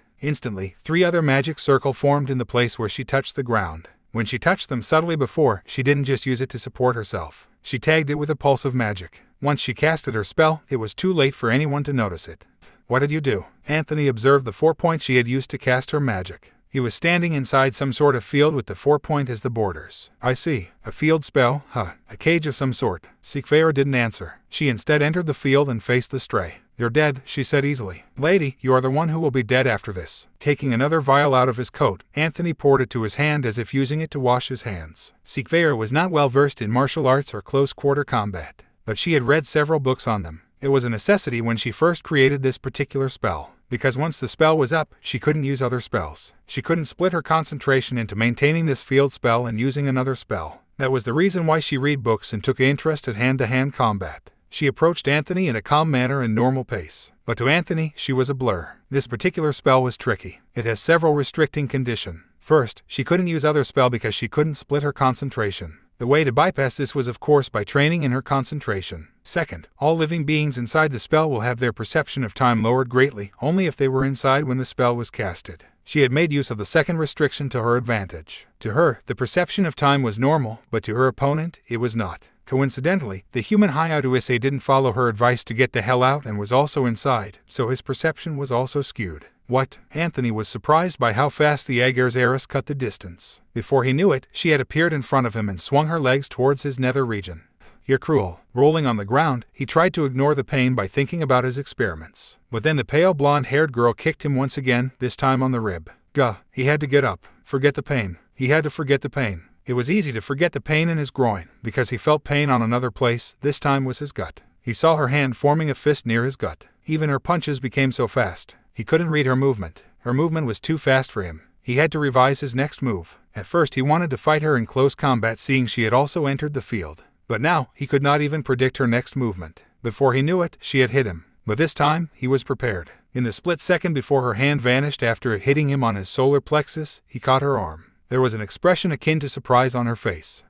She would be more surprised by his next move. It took a distance between them. He knew it would be useless because she can easily close their distance. But he did not do it to avoid her. He formed a magic circle. From it came lightning. She vanished from his view to dodge his lightning. But he knew it hit her. Kaya. Her cry told him so. Once, twice, thrice, he sent out more lightning. She vanished from his view once again. But it was futile for the spell hit her in succession. Can't dodge that? He sent out more lightning. Seemed like there was something preventing her from using that projectile nullifying magic circle. His eyes landed on the field spell that he assumed made her faster. So that was it?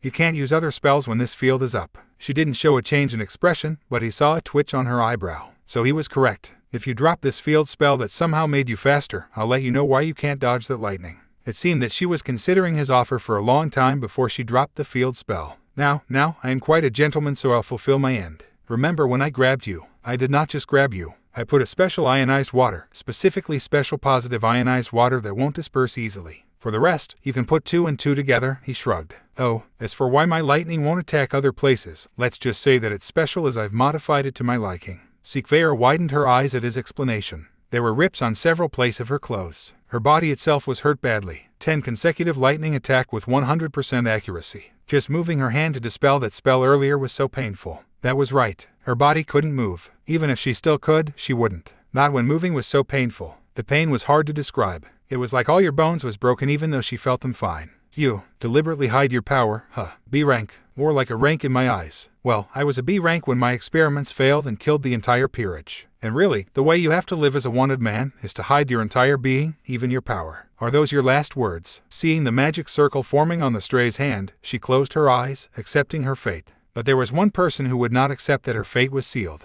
When Sikvera Eggers vanished from his eyes and reappeared instant later to demolish the serial killer, Issei actually thought that she was awesome. So awesome that she didn't need his help at all. No wonder she shooed him away to face the serial killer on her own. But then, she began losing. At first it was just one strike. Then came the next, and the next one, and the next one. When Issei finished counting, 10 lightning bolts had struck her body, leaving it charred and wounded. What could he do? What should he do? What did he need to do? He had boosted gear, but it was for naught since he couldn't touch the serial killer. What should he do? He should help her. But how? There was nothing he knew that could help her. But when Issei saw the magic circle took form on the serial killer's hand, he knew what he had to do. His heart pounded. He knew that lightning traveled at the speed of light. Even if his body was boosted 1,000 times by his boosted gear, it wouldn't even match the speed of lightning shot from the serial killer. However, Issei had seen that lightning struck Sikvera 10 times. Just from that, he knew that the lightning while always struck Sikvera's arm, the trajectory had never changed. So what he had to do was easy. True, he didn't know what could help her, but he knew what could ease her suffering.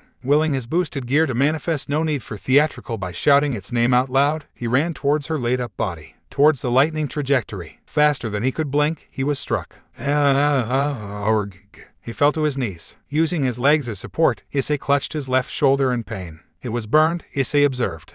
Human, you're asking for death, aren't you? From behind, he heard Sikvera ask him. He just smiled, not that Sikvera could see it. I simply couldn't do nothing when I saw you suffering. I don't want to see a tragedy, and yet you're the one suffering now. Boost, ... What was that? The serial killer, Anthony Van Torge, asked to no one. The voice originated from Issei's lower left arm. You, Sikvera uttered when she saw what was on Issei's left arm. You have a sacred gear. Why didn't you say anything? Issei deadpanned. You didn't even give me the chance to explain. Anyway, even if I have this, I'm still pretty much useless if his claim of killing me with one touch is true. And this is where I come in, partner. What? Issei titled his head in confusion. Boost. Having gained the power from his boost, his pain was momentarily forgotten. Oh, I never expected my prey to be the Red Dragon Emperor. Issei ignored him in favor of D-Drag. Boosted gear power is not only boosting your power, it can also transfer it to someone else. You mean? Issei's eyes widened in realization. That's right. First, you have to have a direct contact with your target. In other words, you have to touch her. Do it, partner. Leave the rest to me. Issei turned back at Sikvera. Touch her. Touch her. He had to touch a girl. A beautiful one to boot. Issei's expression actually made her blush a little. It seemed like he really considered whether he should touch her or not. Come on, partner. You're at your limit. After this you can't boost anymore before you transfer the boost. Why yes. Under the pressure from D-Drag, Issei moved to touch her. He only had less than 10 seconds before the boost's gone. Sikvera's body glowed as she felt immense power rushed inside her. She felt so powerful, it didn't hurt anymore when she moved. Here, partner, I did say you have to have direct contact. But just touching her hands or shoulders is enough. No need to grab her breasts like that. Hey, what? Sikvera's eyes trailed downwards and saw Hayao Issei's hand there, groping her breast. It seemed like the human in front of her also didn't think this through as he froze. She felt him squeezed her breast. Twice. Don't squeeze them. You realize what you've done, right? Keep them off of my body. He retracted them in surprise, before stared at his hand in a trance. Soft, he softly said. She still heard it though. Just this once I'll let you go. She faced the serial killer who seemed amused by what he saw. Why didn't you attack us? And what? Passing the chance to see the Red Dragon Emperor in action. I don't think so, and you're going to face me again. You're going to regret it. Your arm is still the prime target of my lightning. That was right. There was still that problem. His attack had 100% probability to strike her. She felt a stare from beside her. Stop staring. That was right. The human, Hayao Issei, was staring at her. On his face was a lecherous expression. No doubt he was thinking about her state of clothes. Torn everywhere. Navel, breast, back, legs, side hip. They were torn and showed her skin that was charred in several places. But despite her look, she felt powerful. No doubt it was the work of his sacred gear. I'm still boosting. Oh, I see. Since I transferred my power to her, my power reverts back to normal and I still can boost 3 times once again. And I doubt her limits is only 3. Let's try transfer once more. Over-transfer will lead to destruction. Her body wouldn't be able to handle it like if you reach 4 boost in your current body. You hear that, Sikvera-san? Don't ever touch my breast again. Before that spell earlier made you faster, right? She shook her head. Physical enchantment is impossible. I can't quite control the power. My body can explode because of the messing with time. Then what was it? It was me decreasing your perception of time so I appeared faster than your eyes can perceive. Boost. Issei immediately touched her shoulder. There, thank you. So I'm kinda dumb in science, and I have zero knowledge in magic. But can you somehow make your attack faster? Didn't you hear me earlier? I said physical enchantment is impossible. No, I mean your attack, not your body. Get it? You enchant your attack with your power, not your body. It was impossible. She wanted to tell him that. Was it? She glanced at her opponent. He was arrogant enough to believe that his lightning was enough to defeat her. She had to have something to counter that. Was Hayato Issei's idea applicable? She stared at her own fist. Physical enchantment for her was casting a lesser version of fast forward on her own body. In order to maintain the speed she got, she had to concentrate fully on it. She couldn't handle high-speed battle whilst concentrating to stabilize her spell. It was different from the perception field spell that didn't need any stabilization. However, what he suggested was different. It did not apply the fast-forward spell, the basic spell an Aigers usually first mastered. Instead, what it implied was something more. In order to make her attack faster without any physical enchantment, what should she do? Make the enemy slower. Make the perception of time for enemy slower. Make the perception of time for her faster. She let out a small smile when she realized what she needed to do that was not that complicated in theory. All she had to do was simply cut the time needed for her attack to connect to her target. What seemed simple enough in theory did not always mean it was simple in application. However, while she was not a genius, she was proud to say that she had a sharp mind. Hayato Issei, your idea is crazy, but it is applicable. She had to create a spell from scratch for this insane idea to full potential. However, for this time, she didn't need to do it. She'd work the crazy formula later. For now, what she needed was for her attack to connect to him first. From her entire arsenal of Aigers time-related spell, what could she use? How would she use it?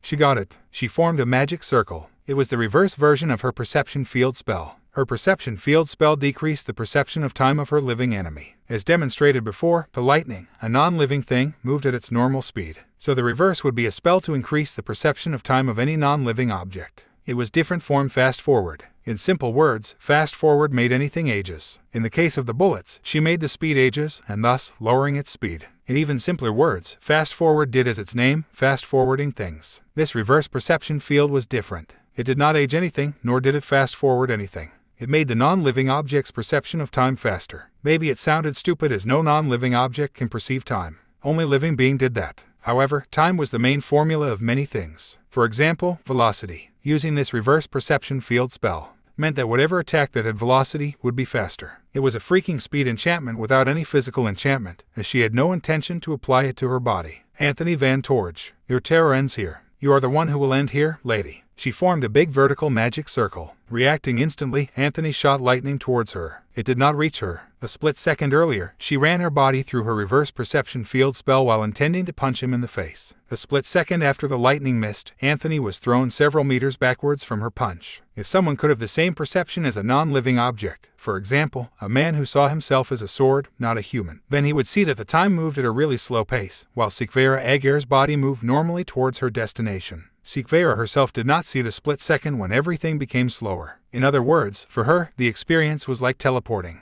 Gah, what was that? Sikvera didn't waste a second. Once again she formed the magic circle and passed through it. Gag. Taking a stray bullet on the ground, she threw it through another magic circle. Slab. It pierced his stomach. Taking another, she threw it once again through another newly formed magic circle. This time it pierced him in the neck. Silence fell in the abandoned parking lot. Was he? Whatever Hayato Issei said, she didn't manage to hear it fully because everything seemed blurry to her. Sikvera-san. And then she fell unconscious. Sikvera Aigers opened her eyes. The first thing she saw was the ceiling of the parking lot where she fought Anthony Van Torge. The second thing she saw was the sleeping face of the human, Hayato Issei, above her. On her right was Issei's body, leaning on a pillar. He was sleeping while giving her a lap pillow. She stood up, suddenly not wanting to use his lap as her pillow anymore. She kinda wanted to wake him up, but she felt that he deserved rest after what had happened. After she collected Anthony Van Torge's corpse, she left her summoning paper on his pocket with an instruction written there. Satisfied with her work, she nodded to herself before she formed a magic circle to teleport to Underworld.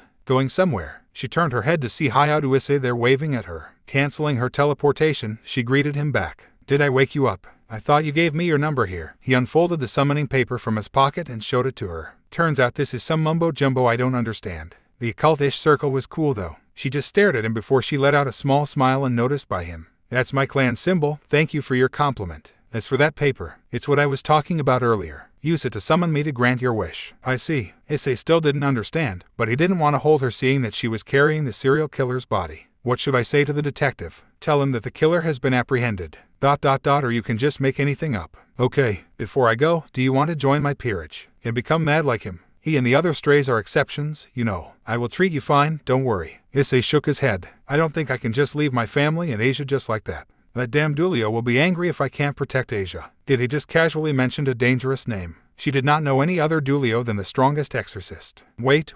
There was no way the man before her knew that Dulio. Yes, he must be talking about another Dulio, one that was not the strongest exorcist. Pardon me, you are not talking about Dulio Gesualdo, the strongest exorcist, are you? He just made a stupid annoyed expression. You know him, damn, so his claim as the strongest exorcist was true. I thought he was just boasting. So it was truly Dulio Gesualdo. What kind of man she had just made a personal contract with? I should be the one asking. You know him? He casually nodded. Not that I want to, but some time ago I ended up saving his ass. Well, he helped me first, so it's a tie, I guess. Did she hear it right? He casually mentioned saving the strongest exorcist. It seemed too far-fetched to her. I see. She formed another teleport circle. I'd expect to see you soon. Do think about my offer, okay? You can gain a harem of 1,000 women if you join me. Far-fetched story or not, she could picture Dulio Gesualdo with him. He was the current Red Dragon Emperor, so his claim to meet him couldn't be dismissed just like that. Oh well, that was a problem for another time. For now, she had things like bureaucracy to take care of. What? With that, she went back to her mansion smirking. Later, her queen, Olivian, wondered why she was sporting a broad grin on her usually serious face. Why shouldn't she? She had a new insight on her power, got quite a large sum of money from Anthony's bounty, and a strong personal contractor. Even if he rejected her offer, she liked to think that she had made an ally in Hayao to Issei. After all, who wouldn't want to be close to the Red Dragon Emperor? Issei was with Matsuda and Madohama on Matsuda's house. They were playing Fantasy Paradise Boing Boing Heaven. Without Issei, Madohama and Matsuda had finished 3 of the 5 main routes. Madohama and Matsuda finished the lowly, Yandir, and Tsundere girl. They saved the big sister with big breast type for Issei. One route was a mystery route that no one would be able to finish according to the publisher. So they were still on the common route, they let Issei took control. Although Madohama and Matsuda only silently laughed when Issei chose the choice that would lead to a bad end. However, after several next hours, the 3 were gaping at the monitor. Who the hell is this? I'm gunning for the big sis big boobs, damn it. He moved his cursor towards the load button, intending to load to the latest point. However, Madohama stopped him. What the? Why are you stopping me, Madohama? What's wrong with you? This has to be the mystery route that the publisher said. Why are you abandoning this? The mystery route can go to hell. I'm going for big boobs route. This mystery heroine has small boobs, damn it. Matsuda decked him on the face. His boobs the only thing on your mind. We could be the first to finish the unfinishable route, damn it. In retaliation, Issei kicked him on the knee. I'm going for boobs. I say we should finish this first, eyes. Madohama fixed his glasses. Then we can get to big boobs later. No, big boobs first or nothing. What the hell is wrong with this game anyway? Fantasy Paradise Boing Boing Heaven. Only one heroine has big boobs. There's nothing fantasy-like about the setting. It's a slice-of-life genre. Sigh. Matsuda rubbed his knee. At least save it first, so we can continue it later. Matsuda. Madohama gaped. Why are you taking his side? Don't you curious about the mystery route as well? We agreed to give the control to him, right? And besides, Issei's the one buying this game.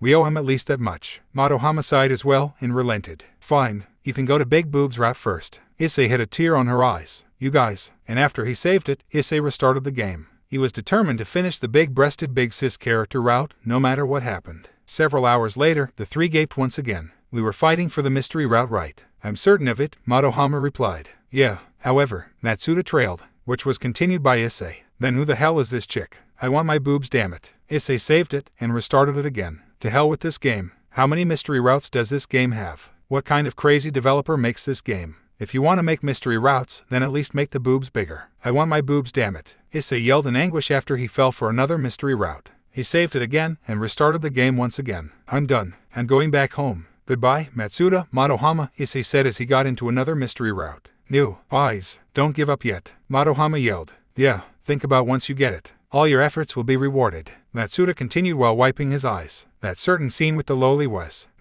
It was so tear-jerking that I have to use the automatic function on the game because I can't click my mouse. You guys. Issei clenched his fist in determination. Okay, I'm going for one last try. This time, Issei chose the choice wisely. In his haste and anger, he didn't write what choice would get to what route, so this time he can only rely on his memories. 1, 2, 3, 4, 5, 6, 7, 8 choice had he chosen. So far, it was different from all the mystery route. Then came the last choice. Issei saved it first, before he chose the uppermost choice. 10 minutes later, he cried tears of joy. Finally, eyes. Congrats, man. Madohama and Matsuda slapped Issei's back in happiness. Both also happy for Issei. 2 hours later, he slammed the mouse. What the hell? Why is the big boobs heroine killed? I'm done with this. I don't care what anyone told me. I'm done with this. Issei left Matsuda's house in anger. Madohama then loaded the first mystery route Issei saved. 2 hours later, the mystery heroine got killed. They were shocked as they didn't see that plot twist. Another 2 hours, and they arrived at the first H scene with the big sister big-breasted character that Issei longed for. I hate this developer. I hate this developer. Both said at the same time. They still continued it though. They finally got to the tear-jerking ending as the developer promised. Fun. A high school DxD fanfiction. Stupid game. Give me my boobs, damn it. Issei mumbled to himself on his way. After storming out of Matsuda's house, Issei sent an apology email and they promised to go to Madohama's house next day. It was the 5th day of their suspension, and 2 days after he faced the serial killer with Sikvera's help. So they still have 2 days of vacation until they have to go to school again. Speaking of which, Issei took out a folded paper out of his pocket. He then unfolded it before he observed the paper. Even after she wrote all this, I still can't understand how to use this. In that 2-day gap, Issei hadn't once summoned Sikvera. Not because he didn't have a wish or anything. He simply didn't understand what she had written on the paper. He did not doubt her. He would not after he saw the use of supernatural force known as magic. Think about a wish with all your intention and focus. The paper will glow and be a portable teleportation circle that will give me a notice once you have made your wish. I will feel the tug of magic from the paper and I will appear. How do you think about a wish with all your intention and focus anyway? He curiously once thought about wanting to see breast while gripping the paper, but it did not glow. Oh well, he folded and pocketed it again. Not that I need her now. Issei's stomach rumbled. It was evening when he gazed at the sky. He spent that much time on Matsuda's house. He checked his wallet, and after seeing a moderate amount of money, he decided to go buy something to eat at a nearby convenience store. Inside the convenience store, Issei picked 2 normal packed box lunch for him and for Asia. He also picked a canned black coffee. As he went to the cashier to pay, he saw that the cashier was quite beautiful. With an endowed figure covered by a tight uniform, she truly was a sight to behold. Here's your change, sir. That words passed Issei's ears as he was captivated by her. Sir. Issei still stared at her body. Oi, get off. There's a line behind you waiting. That shout from behind him seemed to snap him out. Oh, sorry. Issei took his change and turned back intending to apologize to the line behind him. However, his eyes widened upon seeing the one behind him. You're that one BDSM-clad GGFFFHFFHFHH. He could not complete his words because the BDSM-clad girl, as he wanted to say, put her palm on his mouth. Don't say it out loud, damn it. She put the item she wanted to buy, a single bread, and rummaged her pocket. As she rummaged it, however, her face morphed into a terrified expression. Shit, where the hell did I put my money? Miss, if you can't pay then you need to go, the cashier who was patiently waiting her interjected. Seeing her, Issei took money out of his wallet and offered it to the cashier. Here, I'll pay for that. Thank you, sir. The cashier accepted it and processed the bread. Come on. Issei led her outside the store after picking the bread. Technically Issei was the one paying. The dominatrix-clad girl followed behind him. Here, he offered it to her. Staring at him for several seconds, as if figuring out his intention, she finally took it abruptly from his hand while turning her face away. Not even a thank you, Issei thought. So, Issei began. They headed towards a nearby park which coincidentally was the park where Issei was with Asia before. Are you okay? I didn't see you after I saved Asia. You're asking me if I'm fucking fine. I'm not, and it's because of you. The way she shouted it, it sounded like they were having a quarrel. Issei scanned the surroundings and felt the stares. Calm down. I'm calm. You're not. Shut up. Issei wisely shut up. After they sat on a nearby bench, Issei opened his box lunch and ate it. He was hungry after spending time in Matsuda's house, and his plan to go straight home was gone because of the dominatrix-clad girl. He felt her staring at him eating. He gazed questioningly at her. TCH, nothing. He went back to eating. It occurred to Issei then that there was someone from the supernatural side beside him. But he did not feel anything supernatural coming from her now. It was as if she was masking her presence. Well, not that he could say anything about it since he did not have any knowledge on supernatural. But yeah, she felt different from the first time he saw her. For example, she was shorter than before. Issei noticed that because when he punched her, he had to swing his hand a little higher, but now she was even shorter than him. Second, her breasts seemed to shrink. Yeah, if she wore the dominatrix outfit, he was sure it would be different. Her lustrous black hair was still the same though, that what made Issei recognized her. So what was your name again? It seems weird calling you the dominatrix girl. It's Rainer, you idiot. Rainer it is. How are you? I've said that I'm not fucking fine, and you're the cause. She pointed angrily at him. What did I do? All I did was save a girl from a tragic fate. Ugh, when you say it like that, it's true that I'm only using Asia to my advantage, she grimaced. Do you feel bad about that? Issei asked her. No, Why should I? I'm feeling angry instead. My careful plan was ruined because of you. She did not feel any remorse. Issei did not know how to respond. What are you, anyway? Those black wings must mean something. Are you an angel? Fallen angel? Don't lump me with those sorts. It's disgusting. Rainer's stomach grumbled. Is the bread not enough? Fuck you. This is also because of you. Issei offered the box lunch that he had intended for Asia to her.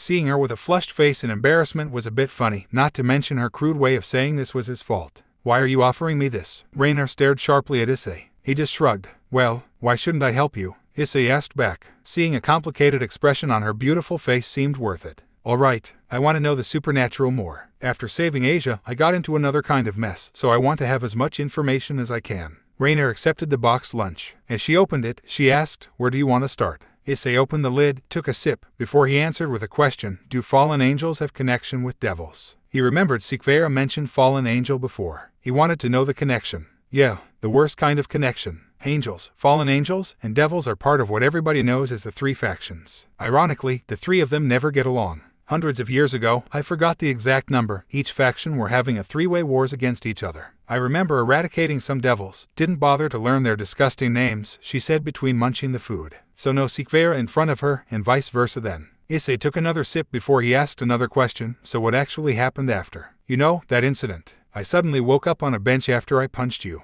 Kalawarner, Middlet, and Donasik went back to Grigori our base. That bastard Fried was gone when I woke up, so I don't know where he is. Why are you still here? Why should I tell you? Well, if it's not much, maybe I can help. She narrowed her eyes. Help? The fuck did I just hear? You want to help me? You're the reason I'm like this. I should be the one to demand you to obey me. You lowly vermin. She still had some enmity with him. But what got his attention more was the last part of her sentence. The last part. That is why I stopped you from doing anything to Asia. What the fuck do you mean? Her meal was momentarily forgotten in her anger. Well, I get that you are some kind of supernatural beings. But that doesn't mean you can do anything you want to us mundanes. What exactly do you mean by that? She readied herself to produce a light spear. It prompted Issei to raise his left arm where his boosted gear resided as well. Shit, she went back to sit and eat. I forgot you have a sacred gear. What is a sacred gear anyway? I mean, I got Didreg's version. But you fallen angel once resided in heaven, right? Sacred gears are tools. When he created humans, he never expected them to be so weak. As time went by, the supernatural things always disturbed the mundane, as you said it before. Thus, he gifted them with the tools to stand up. That's the gist of it. Did you just casually say that you talked to Didreg, the heavenly dragon? Issei scratched his cheek. Yeah, my sacred gear is boosted gear. Rainer muttered something that suspiciously sounded like powerful idiot. Defeat me. Not fair. Kill him. Anyway, you got one of the Longinus, boosted gear. Issei nodded at her question. Is there any other boosted gear? And why does everyone know it already but me? You don't seem to understand. It's a Longinus tier sacred gear, meaning it has the power to kill God. Didreg is more awesome than he shows, though his nagging about him getting training was annoying. He had plans already for improving his physical fitness. Say, you said you want to help me, right? How about I take that offer? And what prompted this change of mind? You are strong, and if you aren't, you will be. Do you know the reason why that incident happened? Rainer got a shake of his head. The answer is, it's because I want to impress Azazel-sama, my leader. She truly did not care about humans. She thought humans were beneath her. He has this strange fascination with sacred gear. So I thought when I acquire one, I can be on his radar. He does not even notice me missing from the Grigori base. Azazel-sama, what do I need for you to notice me? This will lead back to my earlier question, right? Shit, you're right. Rainer sighed. Issei sighed. If only she answered the question earlier. Anyway, I'm still here because I still want to find something that can help me get noticed by Azazel-sama. That's it. Issei gulped down the last of the canned coffee before he threw it to a nearby trash can. Now that you've said it, I'm the one who doesn't know how I can help you. As Rainer continued eating, she was thinking how she can use the human beside her to help elevate her status in front of Azazel-sama. Wait, the human had boosted gear, hadn't he? If she was correct, Azazel-sama knew the wielder of divine dividing.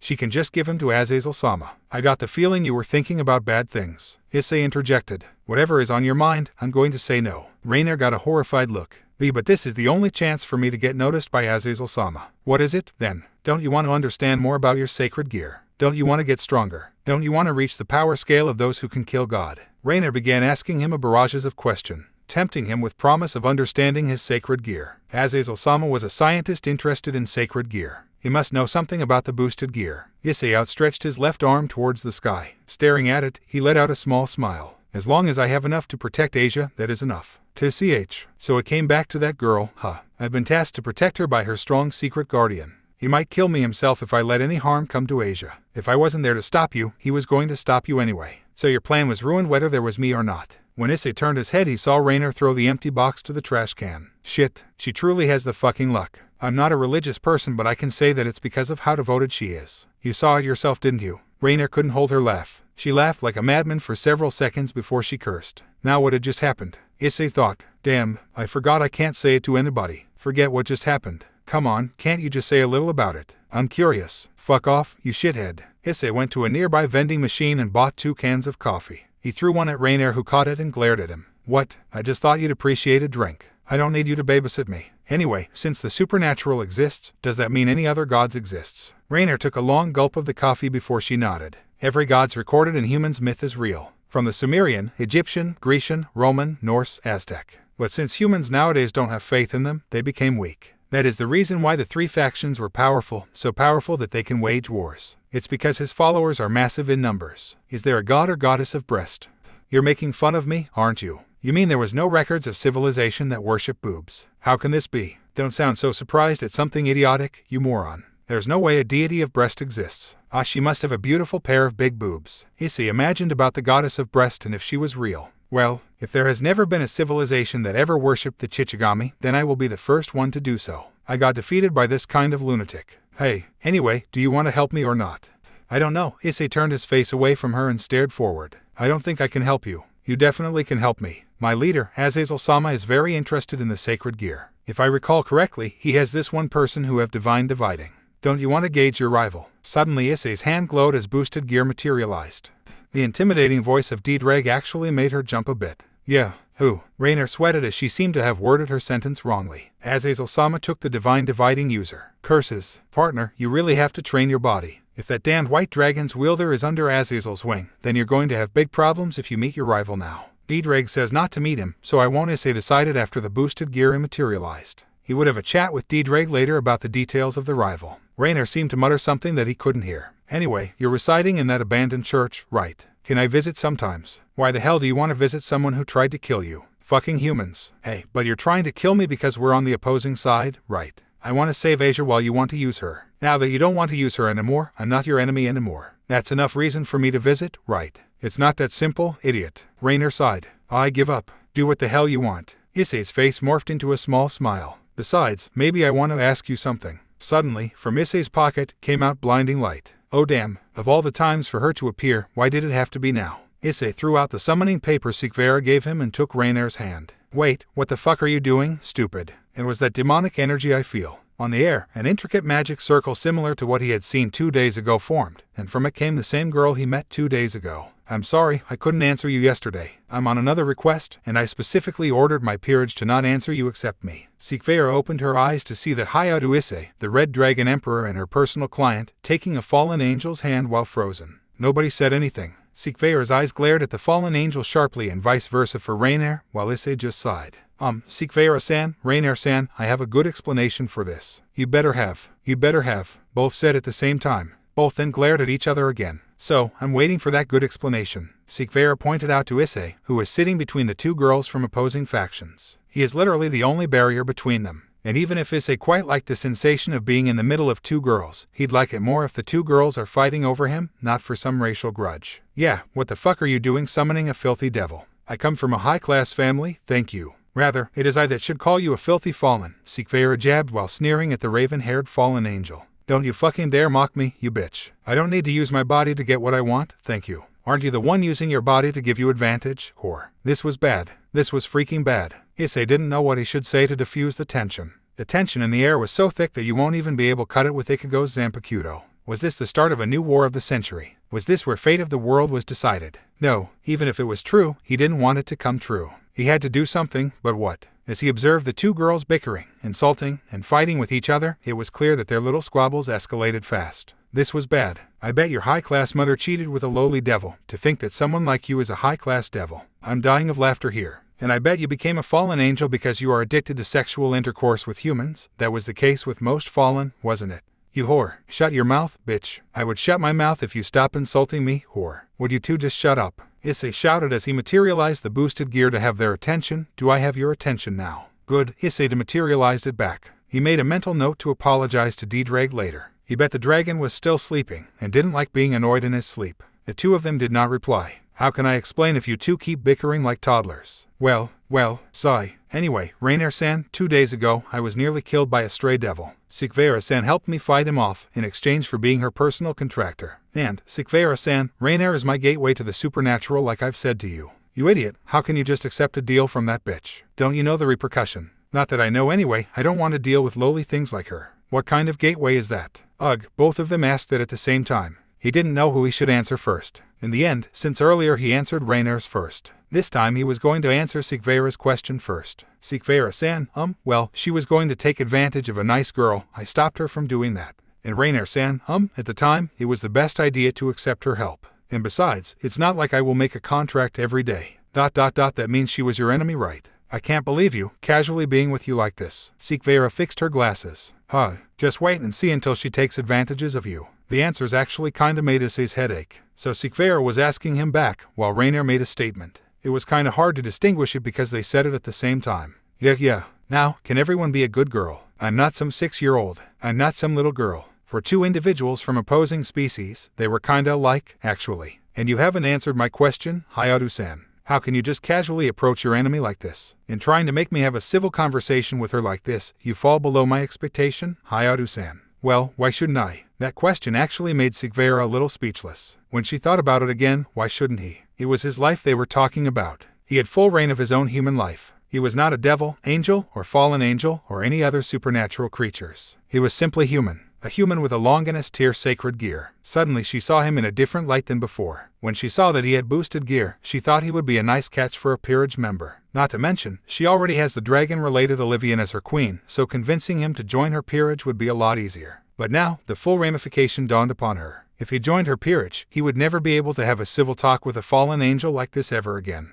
Being a devil had its benefits, but him being a human actually benefited her more than him being a devil. What made humans specials in its creator's eyes? Simple. It was the sheer potential humans had. No other races hated humans in general. It was just some races like to eat humans for sustenance and not stemming from their hatred. The conclusion. As her personal contractor, every time he needed her, he would summon her, and she can ask about the other races given that he was casually talking to a fallen angel now. And besides, talking civilly avoids tragedy, you know. Rainier-san, can you imagine if we talked casually that time? You won't be here alone and your plan failed, and instead, maybe I can help you find other ways. No one ever said that he wasn't rational. I don't want to hear that from someone who punched me. Rainier quickly retorted. That's right. Our nice civil talk resulted in something, right? That stray devil is dead now. Unlike some people, she suddenly nodded to Issei. I actually am a rational person. Fuck this, I'm not going to let some lowly human and devil gang up on me. She actually stood up and took a step to leave. Who, as expected of a slimy fallen, cowardly leaving once the situation is not in their favor. What did you just say? She instantly turned back and glared at Sikvera. Violet irises met red ones as they did not avert their eyes because of their pride.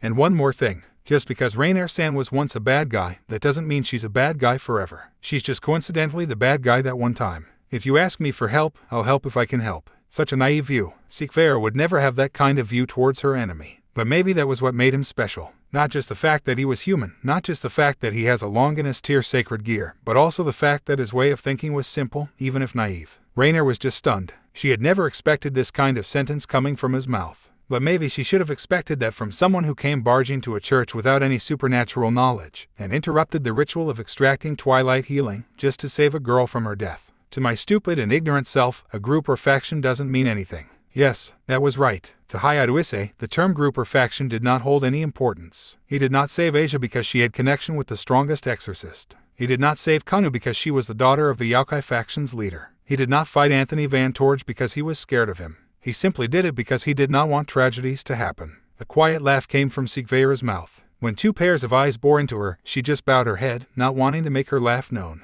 Truly a foolish human. Interesting, but foolish nonetheless. You said that, but you don't even want to help me, Rainier remarked, remembering her earlier request. Hey, this is different from that. D-Drag even said no to you. And you. Issei pointed at Sikvera. Stop laughing. And stop calling me foolish. I may be an idiot, but don't say it in front of my face like that. Anyway, Sikvera dismissed him. Since you currently don't have any request I can grant, I'm leaving. With that, she formed a magic circle on the ground and stepped onto it. Light blinded Issei's vision, and when he opened his eyes, she had already gone. And since you rudely refuse my request, I don't have any need of you either. I'm leaving. She left Issei, not grandiosely like Sikvera, just normally took her step one by one, each step making her farther from him. When Issei was finally alone, he spoke. Oh well, I guess I'm leaving too. Issei made one last trip to the convenience store again as the packed box lunch he had intended for Asia was given to Rainier. Finally, Issei arrived home safely without any interruption. Welcome home, Issei-san, Asia greeted him. I'm back, Asia-san. Here, Issei handed the box lunch, it's for you. Thank you. Issei stared at her for a few seconds. You're getting better. I'm sure you're going to master Japanese soon.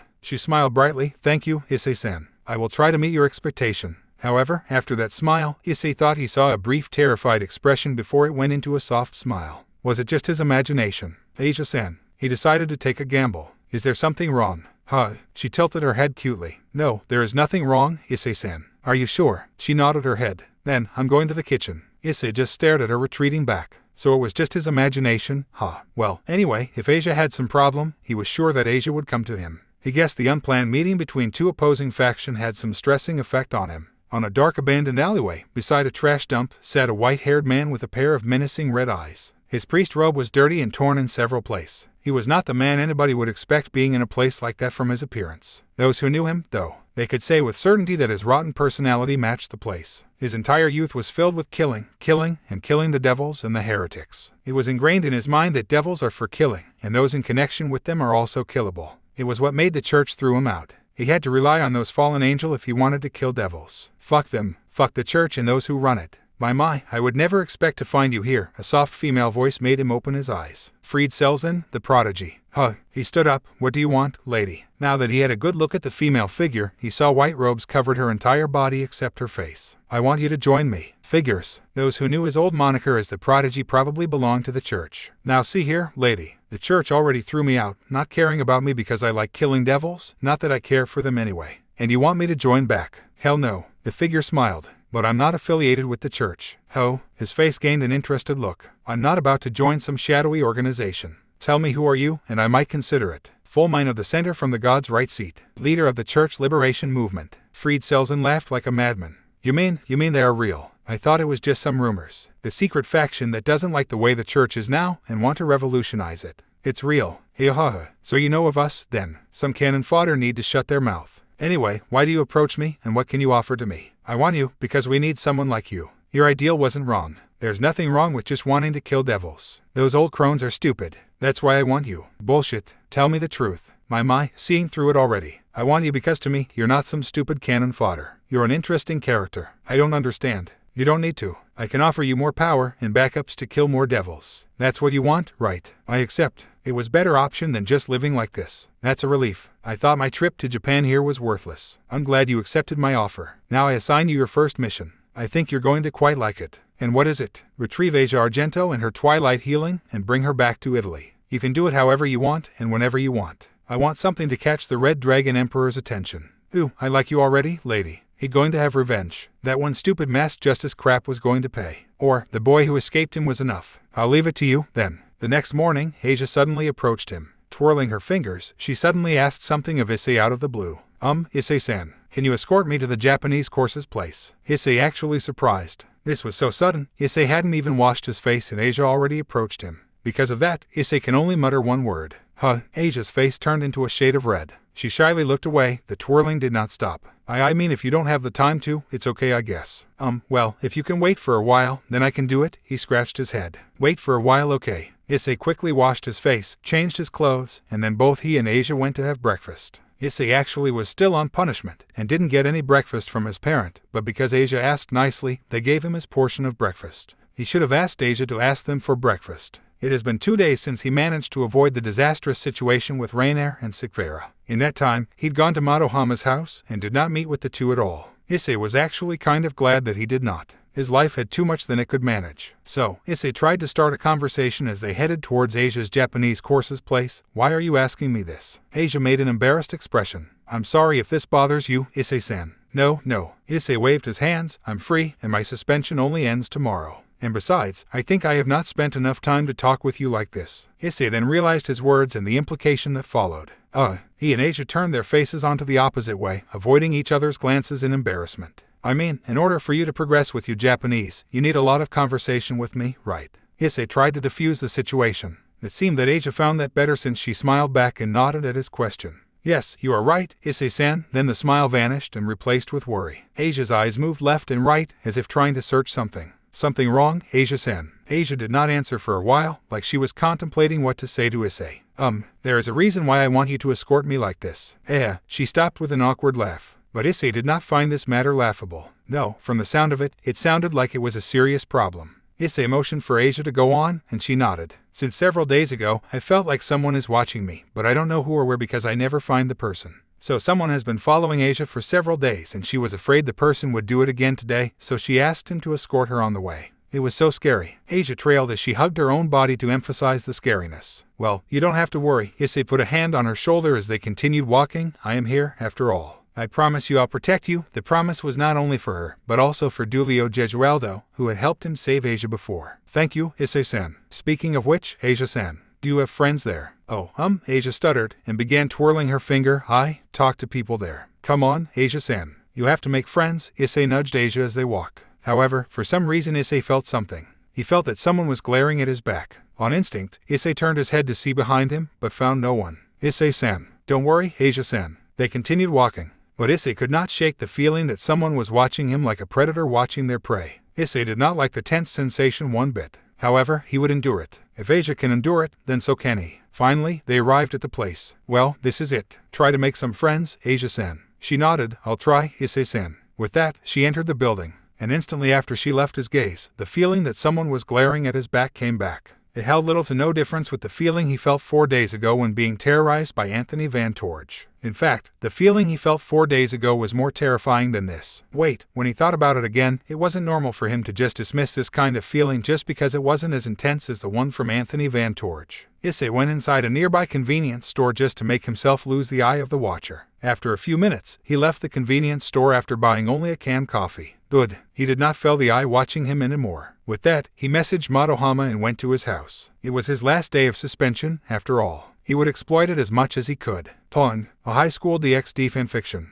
After deleting the Fantasy Paradise Boing Boing Heaven and throwing out the disc, to hell with his wasted money, Madohama went and bought a newly released Eroge titled A Night with My Beloved Slave. They hadn't played it yet, as yesterday they were finishing Fantasy Paradise Boing Boing Heaven's Hidden Routes. That was why he, Madohama, and Matsuda promised to play it and finish it today. Unlike Fantasy Paradise Boing Boing Heaven, which needs a long playtime, A Night with My Beloved Slave only has a short playtime. Heya, Aisa. Madohama greeted him after Issei arrived at his house. After spending much time in each other's house, each of their parents just let them go inside as they please. Matsuda's already waiting. Issei went in after he took off his shoes. He immediately went to Madohama's room. Inside, Matsuda was already in front of Madohama's PC waiting earnestly. Yo, Aisa, Matsuda replied back. Minutes later, Madohama entered the room and they played the game in excitement. 20 minutes into the game, Matsuda threw a fit. So were the slang of E. What the hell is wrong with the game we bought? Actually, the title is not misleading at all, unlike Fantasy Paradise Boing Boing Heaven. It's just that we interpreted it in a different way than the developer. That's still misleading, damn it. The cover did not have any girl or guy. I see nothing wrong with this game. Madohama fixed his glasses. In fact, this makes the game even better. The hell, you like being the slave? The hell is wrong with you? Calm down, Matsuda. Issei tried to defuse the situation. What matters is the girl has big boobs. Does it matter what role we play? Big boobs this, big boobs that. Not being a loli means she has no worth in my eyes. Shut up, you lolican.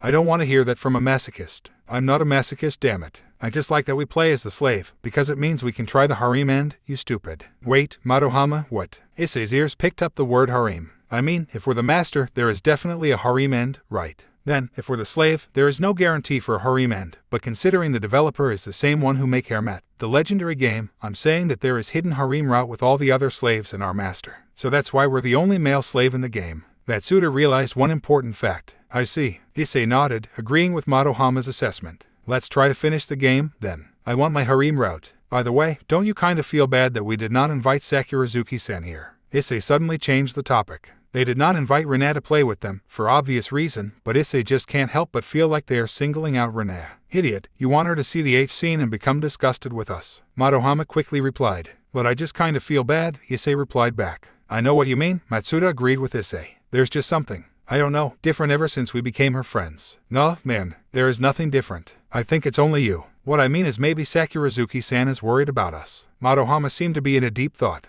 At first, I'm not so sure, but when I think about it again, you may be right, Aisa. That's what I mean by something different, Matsuda complained. We never thought about anything else like this before we became her friends, right? The three of them paused the game. Matsuda was right. They had never thought about anything else other than themselves before they became friends with her. They only thought about each other and never minding other people. Whether their reputation was good or not, they did not care. So why was it that Madohama was afraid she would become disgusted with them? So why was it that Issei was thinking about her? So why was it that Matsuda felt something different? They did not know. They did not know the answer. But one thing was clear for them. I don't dislike it, Matsuda said. Same for me, Issei responded. Don't you just feel happy when you saw her stand up for us 1 week ago? I was more baffled than happy. There's no reason for her to do it, but she did it anyway. It warmed my heart, was Matsuda's short reply. The other two stared at him. Never mind, just forget it. Issei and Madohama stared at each other. Don't tell me you have a crush on her. Issei shouted at him. I do not. That red face seems to tell us otherwise. Madohama stared sharply at him.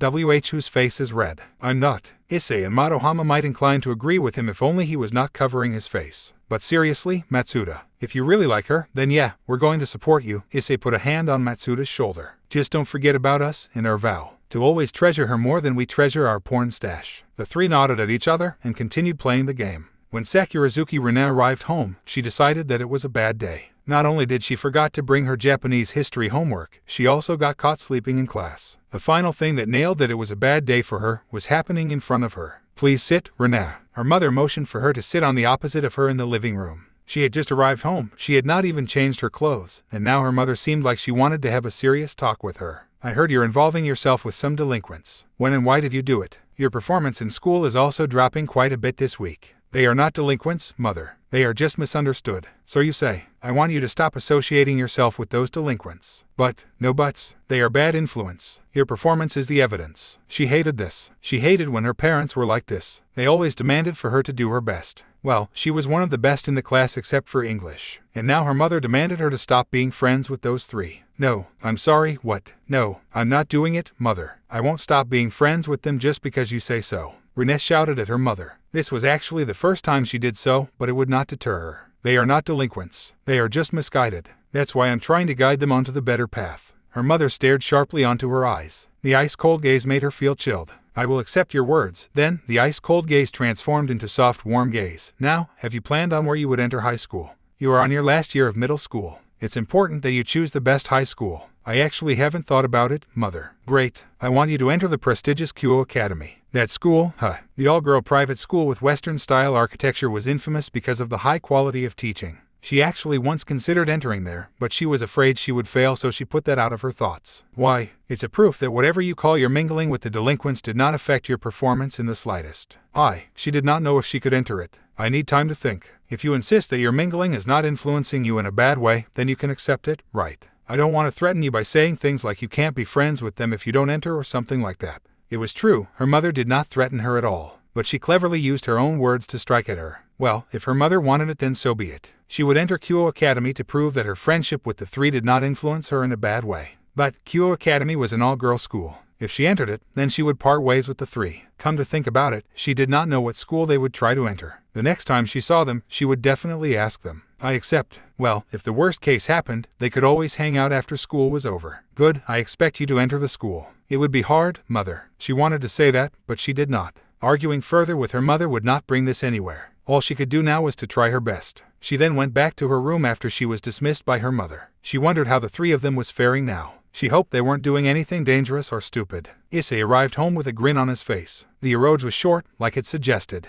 But the story was good, borderline masterpiece for an eroge. The three of them thought that the story would be simple, but actually they had to see the story as whole and not as a separate route, and the final true route was so freaking good. No, it was not a tearjerker or anything, but the way the protagonist's master sacrificed herself for her slaves was so heartwarming. I'm home, Issei greeted the home. When Issei asked his mother who was making dinner, turned out Aisa hadn't come back from her Japanese course. So that was why when he came back, it felt unusual. Usually, Aisa would greet him once he arrived, and they talked after that. It meant that Aisa was integrating with the family nicely, if even he thought it was strange when Aisa wasn't there. Turning on the television, Issei did not know what to do. Tomorrow he was going back to school. And he was enjoying his suspension too. Why did it have to end now of all time? Searching for a good show, Issei did not notice when Aisa greeted him. Issei-san, good evening. Aisa-san, good evening. How was your day? It was great. Aside from the scary feeling I told you about this morning, it was a great day. I made a friend too, he also came from Italy. Oh, good for you, having a fellow Italian in that place. His name is Deodora, and he said he is here because he is sightseeing Japanese. I see. He sounds like a good person. All the other girls seem to be sick when he is there. There was this one girl who fainted when Deodora smiled at her. I wonder why. Then he's a freaking handsome guy. I take back what I said, he's horrible. He is a horrible person. Asia cutely titled her face because she didn't understand Issei. Oh, never mind. Okay then. Oh, also, the instructor gave me full marks on my latest homework. And I see your Japanese is progressing nicely. Good work, Asia-san. On instinct, Issei patted her head. Yeah. Asia smiled nicely and let Issei pat her. It was a minute later that Issei realized what he had done. I think I'll go to my room. See you later, Issei hurriedly said with a red face.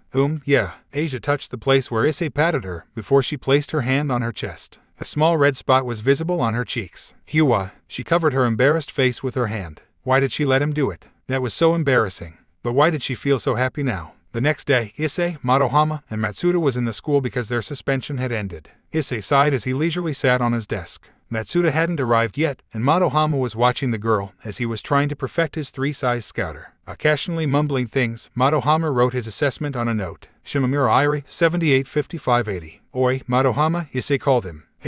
What is it, Aisa? What are you going to do with the notes? Issei took several pieces of paper and took a look at it. There were names paired with their measurement. Wait, is this accurate? Last time I checked, your 3-size scouter was still in its alpha version. Fufu, do you think I'm merely playing games with you and Matsuda on our suspension? No, I'm developing my 3-size scouter. I can see that. There are corrections on each girl's measurement. How accurate do you think your 3-size scouter is now? Fixing his glasses, he smirked at Issei. The old version was deceived by many kinds of brasserie they wore for the bust size, but now, my eyes transcend past that. I now can visualize them in my mind without any bras. Issei was excited. So that's why Shimamura-san's bust is reduced from 80 to 78. Madohama nodded. I am not deceived by the push-up bra she wears this time. I'm sure of it. And Matsuki-san's bust went up from 75 to 79. I should have expected that our athletic Matsuki-san would wear a sports bra. They continued talking, with Issei listing the girls Madohama observed, and Madohama's justification of the corrections. They did not realize that they are gathering the class attention. The girl whose name was mentioned made a motion of covering their breast as they heard the perverts talking about them.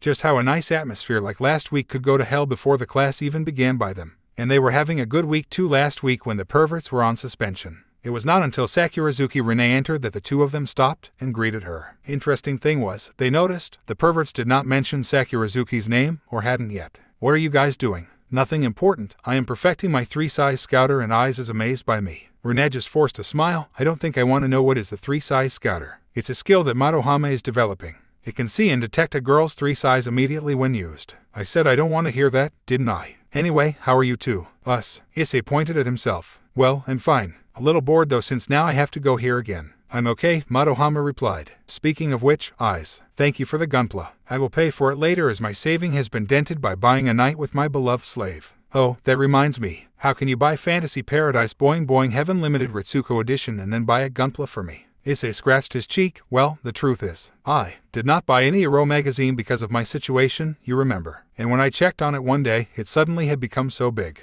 Now you have to treat me for a meal, Hayato-kun, Renee said with a joking tone. Issei and Madohama stared at each other. Yeah, sure, maybe later, Sakurazuki-san. That reminds me, you two. Have you thought about where you would go for high school? Issei and Madohama shrugged. While it's true that we are on our last year of middle school and on our last term too, it's not like graduation is upon us. There's still time to think about it, Madohama explained. And well, I think my parents just want me to enter a high school, that's it. They don't care where I go. What about it? Oh no, nothing. It's just that my mother forced me to enter Kyo Academy, you know that famous all-girl private school. She doesn't even think that it would be hard for me to enter it, Renee sighed as she took a seat in front of Hayato's desk. Sometimes, I wish my parents are as lax as yours, you know. Hey, my parents are not lax in the slightest. What do you mean by that? Don't you think your parents let you be this kind of loser? My strict parents would never let me be like you. Hey, both Issei and Madohama said at the same time. Renee just giggled at their reactions. But seriously, if I somehow manage to enter, that means we will go to different school. I kinda like you guys' company, you know. You always entertain me like just now. Hey, so what? Madohama agreed with Issei. Yeah. So what if we go to different school? We can just hang out after school. You don't have to worry, Issei finished. You guys. Oh yeah, Eyes. Speaking about after school, wanna go play at the arcade after school? Why don't we just ditch school and go there now? It's Tuesday, you idiot. That means the arcade's guards are those annoying smartasses. You're right. I thought today was Monday. How about it, Sakurazuki-san? Do you want to join us? Before Rine could utter her reply, the classroom's door was slammed by a figure. Instantly, everyone's attention was to the figure behind the door. That was why everyone felt disappointed when they saw Matsuda, the pervert buddy of Issei, and Madohama there. Breaking news, Madohama, eyes. Matsuda ran towards Issei's desk while waving a paper on his hand. Without losing a breath, he put the paper on Issei's desk. What is it? Breaking news. The all-girl school Kyo Academy as of today changes its policy and now becomes a co-ed school. What? The entire class shouted. Issei, Madohama, and Rine was no exception. You know what this means, right? Right. Matsuda shouted to a similarly excited Madohama. I know. You know what this means, right? Right. Madohama shouted to a similarly excited Issei. I know. You know what this means, right? Right. Issei shouted to a beaming Rine. I know. You guys can enter it together with me. That's not it. That's not it. That's not it. The three shouted to Rine at the same time. Why? It means that, Madohama started. The amount of boys will be smaller than the girl, and thus, continued Matsuda. Maybe we can get a girlfriend. Finished Issei. Not to mention all those beautiful girls waiting for my 3-size scouter. And the cute elementary school girls. You lolican. You should look upwards and see the gracious one-san with big boobs in the university, you idiot. Rine just sighed. You guys are the worst. The three stopped and looked at Rine before they laughed sheepishly. But you are the best worst friends ever. The three blushed from her words. There's a problem though. You said it as if you are certain you will be able to enter. I'm not being arrogant, but even with my above-average grade, it would still be hard for me to enter. Haha, why are you seeing this pessimistically? Issei crossed his arms. If there's a will, there must be a way to get it. Yeah, believe us. How do you think we can enter this middle school despite our bad records? Madohama fixed his glasses. I don't know, cheating. That's a rhetorical question. You don't have to answer it. Matsuda cut her off. That said, Sakurazuki-san, Issei said, catching her attention, please tutor us. He put his palm together in a begging motion which was followed by the two others. Honestly, these guys. Okay, let's have a study session then, where would you like it? The three looked at each other. Not in our house, please. Not in our house, please. Not in our house, please. Rine just massaged her temple. She bet they did not want her to enter their room. Sigh. Okay, let's do it in nearby fast food or my house if my mother allows it. The things I do for you. Thank you. We really appreciate it. Thank you so much. Their conversation ended as the teacher entered the room. After school, Issei, Matsuda, and Madohama went to the arcade. Rine did not join because she said she would try earnestly to enter Kyo. They were on their last term of school, so there were no club activities. That was why Matsuda, who was on the baseball club, was able to skip school with Issei and Madohama in the go-home club. Rine herself did not join any club because her parents said no. Rine also would try to ask her mother if they can do a group study session at her home. After they were tired of playing at the arcade that day, they went to a nearby riverbank to relax. Madohama and Matsuda was sleeping when Issei decided to climb a tree. It has been a long time since he last climbed a tree. Somehow he felt refreshed at doing something so childish yet so satisfying. So when Issei saw something that suspiciously seemed like a crow's feather floating on the river which reminded him of fallen angels, he felt a little reluctant to go down. Wait, this was not the time for that. He jumped down and approached riverside.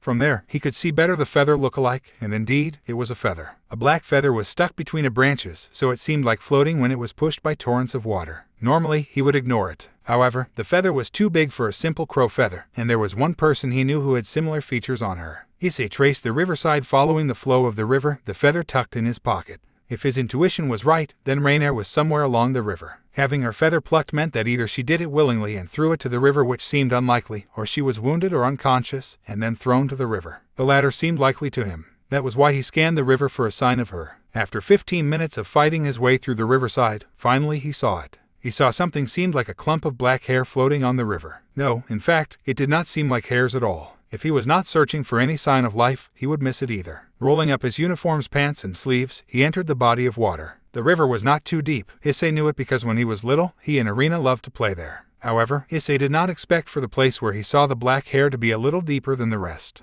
The river completely made his lower body up to his stomach wet. When Issei caught the clump of black hair, Issei pulled it, and true to his intuition, it was somebody's hair. Issei swam towards the shore because it was hard walking while pulling the body. Either it was Rainier or not, a floating body on a river meant something dangerous. After he arrived at the shore, he laid the body down on the ground. Long black hair that was slightly dirtied by the river, the face, and the black wings from her back signified that it was Rainier, the fallen angel. Issei checked the pulse and the breathing, and he found both. So she was still alive then. What kind of situation had Issei found himself in? Observing the body, Issei found several burnt wounds. Anyone who can hurt a fallen angel was probably also from the supernatural side. Got him. After the incident with Anthony Van Torge and now this, it would not be incorrect for him to say that he hated his luck. It always landed him in a situation like this. He could not bring her to his house, as there was Asia, and he did not know what kind of reaction Asia would have since Rainier was taking advantages of her back then. Where was she living again, she said. The church. Yes, that was probably the best idea for now. Issei picked her and carried her piggyback style to the church. He ignored the whispers of the pedestrian as he made his way there. When he arrived there, he put her on a sofa and prepared himself for possibly a long night. Really, when could he catch a break? In under 1 month, he got caught up in 3 supernatural incidents, and this might possibly the 4th. D-Drag was right. Dragons tended to attract people, both good and bad, both right and wrong, both strong and weak. And he hadn't practiced the training method that he devised for himself too. "O goddess of breasts that I worship with all my heart, why do you have to test me so?" Rainier was walking towards the church. She had just gone to the convenience store and bought a piece of bread. Ever since her plan got thwarted by that human, she had been living in misery. She did not have a stable source of income. Scratch that, she did not have any income whatsoever. In order to fill her stomach, she had to conserve the money she had by only buying 2 pieces of bread every day, and even without a drink. It was laughable, really. A survivor of the Great War hundreds of years ago, now reduced to have to survive even for a single day every day. Granted, she had been a young fallen angel back then, but anybody could get the point. She grumbled about her fate along the way back. Why, oh why did it have to be like this? It was all the human's fault. If it were not for him, if I wasn't there to stop you, he was going to stop you anyway. She suddenly remembered the thing he said, and her anger receded. Well, fuck that girl. How did she win that many people over anyway? Her thoughts wandered to the people she thought she could use. Calawarner, Donasik, and Middelt. In the end, she had failed to capitalize on them. Once they knew the plan failed, they just left her alone. Fuck them. If they did not want to help her anymore, then she would do this herself. She would gain Azazel's attention, rise through the ranks, and become the top-tier officer of Grigori in no time. There was a problem though, she did not know how to gain his attention. The plan to use the human had failed because of her big mouth. Sighing resignation, she shook her head. She supposed everything came down to fate. Maybe she was fated to fail. Maybe she was fated to fight day by day trying to survive living. "Ah, I hate this. Excuse me," a figure approached her from behind. She was annoyed, and now this guy was going to annoy her too. Maybe she should teach him not to mess with her. Her eyes widened in shock. This guy, no, this devil, was leaking so much demonic energy that she could tell that he was a devil. Fuck, she didn't want to deal with that filthy race today. No, she didn't want it, not before she ate her bread. She did not want her money to be a waste, damn it. What do you want, bastard? And yet, despite leaking so much demonic energy, there was no angry look that usually associated with that. His face was smiling so wide. She was sure he knew that she was a fallen angel immediately. After all, why would he sought her? Am I right to assume that you are an acquaintance of Asia Argento? That nun. Yeah, why? I think you need to take responsibility for your action. Before she could even utter a questioning reply, she was assaulted by several flying blades. Instantly, her instinct kicked in, and she revealed her wings only to take flight to avoid the blades. Who the fuck are you? I am someone who had been healed by her before. I don't like this. Asia had shared her story with me. It's not fair that she is exiled just because she healed me. So he was the devil from Asia's story, The one who made people discover her gift could also be used to heal the damned. The one who made Asia get excommunicated and fell under her care. Rainier prepared a light spear on her hand, so. What the fuck are you doing attacking me like this? You have to take responsibility. I also hear from Asia that she was mistreated by you. I will bring justice for her. Rainier threw the light spear while she took a dive to the ground. She was right. On instinct of being attacked, the devil threw his blades again towards her previous place. Good thing she dodged by diving first, but he also managed to avoid her spear. She manipulated the holy energy to form a whip and lashed it at her enemy. You think you will be able to hurt me? He jumped to his right to avoid the whip, but her real target was not him. Using her whip, she caught her light spear that was embedded on the ground and threw it again to him. What? Narrowly dodging the surprise attack, the devil unfurled his wings and flew to the sky. From the sky, he unleashed a rain of blades upon her. She dodged by jumping back and flew. Now, it had become a 3-dimensional battle. Her most hated fight ever if the enemy could also fly. If the enemy couldn't, then it was her most favorite. TCH, she clicked her tongue. You're a hard one to catch. I can say the same to you, miss. But no matter, he shot blades again. Now this actually made her annoyed. She flew higher in order to avoid the blades entirely. The blades moved on a linear path, so she could easily fly to dodge it. Caught you. What? She heard something from above her. When she took a look, she saw blades raining towards her. So the blades from him was just a distraction. She formed light spears and shot it upwards. The number was fewer than the blades, but she threw it in a way that made the swords above her disintegrated. The blades fell down, but none touched her. You think you'll be able to hurt me? She shot back his earlier words. She formed light spears once again, and this time she threw it towards the devil. She knew he most likely would just avoid it once again, but at least it bought her time to think of a way to brought him down. So how should she do it? How would she force him to abandon flying and went back to the ground? The answer is none. She could not force someone who had been born with wings to abandon his advantage and come to the ground. No, what she should do was drag him to a place where she could go all out. Seeing the ground below her, she saw cracks from the blades embedded on the ground. Seriously, this devil. He would alert the supervisor of this city, and then she would be forced out of the city. Not bad for a fallen angel. No matter, I will bring justice to Aisa. Seeing her enemy approaching, Rainer lured him a little farther from the city and into the bamboo forest near the city border. You will not escape me. Rainer began cutting the bamboo tree and used one to infuse it with holy energy and threw it towards the oncoming devil. The insides of a bamboo were hollow, so she filled the hollow area with holy energy. She knew that he always dodged her light spear. After all, if you were a devil and got hit by holy energy, you were done for, and vice versa with angel or fallen angel. That was why she wanted to fool him and lower his guard by attacking him using a bamboo. He did not pay any mind towards the flying bamboo as he could easily swat it aside. However, when he did so, his hands burnt. Org. Just like how water used a little capillary on a tissue to move upwards, the holy energy slipped between the cell of the bamboo to coat it with holy energy from inside. That way, he would not be able to see that the bamboo had holy energy before he touched it.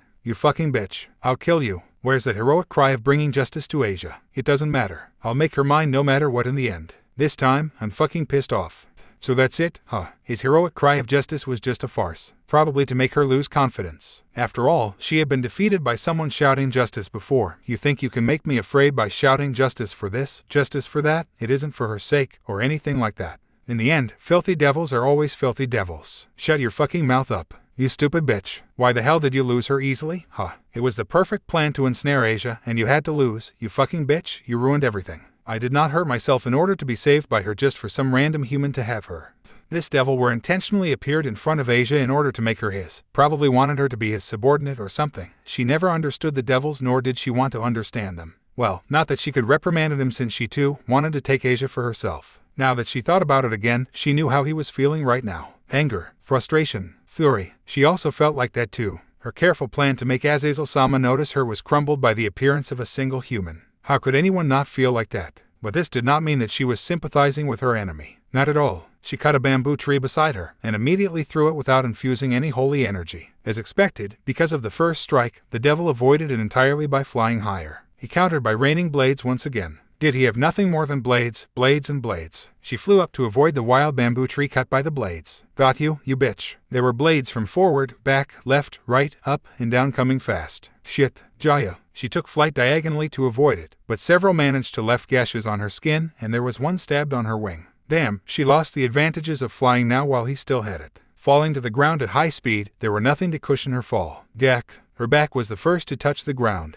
It made her cough blood. Shit, got him. She had nothing to do with Aisa anymore, so why did she have to be in a position like this now? HMPH. Finally I got you, little bird. Spitting at the devil before her, she retorted, I bet you haven't even faced real war, filth. I've killed several of your kind in the Great War. Then I'm avenging them. He made a single blade. Yeah, before I die, can you honor my request? May I know your name? I'll humor you. My name is Deodora Asteroth. With that, he swung the blade towards her neck, ensuring his victory. Except it was not. When Deodora said his name, Rainer grabbed a fistful of dirt, and in the instant he swung the blade, she threw it, blinding him for a while. She then stood up and ran deeper into the bamboo forest. Bitch. From behind her, Deodora threw blades to cut the bamboo trees. They were falling down on her fast. Got him, if only she could use her wings. No good, she wouldn't be able to evade. Was this how her life ended? No, she refused. Being starved to death trying to survive daily life, no matter how humiliating it was infinitely better than dying in the hands of a young devil. She refused to die here. But how? The only way she could see to evade was to fly through the gaps, but he managed to wound her wing.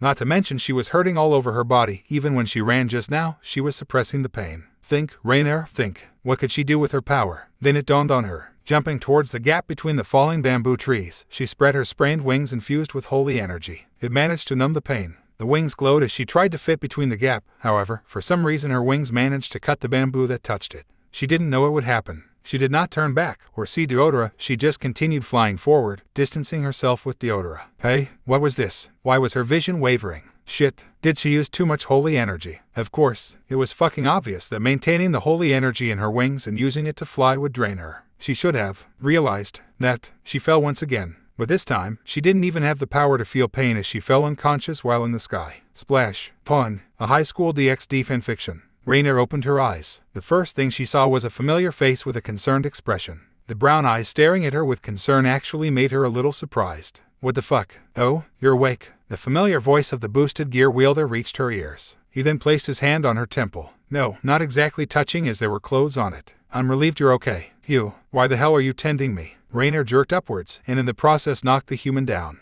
Where am I? Rubbing the place where she headbutted him in pain, he answered, I found you drowned in the river. There were wounds on your body, so the first thing that popped into my mind is the church. He wasn't lying. When she observed her surroundings, it was indeed inside the abandoned church where she resided currently. What happened? TCH, you don't need to know. It was embarrassing to lose to a human, but she could use the excuse that the human was the Red Dragon Emperor. But last night, her sloppy movements and attack made her lose to a devil and a young one to boot. It was more than just embarrassing for her. It was humiliation. And I thought I can offer my help too, you know. I don't need your help, and just go. Shoo shoo. I don't need you in the first place. She did not want a reminder that a human saw her vulnerable state. She hated it. All right, sheesh. You don't need to be like that, but I'm glad. Whatever the problem you have, you seem to have it under control. This means that I won't be dragged into the 4th incident this month. He then left her. After he left, her stomach growled. That was right, she had not eaten anything before she was attacked. The bread. What happened to it? She sighed in resignation about the fate of her bread. Now she had to stretch her wallet even more. Should she search for a job? She had considered it before, but casted it aside because her pride would not allow for her to work under a human. But now that her wallet was so thin, the growl stopped her thought. It was a problem for later. For now, she needed to fill her empty stomach, which she was sure won't be enough with just a single bread. Her eyes caught a plastic bag on a table beside her. There was a note behind the receipt. Here, it's for you. Eyes. That human. This would be the last time she ever accepted his kindness. No fucking way she would rely on him ever again. Yes, that was her thought 3 days ago. Or was it 4 days? What day is today anyway? How long had she fallen unconscious? But now, after seeing the content of the plastic bag, there were a can of orange juice and a box lunch. Could she swallow her pride and vow? The matter of her sustenance was urgent, and there was an easy way to satiate her hunger. What the hell am I hesitating for? To hell with that fucking human and my pride. She wolfed down the content of the box lunch in no time and emptied the juice can in one go. That human. He came back into her mind. That human said that he wouldn't be dragged into the 4th incident this month. Not that she wanted to drag him, but she was sure that Devil wanted Asia for himself. She recalled that Devil saying that he had hurt himself to be healed by Asia. It meant that he targeted Asia from the start, and he had been dragged whether he wanted or not. Not that it was any of her problem. She outstretched her wings. Ouch, there were wounds on her left wing, and it won't heal anytime soon. Great, now she couldn't fly until it healed. At least, she thought, infusing it with holy energy she found would numb the pain. But the continuous use would drain her energy so fast that she couldn't even fly to safety last night. The most logical thing was to not use her wings unless it was emergency. Yeah,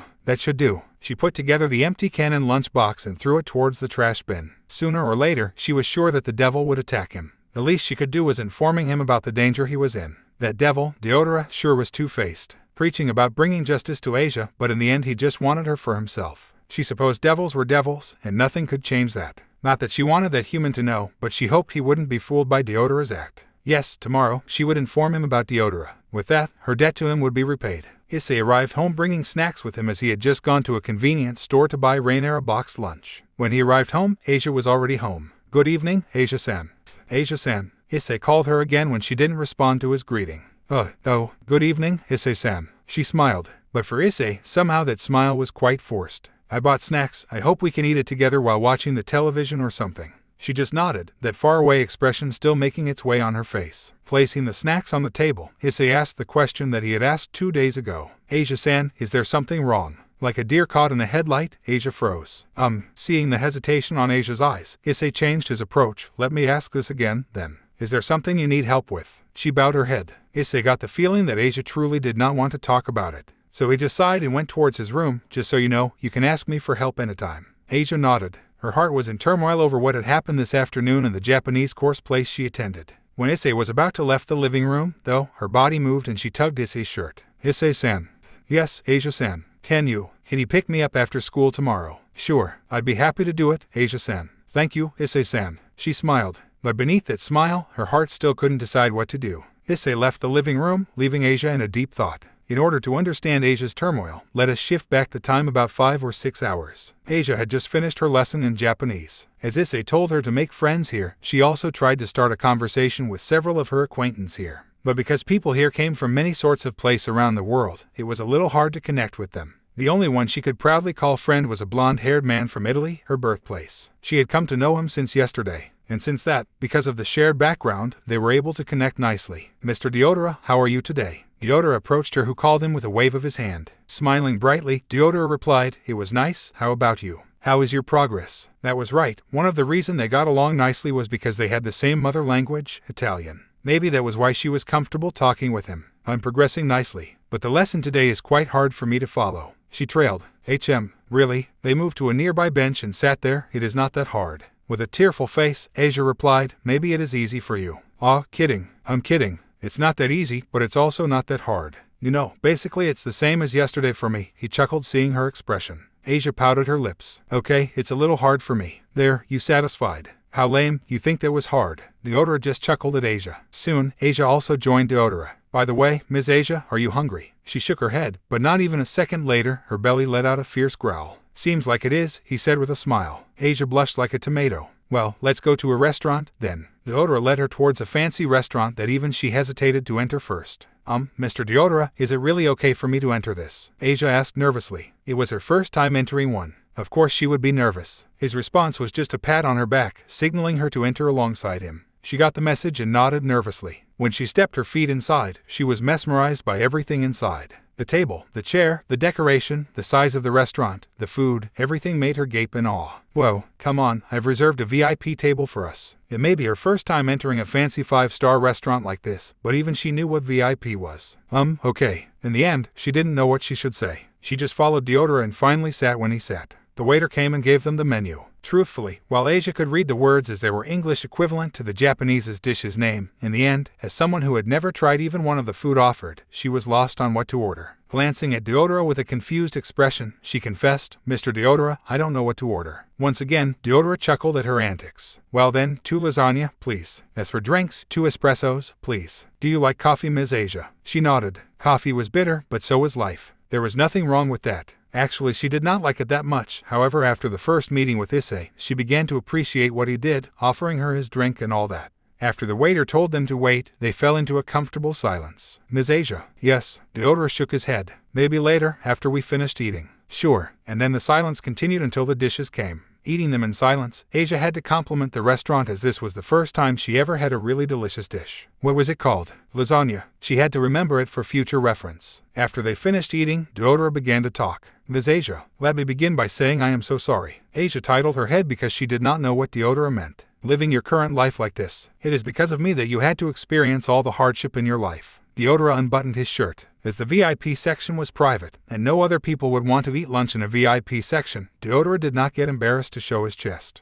Asia gaped when she saw what was on his chest. It was not unfamiliar to her, as it was the reason for her current predicament. Got branded as witch, had to be exiled. It all stemmed from that scar on Deodora's chest. Mr. Deodora. Yes, I am the devil that you healed. I am so sorry that I caused you suffering. Deodora closed his eyes as tears began to gather at the corner of his eyes. Will you please forgive me? In actuality, Asia had all the rights to slap him, punch him, curse him, and whatever people did to avenge oneself. The root of her suffering was sitting in front of her. She could just leave him and never bother to meet him again, and she was sure it would be enough to torment him. However, that kind of wicked thought had never entered Asia's mind in the first place. She looked at him with a soft eyes and a slight smile. Stop that tears, Mr. Deodora. Why should I forgive you when I didn't even blame you in the first place? I know that my life is full of hardships, but I am sure that it is a test from God. She did not sure, but she saw Deodora wince at his name. Oh yeah, the man in front of her was Devil. I'm sorry, did you hurt, Mr. Deodora?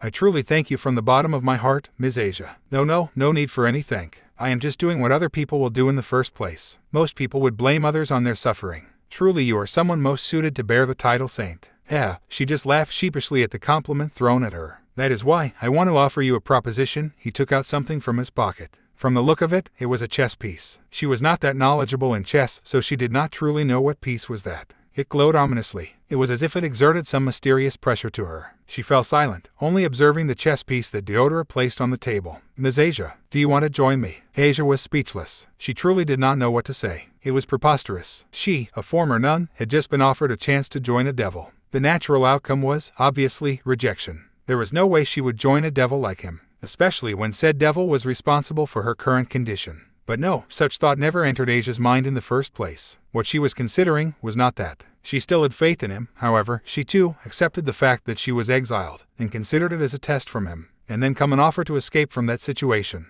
How should she react? The answer was, she did not know. She did not know how to react. Seeing the hopeful face of Deodora, Asia had to bit her lips from saying yes. That was how kind Asia truly was. But she was lost on what to say. Mr. Deodora, I don't know what to say. Really, I don't know what to say. That's fine. I just want you to know. I'm sure you need time to think. Can I get your answer tomorrow?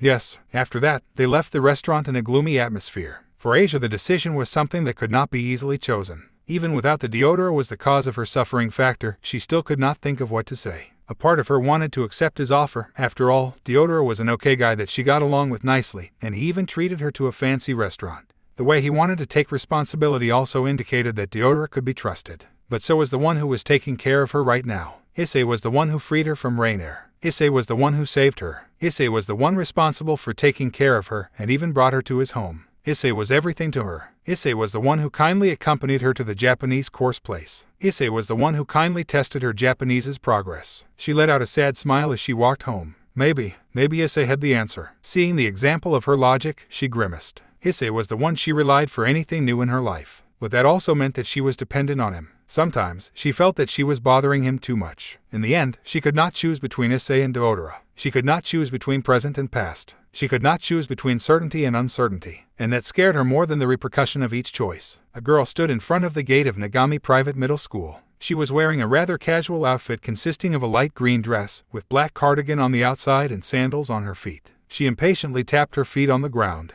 Once or twice, she looked towards the building as if waiting for someone. Her appearance caught the looks of many bystanders. Some people whispered to each other about her. What was she doing here? Was she someone's girlfriend? Well, if she was, whoever the middle school boy must be lucky to score a girl like her. Picking up the whispers on the air, the girl's eyebrows twitched. Whoever whispered that, she would curse that person for eternity. There was no fucking way she was someone's girlfriend. Her purple eyes went back to observe the school. When will the people came out of the building? Damn it. Damn him. Damn everyone. Hey, babe. Her ear caught someone calling her, and indeed, from the corner of her eyes, 2 men was approaching her. She sighed. This is why she hated dealing with trash, because no matter what or where, sooner or later it would end up in her line of sight.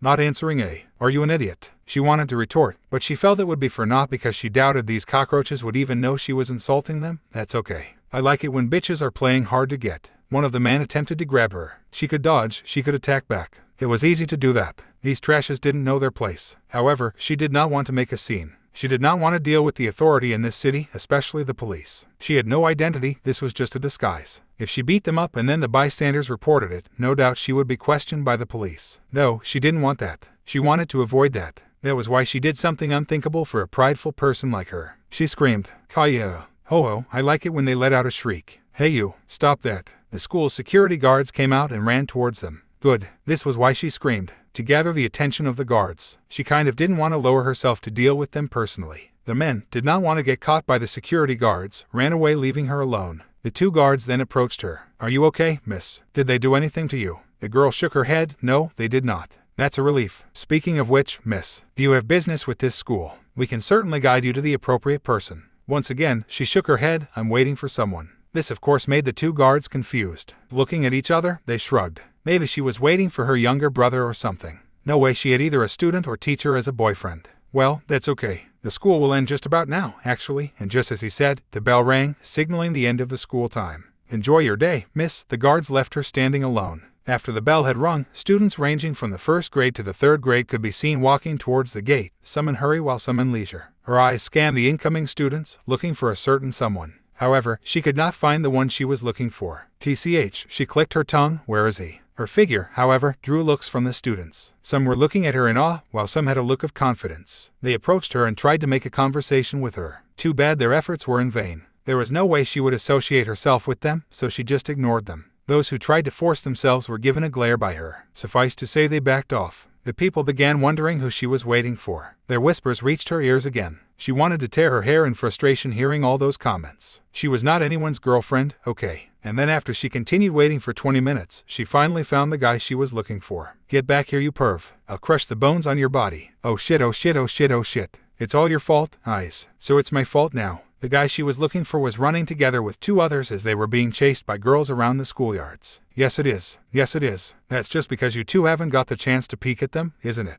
Screw you. So what if it is? It doesn't change the fact that it's your fault. They kept running from the angry mob of girls, at least, the 2 of them. One of them slipped and got caught. Catch you. Shit. Maruhama. Matsuda. I will never forget you, Eyes. May your soul be at peace. You best, horrids. One brutal beatdown later, a bruised and battered Hayatu Issei exited the school in a sour mood. As he left the school grounds, he saw a figure on the school gate waving at him. That figure was a cute older girl in appearance. Many of his schoolmates looked in surprise at him. Whispers of that one Sen knows Hayato and such entered his ears. However, one Hayato Issei did not feel any joy at seeing the figure. He only felt exasperated. Great, good job at taking the attention of all his schoolmates. Issei approached the figure and then they walked towards a nearby vending machine. So, what's with the getup? My usual outfit would get far more attention than this, you know. And what the hell with that waving towards me thing? That's creepy coming from you. Issei put a 100 yen coin inside. What's with that reaction? And here I am doing this from the kindness of my heart. Doing what, exactly? Issei took the canned coffee that he bought and threw it towards the girl behind him. He put another coin and pressed the button for the canned coffee again. I don't like being indebted to you. Issei took a good look at the girl and realized something weird. Your wounds, they have been healed. Not exactly. She took a sip on the coffee. It's just that I use my illusion to appear normal. Wait, what the fuck? She threw the canned coffee to the trash bin. Oh, that's my favorite coffee, you idiot. Why the hell did you throw it away? I'm doing this so I won't be indebted to you. Why the hell are you treating me to a drink? She pointed her finger at him and spoke in an accusing tone. It's a waste of a perfect drink. And I don't care. Everyone knows wine is the perfect drink. I'm underage, you idiot.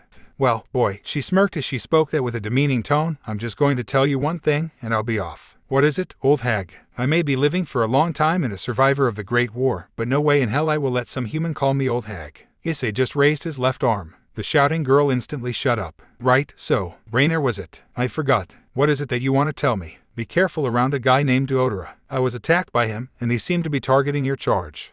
Issei dropped the canned coffee he was holding. He had heard the name Deodora, all right. He was apparently Asia's first friend on the Japanese course. Damn, did you say something? God, I'm an idiot. Issei immediately ran, leaving Rainer on the vending machine alone. He remembered that Asia wanted him to pick her up after school. After school was when Asia's Japanese course also ended. He ran with all his strength. Had that Deodora already done something to Asia? How could he miss such a thing? How stupid was he? Meanwhile, Rainer just stared at the retreating form of Hayato Issei. The fuck? He just left. Oh well, whatever problem he has, it's not my problem.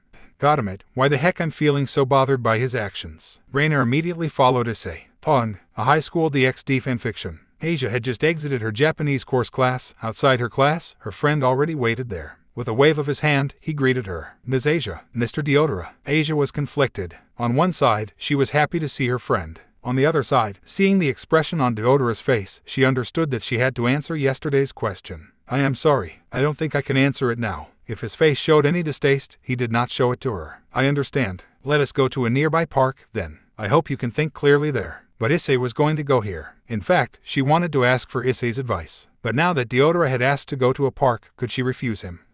Okay. But before that, I have to say something to the receptionist. Is that okay? Sure. Deodora smiled at her. She replied back with a smile. She approached the receptionist and greeted her. Miss Receptionist, can I help you? Argento-san. If someone come here asking for me, then please tell them to go to the park near here. The receptionist nodded. I'll deliver it to him. Thank you. She went back to Deodora, and both of them exited the building. Their destination was the park near the building. So, as they walked, Deodora attempted a conversation. Have you thought about my offer?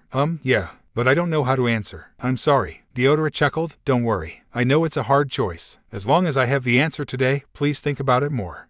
I don't think I can choose it by myself. That's why I want to ask for the opinion of my caretaker. There was a slight twitch on Deodora's eyebrow that Asia missed because she did not face Deodora. I see. Well, that's okay too. I want to have a conversation with him. After they arrived at the park, they took a seat on a bench. They conversed about small things such as how was their day and such. A few minutes later, Deodora excused himself because he wanted to search for a toilet. Asia let him go. It took 10 minutes before Deodora was back and they continued their conversation. As they conversed, Asia was worried. Where was Issei? Did the receptionist deliver her message? Asia took a little glance at the park's entrance, but she did not see anyone. Ms. Asia. Sorry. I'm waiting for my caretaker. Is that so? Can you tell me about him? Asia's face smiled as she talked about Issei. She never noticed the growing ire on Deodora's face when he heard all the things Asia mentioned about Issei. He also encourages me to learn Japanese, and even let me read his book so I can perfect my Japanese. He sounds like a good guy, replied Deodora. He is. Asia once more looked towards the park entrance, and she saw Issei's figure running towards the park. Issei-san, she shouted in happiness. Her eyes lighten up as the figure kept getting closer and closer. Asia-san, Issei-san, slab slab slab. The smile on her face instantly turned into horror. In front of her eyes, the approaching form of Hayato Issei had been stabbed by blades coming from underground. The limp body of Hayato Issei fell to the ground. Her eyes wide, her mouth opened, her body froze. She shrieked. She immediately stood up and ran towards the stabbed body, but she couldn't move. When she saw her wrist, it was chained and connected to the bench. Where did this chain come from? Why was it chaining her? At the same time, her mouth kept saying Issei's name in desperation. Deodora let out a full-blown laugh. Look, Ms. Asia, your caretaker is there, helpless. I bet he's dead now. If he's dead, not even you can save him, right? Asia shook her head in disbelief. No, there was no way he was dead. There was no way he was dead. There was no way he was dead. There was no way he was dead. There was no way he was dead. There was no way he was dead. There was no way he was dead. There was no way he was dead. There was no way he was dead. There was no way he was dead. But you saw it yourself. The blades impale his legs thoroughly up to his head, and more blades impale his sides. There's no way he can be alive. No, no, no. N-O-O-O. N-O-O-O. N-O-O-O. Good, Deodora thought. Now for the clincher. If you agree to join me, Ms. Asia, I probably can revive him to be a devil also. Isn't that great? He can still live, and you can still be with him. How about it? Asia didn't answer. She just continued pulling herself closer to Issei's body. Sadly, her efforts were in vain. Deodora was the one who made the chain. There was no way a weak human like Asia can break it herself. Blood continued leaking out from Issei's body. Asia stopped struggling. She bowed down, letting her bangs cover her face. Mr. Deodora, you're evil. She looked up to him and there were tears on her face. Oh, but it is a necessary evil, my dear Ms. Asia. What about my offer? Do you want to take it? Did she want to take it? No, she didn't. But what else could she do? She hated her weak self. Never before had she hated herself. Even now, all she could do was accept Deodora's offer. Would Issei be able to forgive her for what she would do to him? She didn't think Issei would forgive her. Would she be able to forgive herself? No, she also wouldn't forgive herself. Would he, as the creator of all, forgive her? Of course not. She would be damning herself if she accepted. But there was nothing else she could do. As she was about to open her mouth to say yes, something whizzed past her and Deodora. Thunk. That something embedded itself on the bench. When she turned her head to see it, another thing hit the chain and freed her. That light spear. Ew. On the entrance of the park stood Rainier. On her hand, another light spear was ready to throw. What the fuck are you doing gaping like that, Asia? Heal him now. All right. Rainier ran towards Issei's body, intending to not let Deodora do something more to the body. Not a second later, Asia already worked on healing Issei. This fucking guy. Rainier took a peek towards the bloodied form of Hayao Issei. To her, it was not that different from when she stabbed him. Look at this, Deodora spoke. The crow is still alive. I thought after I thrashed you, you wouldn't be bugging me again. Big talk for someone who used an underhanded method. Well, no one forbids me from doing it, right? Devils are still low, I guess. Enough talk. Deodora threw blades towards her. She countered with throwing light daggers at each blade. As the result, nothing hit her or behind her. It was ironic. Not even 1 month ago, she was facing the two behind them. Now, she was protecting the two behind them. Well, not exactly. She wasn't protecting him or the nun. She had a score to settle with the devil in front of her. It was just that the two were behind him by coincidences. In her denial, she forgot that she was the one who ran towards Issei first. She threw a light dagger towards him. Her last fight against him made her learn that light spear was too big and slow to reach him. It missed Deodora by a hairbreadth. Whoops, almost hit me. Rainier ran towards him, but Deodora threw more blades at her. Instead of dodging to the side, because she knew it would reach Asia and him, she infused a holy energy to her hand and lightly parried it using her fist. The blades disintegrate as demonic energy meets holy energy. But she did not go out without a scratch as her hands were bleeding in several places. Great. Now it hurt to move her hand. How's your wings, by the way? Deodora let his wings out and took a flight. From above, he shot another round of blades. I fucking hate that sword spam. Instantly after saying that, Rainier focused holy energy on her palm and then shot it towards the blades. She got tired of parrying the blades one by one, so she just focused on obliterating all of them in one shot.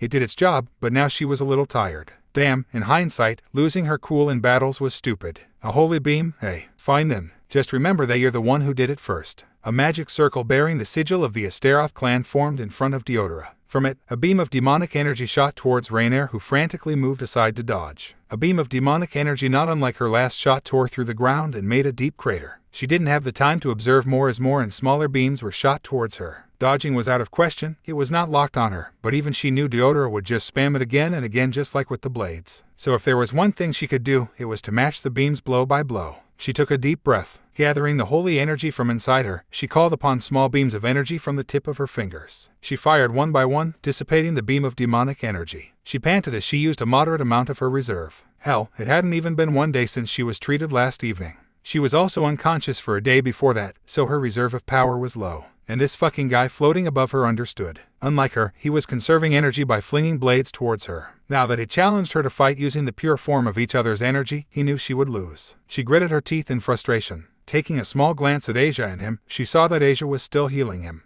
Got him. He had the boosted gear. If he were to wake up now, she was sure they could win. But no, The main players in the stage of course had to be down before the battle even began. Such an unreliable guy. Deodora started to make a huge magic circle above him. Seeing him fully concentrating, Rainier knew his time playing around was done. The huge magic circle was above her. She tried to move to shake him down, but the circle followed her. Fuck.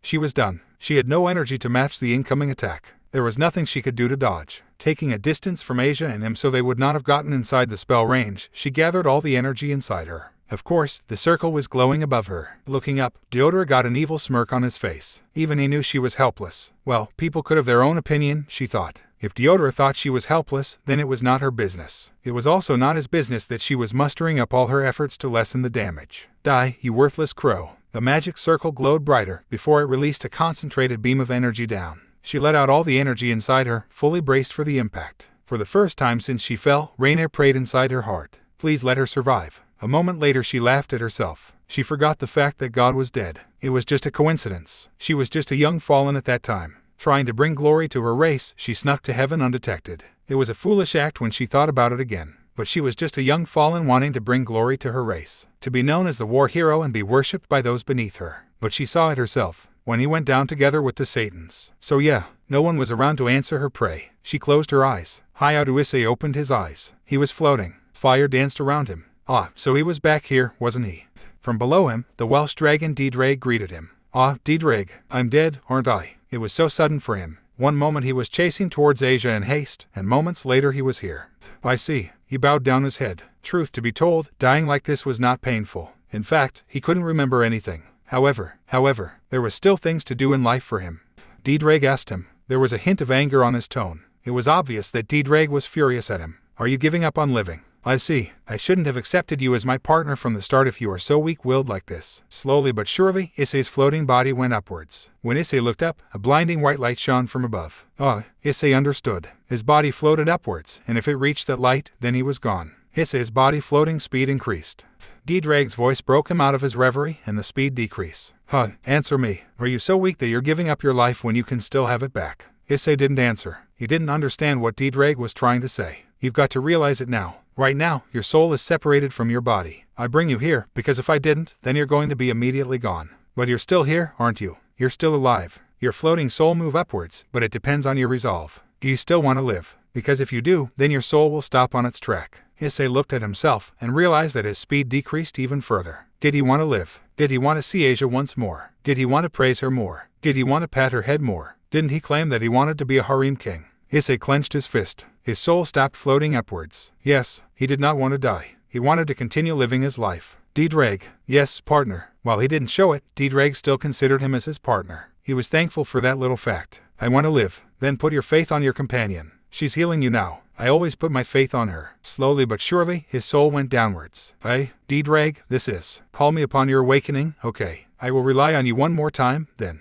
Yeah, haha, what a funny host you are. Issei just smiled at Dedrag's reply. He then closed his eyes, feeling his body dragged down by invisible force. It was actually a nice feeling. From what Dedrag said, Asia was healing him. He could feel the warmth of her sacred gear working its magic on him. When Issei opened his eyes again, it was to see a tear-stained green eyes of Asia Argento. Asia-san, Issei-san. Asia immediately embraced him in joy. The noise from the battle between Rainier and Deodora caught Issei's attention. When Issei looked up, he gaped. That's, several days ago, Issei saw a similar-looking circle. But the symbol was different this time. The difference in symbol made Issei remember the reason he was here. Asia-san, your friend. Asia shook her head. Mr. Deodora ceased to be my friend. Right now, he's fighting Lady Rainier, but she's cornered. Issei's eyes widened upon hearing Rainier was fighting the devil. That spell was targeted at Rainier. Judging from the size, Rainier had a slim chance to win. However, Issei could see that Rainier was gathering her power. Issei stood up with some difficulties. Luckily, Asia was there to help him. What are you doing, Issei-san? Must help her. Issei summoned the boosted gear while walking slowly towards Rainier. After 10 seconds, the boosted gear declared. Just several more steps. Now Issei clumsily ran. It was his limit. He couldn't boost anymore until the energy inside him was released or else his body would implode. And yet he still couldn't reach Rainier in time. Come on, come on, come on. The clock was ticking down. The 10 seconds time limit between each boost was up. I can do it. I can do it. There. He grabbed Rainier's hand, twining it with his. Rainier seemed to be surprised by his action. But before Rainier could voice out her surprise, Issei transferred all the power inside him towards her.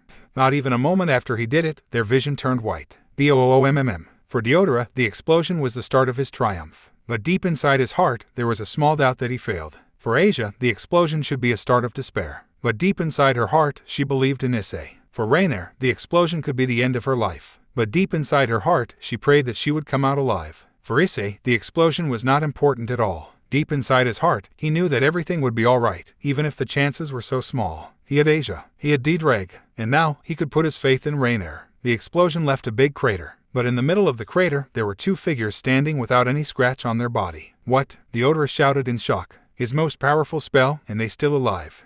So, thank you, Issei said. Just shut up. We've got to find a way to bring him down, Rainer replied. Though Issei couldn't see her face. Couldn't you fly? My wings are injured, don't you remember my injuries? We need some way to bring him down to our level. Issei insisted. Rainer spread out her wings in frustration. See, it's still injured. I can't do anything, much less fly. She flapped it strongly, but strangely, it didn't hurt. My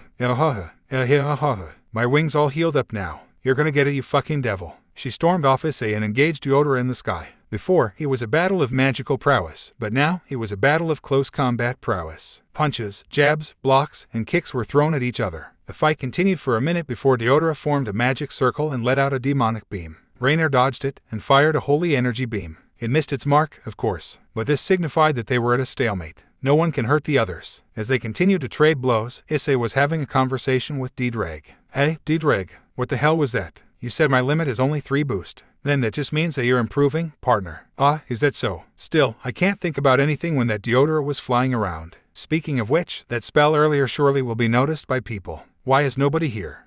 I forgot that you're new to the supernatural world. Of course you won't realize the barrier set up around this park. Asia-san, Issei called as he saw Asia coming towards him. Stay still, Issei-san. You still need healing. Issei relaxed his body and let Asia's green glow cover his wounds. I'm glad you're okay, Asia said while healing him. Save it for later. We still have a devil to take down. Issei clenched his fist. Be careful. I know, Issei replied her with a smile. After that, Asia declared him fit, and he thanked her. Why, forget it. Anyway, look up. Issei did as he was told, and saw that Rainer was slowly gaining the upper hand. All right, Issei said as he observed the aerial fight between the devil and the fallen angel. He dismissed the boosted gear as he can only boost 4 times. He intended to save it for the climax. For now, all he could do was watch. Rainer delivered a holy beam towards Deodora, but it was easily dodged and Deodora countered with his own demonic beam. It missed, but Deodora merely used it as a distraction because his true aim was a fist to her stomach. But Rainer caught the arm before Deodora could pull it. With a might cry, Rainer did a backflip and threw him towards the ground, followed by a holy beam. This was it, Issei recalled his boosted gear. Deodora managed to evade the beam, but a sudden dive from Rainer truly caught him by surprise. He ended up forming blades pointed towards Rainer in order to take a breath. Rainer did not slow her descent. She just destroyed the blades by shooting it with holy beam. But the beam missed its mark as Deodora jumped back immediately after he created those blades as a distraction. From behind Deodora, Issei ran and swung his hand. But of course, Deodora easily evaded it. However, a light spear just barely missed him. What? The human threw another punch, but he ducked and swept Issei's feet. But once again, while the human was down, another light spear missed him. Seemed like the fallen angel was drunk. The human lying on the ground took him by surprise by pulling out the light spear and swung it at his legs. He dodged it by jumping and using the jump to kickstart his flying. He flapped his bat like wings. But he forgot one thing. As he looked up, there was the fallen angel with a holy beam ready at the flick of her finger. Fuck. He turned his head downwards and saw the human with 2 light spears on each of his hand. Transfer. Issei threw one of the light spear from the ground, but it was so sloppy that he evaded it easily. Gotcha. From above him, holy beams hit him straight in the chest. Thud. The force sent him to the ground with a thud. Damn you. With a hole in his chest, knowing that the situation had long since stopped being in his favor, Deodora escapes using a teleport circle. As Deodora was gone, the barrier around the park ceased. Rainer went down, no doubt tired of flying when she fought. Issei was also in a similar state. While Asia can heal him, she could not restore his stamina. He was just so exhausted that he fell on his back. Captivated by the vast blue sky, he did not realize Asia and Rainer approached him. The sky is so vast. Yes, it is, Asia replied. Rainer just followed his gaze, and she could see why the boy said so. In this world, there are many kinds of people. Good people, bad people, heroes, villains, and many more. I was so naive in thinking that I can protect you alone, Asia. No, you're not, Issei. There's no one who understands my situations, so just for your protection alone, I'm truly grateful. Situations. It was at this moment that both of them realized that they had never shared their stories. Both of them were there when the other needed it, but they never opened their hearts and let the other inside. Issei remembered when he was back from Kyoto with wounds all over his body. Back then, he did not tell Asia anything. Maybe it was because of Dulio's letter. Dulio did not want them to enter the supernatural world. But now after the supernatural side of the world dragged them inside, they could not just ignore it anymore, could they? Asia, yes, Issei, let's make a promise. I promise to tell you I won't hide anything. In exchange, I also won't hide anything anymore. Issei offered his pinky to her. Pinky promise. Pinky promise. Both flashed a content smile at each other. Lady Rainier, thank you for coming to my help. Asia thanked Rainier. HMPH, Rainier humphed, who said that I was helping you. I got a score to settle with that fucking devil. You were just conveniently at the right time in the right place. Asia let out a giggle at her response. Rainier did not answer anything more, she just left the park. So, shall we be off, then? Please lead the way, Issei. Issei led Asia out of the park, leaving the trees and stones as the mute witnesses of the battle. The crater on the middle was still there, though. Issei just hoped that anything won't be blamed on him by the authorities. Later that night, Ria's Gremory, a first year in Kyo Academy which actually was the devil assigned to this town, got a concerning report from her familiar. Sitting on the sofa of the Occult Research Club on the school grounds, which consisted of she and her queen, Hanjima Akino. Said queen was brewing tea on the kitchen. Akino, Rias called her. Yes, what is it, Rias? We have to check something that my familiar found. Let's go to the park. Akino just nodded at her king's order. For Rias to take something seriously, it must be a serious matter. When they arrived at the park that Rias mentioned, there were police lines blocking the entrance. However, there were no guards. She didn't know if it was the police's carelessness or if it was intended. But Rias wouldn't waste her chance. They entered the park and what they saw made their eyes widened in shock. A big crater was in the middle of the park. The air that surrounded them was rich with traces of holy and demonic energy. The energy never mixed, so it was kind of easy to feel them. Akino, how could we miss something like this? Don't blame yourself, Rias. From what I can gather, there seemed to be a fight between a stray devil and a strong exorcist. Yes, that could explain why we did not sense anything this afternoon. Maybe the exorcist was knowledgeable in runes and before he fought, he erected a barrier around the park. Still, we need to include this in our reports, right? Rias nodded. Tomorrow we will conduct a meeting with Sona. Shit, that fucking fallen angel. I'm gonna kill her someday. With a hole on his chest, Deodora Astaroth could only retreat. He hated it. It wasn't his style. But he had no other choice except this. The combination of that fallen angel and that boosted gear-wielding human overwhelmed him. He retreated towards his mansion in Underworld. In his mansion, he lived with all the other nuns he'd corrupted and became his toys. He should have gotten a new one if it not for the bitch and that bastard. Marina, come here. He called one of his toy to treat his injuries. He doubted it would heal fast. However, Marina did not answer. It was strange. Marina was one of his most loyal toy after he broke her mind. Marina, he got a feel that something was wrong. It was too quiet in the mansion. Where was all of his toys? A footstep could be heard in front of his room. The door was opened. Finally, Marina, why didn't you answer my call? I'm sorry, but Marina is incapacitated. Probably. Maybe. I don't know which one is this Marina you're talking about. What greeted him was not one of his most loyal toy, Marina.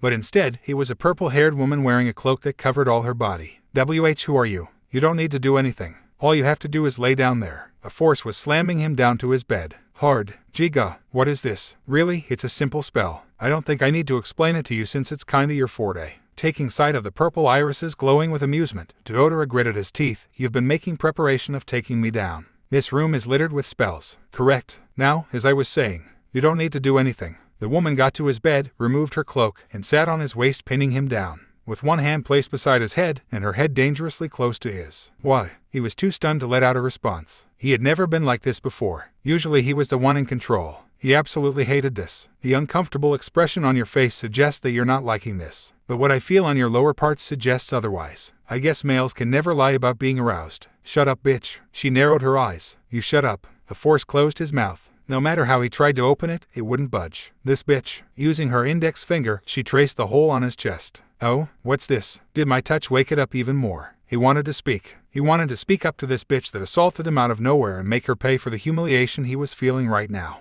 But he couldn't. All that came out from his mouth was just muffled sounds. Don't worry. Like I said, you don't need to do anything. And I mean it. With a final touch of her index finger, his chest shone. What? She was casting a spell. His blood. He realized. She was using his blood to make a rune. You got it right, mister. With this, you won't be able to do anything for. How much power did I pour to this spell again? He wanted to scream. He wanted to scream in fury, but his mouth did not want to comply. Don't worry, I'm not constricting you or anything. I just made the regeneration around the hole on your chest slowed down for. That is strange. I can't seem to remember how much magic I poured in. I guess excitement does that to you. She stood up, left his body laying down in the bed, and put her cloak on. Don't worry, after I left this humble abode, the spell I put around the house will be dispersed. Well, except the one on your hole. I mean your chest. PFFT, she held back a laugh at the last one. She then left. 5 minutes later, Deodora let out a blood-curdling scream that made even the most loyal of his toys cower in fear. Outside Deodora's mansion, the cloaked figure smiled amusingly. That was fun. Where to go next? Let's see. Kyoto, Akiba. Nay, both has been solved. Skipping that town then that left. She snapped her finger in recognition. France, here we go. Inside a room in the Vatican, a secret meeting between the gods' right seat was being held. She hasn't come back, the yellow-robed Vento of the front spoke agitatedly. She was tapping the table in a stable rhythm. Everybody knows it, don't say something unnecessary like that, replied the green-clad terror of the left. Meanwhile, Aqua of the back was silent, letting the two of them bicker like children. Stop. A single word from the red-headed Fiamma of the right made Vento and Terra become silent. She hasn't come back. Delaying using that will just lead to disadvantage. Bring that out. It raises the question on who will do it, Aqua spoke his thought. Striking devil territory like that would be amusing. I will do it, Vento offered herself. Does it have to do with the fact that Lucifer's little sister is stationed there? The green-clad man taunted her. The only woman in the room just glared heatedly at Terra. You and I know that's just a bonus. I wonder if it's just a bonus for you. The smirk on Terra's face made her want to strangle the man. Shut your mouth. Calm down. The tension rising was squashed down like a bug by the red-headed man. Vento, prepare yourself for the trip. We have to get the Red Dragon Emperor on our side. Meeting dismissed. Pawn, a high school DxD fanfiction. Zenobia Quarta was sweating. With a training sword held between her hands, and the figure of her mentor and guardian in front of her, smiling widely, with another training sword pointed at her. Zenobia, your stances are all weird. I did not teach you to be like this. I'm sorry, Teacher Griselda. Zenobia. Her tone changed completely from cold teacher-like to a warm mother-like one. Zenobia just sighed when she heard that. There is something on my mind. That's it, she confessed bluntly to her mentor figure. Said mentor figure stared sharply at her, before she patted her head. It's about Durandal? Seems like I cannot lie to you, Teacher Griselda. Is it because you think you're not worthy to wield it? Zenobia just tilted her head. Why would I think of something like that when Durandal is the one who chose me? No, I am not thinking about that, teacher. Griselda Quarta just smiled bitterly. Zenobia was too blockheaded to worry about the slightest thing like that. Then again, her blockheadedness might be because she was suppressing her emotions. Being an exorcist at a young age was surely taxing not only to her mind but also her body. She had heard about a young exorcist who snapped and was exiled by the Vatican because he became too dangerous. She hoped the girl who had become like her daughter would not go down that path. Then what's on your thought, Zenobia? I'm waiting for Durandal to talk to me, but it hasn't said anything yet. At that, Griselda just sighed. Zenobia, how many times do I have to say it? Durandal is not a sentient sword. Boo, but how could it choose me when it is not sentient? I believe Durandal is capable of thinking. Else, it could be wielded by anyone. Now I just have to find a way for us to communicate. Just as Griselda opened her mouth to answer, someone cut her off. Excuse me, Miss Quarta. Mr. Strata said he's expecting you in 5 minutes. It was a priest who called her. Perfect. Zenobia, come with me. Old man Vasco probably has the answer to your problem.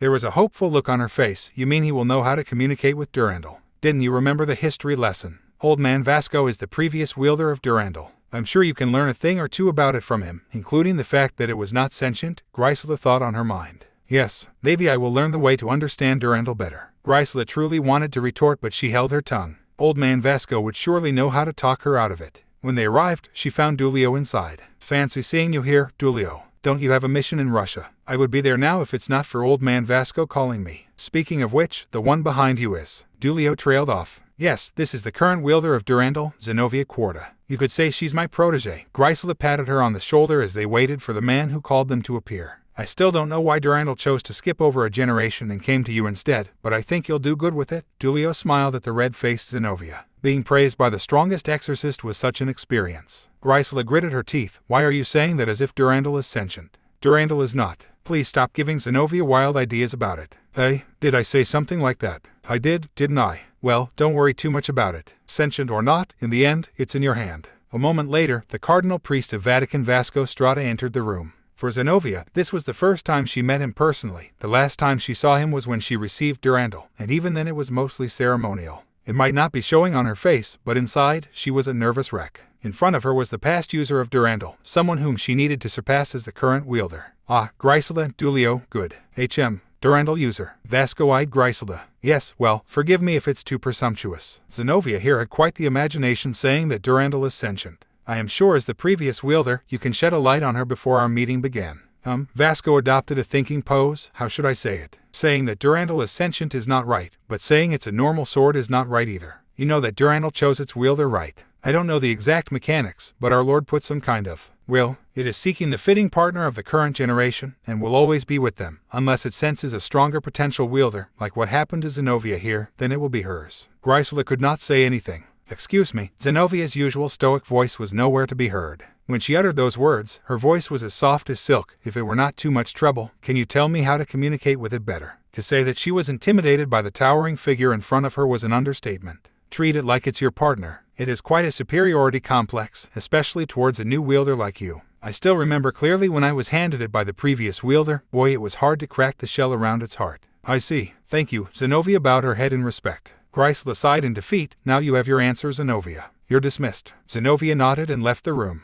leaving the three to be debriefed by Vasco. What's the matter, old man? Dulio asked Vasco. Grisela, you miss Asia, don't you? Hey? She tilted her head in confusion. I did say that before. Why? Dulio, explain, said Manja sighed in resignation. Grisela, Asia is fine. She's now in Japan, being taken care by someone I quite trust. Really? Like Dulio, she also cared greatly for the former nun. However, unlike Dulio, who saw her as a little sister, she saw her as a daughter figure, not unlike Zenobia. Of course, when the news about her whereabouts was known, she would jump at the chance to see her again. Wait, her face adopted a scowl. Who's taking care of her? That's the thing. Dulio got a sheepish expression on his handsome face. I kind of forgot to ask his address. I just know his general area. And I also forgot to give him my contact info, so I can't contact him either. I was hoping that you can find the residence of Hayao Issei and then give him Dulio's number. That way, knowing Asia's condition can be done in a time. Though international calling is expensive. I'll do it. Just give me the general area and information about this Hayao Issei. In fact, do it quickly so I won't miss the plane to Japan. After meeting the cardinal priest Vasco Strada, Zenobia went back to the training ground. The words from the cardinal priest floating around inside her mind. Be Durandal's partner, huh? Could she do it? Well, no use worrying about it without doing anything. She should try to be Durandal's partner first.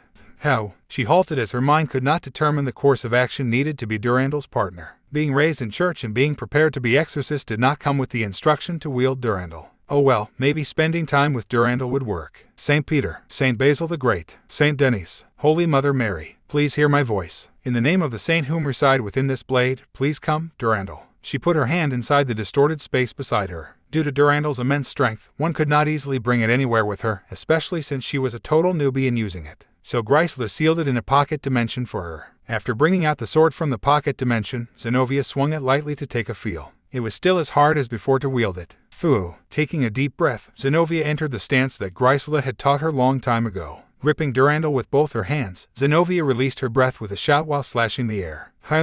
She repeated the motion with some variation for about 15 minutes before the door to the training ground was opened. Excuse me, I booked this training ground from 12 p.m. to 3 p.m. A voice startled her, swung, and due to the momentum, Zenobia fell to the ground. She looked at the time displayed by the clock above the door. True enough, it was 5 minutes after 12 o'clock. She brushed the dust around her butt before she bowed her head. I'm sorry, I did not realize the time. She turned up her head to see whose time had she wasted. Imagine her surprise when she found the tall and muscular figure of William Orwell, the renowned priest, exorcist, mercenary, knight, and hero. Even now she could not understand how he got mercenary and knight together on his infamous title. On his hand, he was gripping a huge sword exceeding 3 meters in length. To Zenobia, the sword was a beautiful piece of art that was just slightly topped by Durandal on her hand. The figure of William Orwell stared at her eyes. It actually made her uncomfortable. The stoic look on his face was even more stoic than her. His eyes then trailed downwards to the sword in Zenovia's hand. He raised his brow when he saw it. So this is the legendary Durandal who skipped over a generation, huh? Seeing the intimidating figure in front of her, she then thought that maybe he was one of the candidates meant to wield Durandal before her. But Durandal did not choose anyone in his generation. Zenobia just nodded at the question and excused herself. The man, William Orwell, just acknowledged her with a nod before he went to the middle of the training ground. Before closing the door, Zenobia actually hesitated to do it. She saw the huge sword on his hand and how easy he wielded it. She knew about the infamous William Orwell, therefore she knew that the sword on his hand was a Scallan, the Dragon Slayer sword. Admittedly, she didn't know much about it except the legend, but for it to fall on his hand meant that he knew how to wield it right. Zenobia decided. She opened the door again and came running towards the moving figure. Excuse me, Mr. William Orwell. He dropped his stance and faced her. Please teach me how to be a partner of a sword. The sound of the cashier machine ringing as the customer finished paying for the item they bought came into Rainer's ears. She smiled at the leaving customer, and the customer replied back, before she scowled at him from behind. Did he think she wouldn't notice him leering at her? Disgusting. This was why she did not want to take a job involving humans. But what could she do to gain money except this? She hated humans. She hated the way they depended on currency. and most importantly, she hated herself for doing this. Her attention went back to the cashier as another customer brought the item they wanted to buy to the cashier. This was her life now. Welcome, please put the items here to make it easier. She gestured to the vacant space between the barcode reader and the computer. Huh, who would have thought you'd be working here? She froze. That voice. When she glanced at the customer's face, an amused face of Hayao Issei greeted her. This fucking guy. What do you want? She rudely asked him. The man shook his head. Nothing. I'm just glad seeing you like this. She took one of the item, a snack, and scanned it using the barcode reader. It's not like I'm enjoying this, you know. I need the money. He nodded in understanding. I see. The occasional beeping sound of the barcode being scanned was interrupted when Issei spoke to her. Hey, you might think of it as nothing, or you might deny it altogether, but I haven't said my thanks to you for last week, so thank you. She snorted. Sure, whatever. Do know that it's not my intention to help you. So we're friends? No. Who wants to be a friend with a pervert like you? Anyway, here. She gave Issei the items that had been packed. The total is 823 yen. Issei gave the money and accepted the items. Thanks, Rainier. My name is Amano Yuuma, idiot. Don't you see my name tag? She saw Issei glanced at her chest. She doubted the pervert saw her name tag and instead focused his attention on her assets. Eyes up, perv. And go away, there's a line behind you. Yeah, he replied and went away. However, as he opened the door, he dropped the bag on his hand, and he went down on a knee. Of course, it attracted the attention of everyone in the convenience store. Hoy, you're okay there? Rainier called out from the cashier. I'm okay, it's just suddenly my body feels faint. The boosted gear wielder left the convenience store. Rainier got no time to watch him because the line was quite long. Next, please. As Issei arrived at his destination, that was Rena's house, the feeling he got on the convenience store came back. Issei clutched his head. Suddenly his body feels light. Issei was at Rena's house for the newly dubbed Operation Enter Kyo Academy, which was basically he, Madohama, Matsuda, and Rena tutored each other. Although, Rena was the one doing the tutoring most of time. Rena's grade was the best amongst the four of them, with only English holding her back. Madohama was surprisingly good with math, but below average in others. Matsuda was average, considering he spent most of his time on baseball club. And Issei, well, replaced math with English and his grade was similar to Madohama. When he entered the living room of Sakurazuki household, he was greeted by the sight of Madohama and Matsuda scribbling something on paper, with Rena overseeing them. Rena seemed to have felt his presence, because she greeted him. Hi, Hayaru-kun. Issei just raised his hand in recognition. Here's the snack. Instantly Madohama and Matsuda stopped doing whatever they were doing. Finally, you're late. They immediately went to grab the plastic bag that Issei held on his hand. What the hell? I'm the one who spent my energy walking from here to the convenience store. At least let me recover my wasted energy first. It's your fault that you lost the rock, paper, scissors. Yeah, now give me that. The sight of three middle school boys basically playing tug-of-war using the plastic bag containing the snack they wanted to eat appeared in front of Rena. She found them amusing. Now, guys, who said that you can eat that now? Madohama-kun, Matsuda-kun, finish your assignment first, said perverts just muttered yes and went back to doing the assignment she had given them lifelessly. Meanwhile, Issei pumped his fist. That goes for you too, Hayaru-kun. You need to help us cover the English subject first before you can eat the snack. Instantly he went to Madohama's side and started writing something on a paper lifelessly. She couldn't help it. The way their mood instantly changed made her laugh. Madohama, Issei, and Matsuda turned their heads only to see their first female friend laughing on the floor. They tilted their head, not understanding what she found funny. Judging from her look, it was also very funny. The three looked at each other and shrugged before they went back to doing their own things. It was not even a moment later that Matsuda's pencil broke. Sakurazuki-san, do you have a sharpener? It's on my pencil case, you won't miss it. Sakurazuki also went back to oversee the three of them. Thanks, Matsuda said as his hand rummaged Rena's pink pencil case. Issei was concentrating on finishing the assignment that Rena gave. For today, they will cover science and English, so the overseer was Rena and Issei. As he continued thinking about the formula needed to answer the question on the paper, the sound of Matsuda sharpening his pencil entered Issei's ear. Thanks again, Sakurazuki-san, Matsuda said after he finished sharpening his pencil.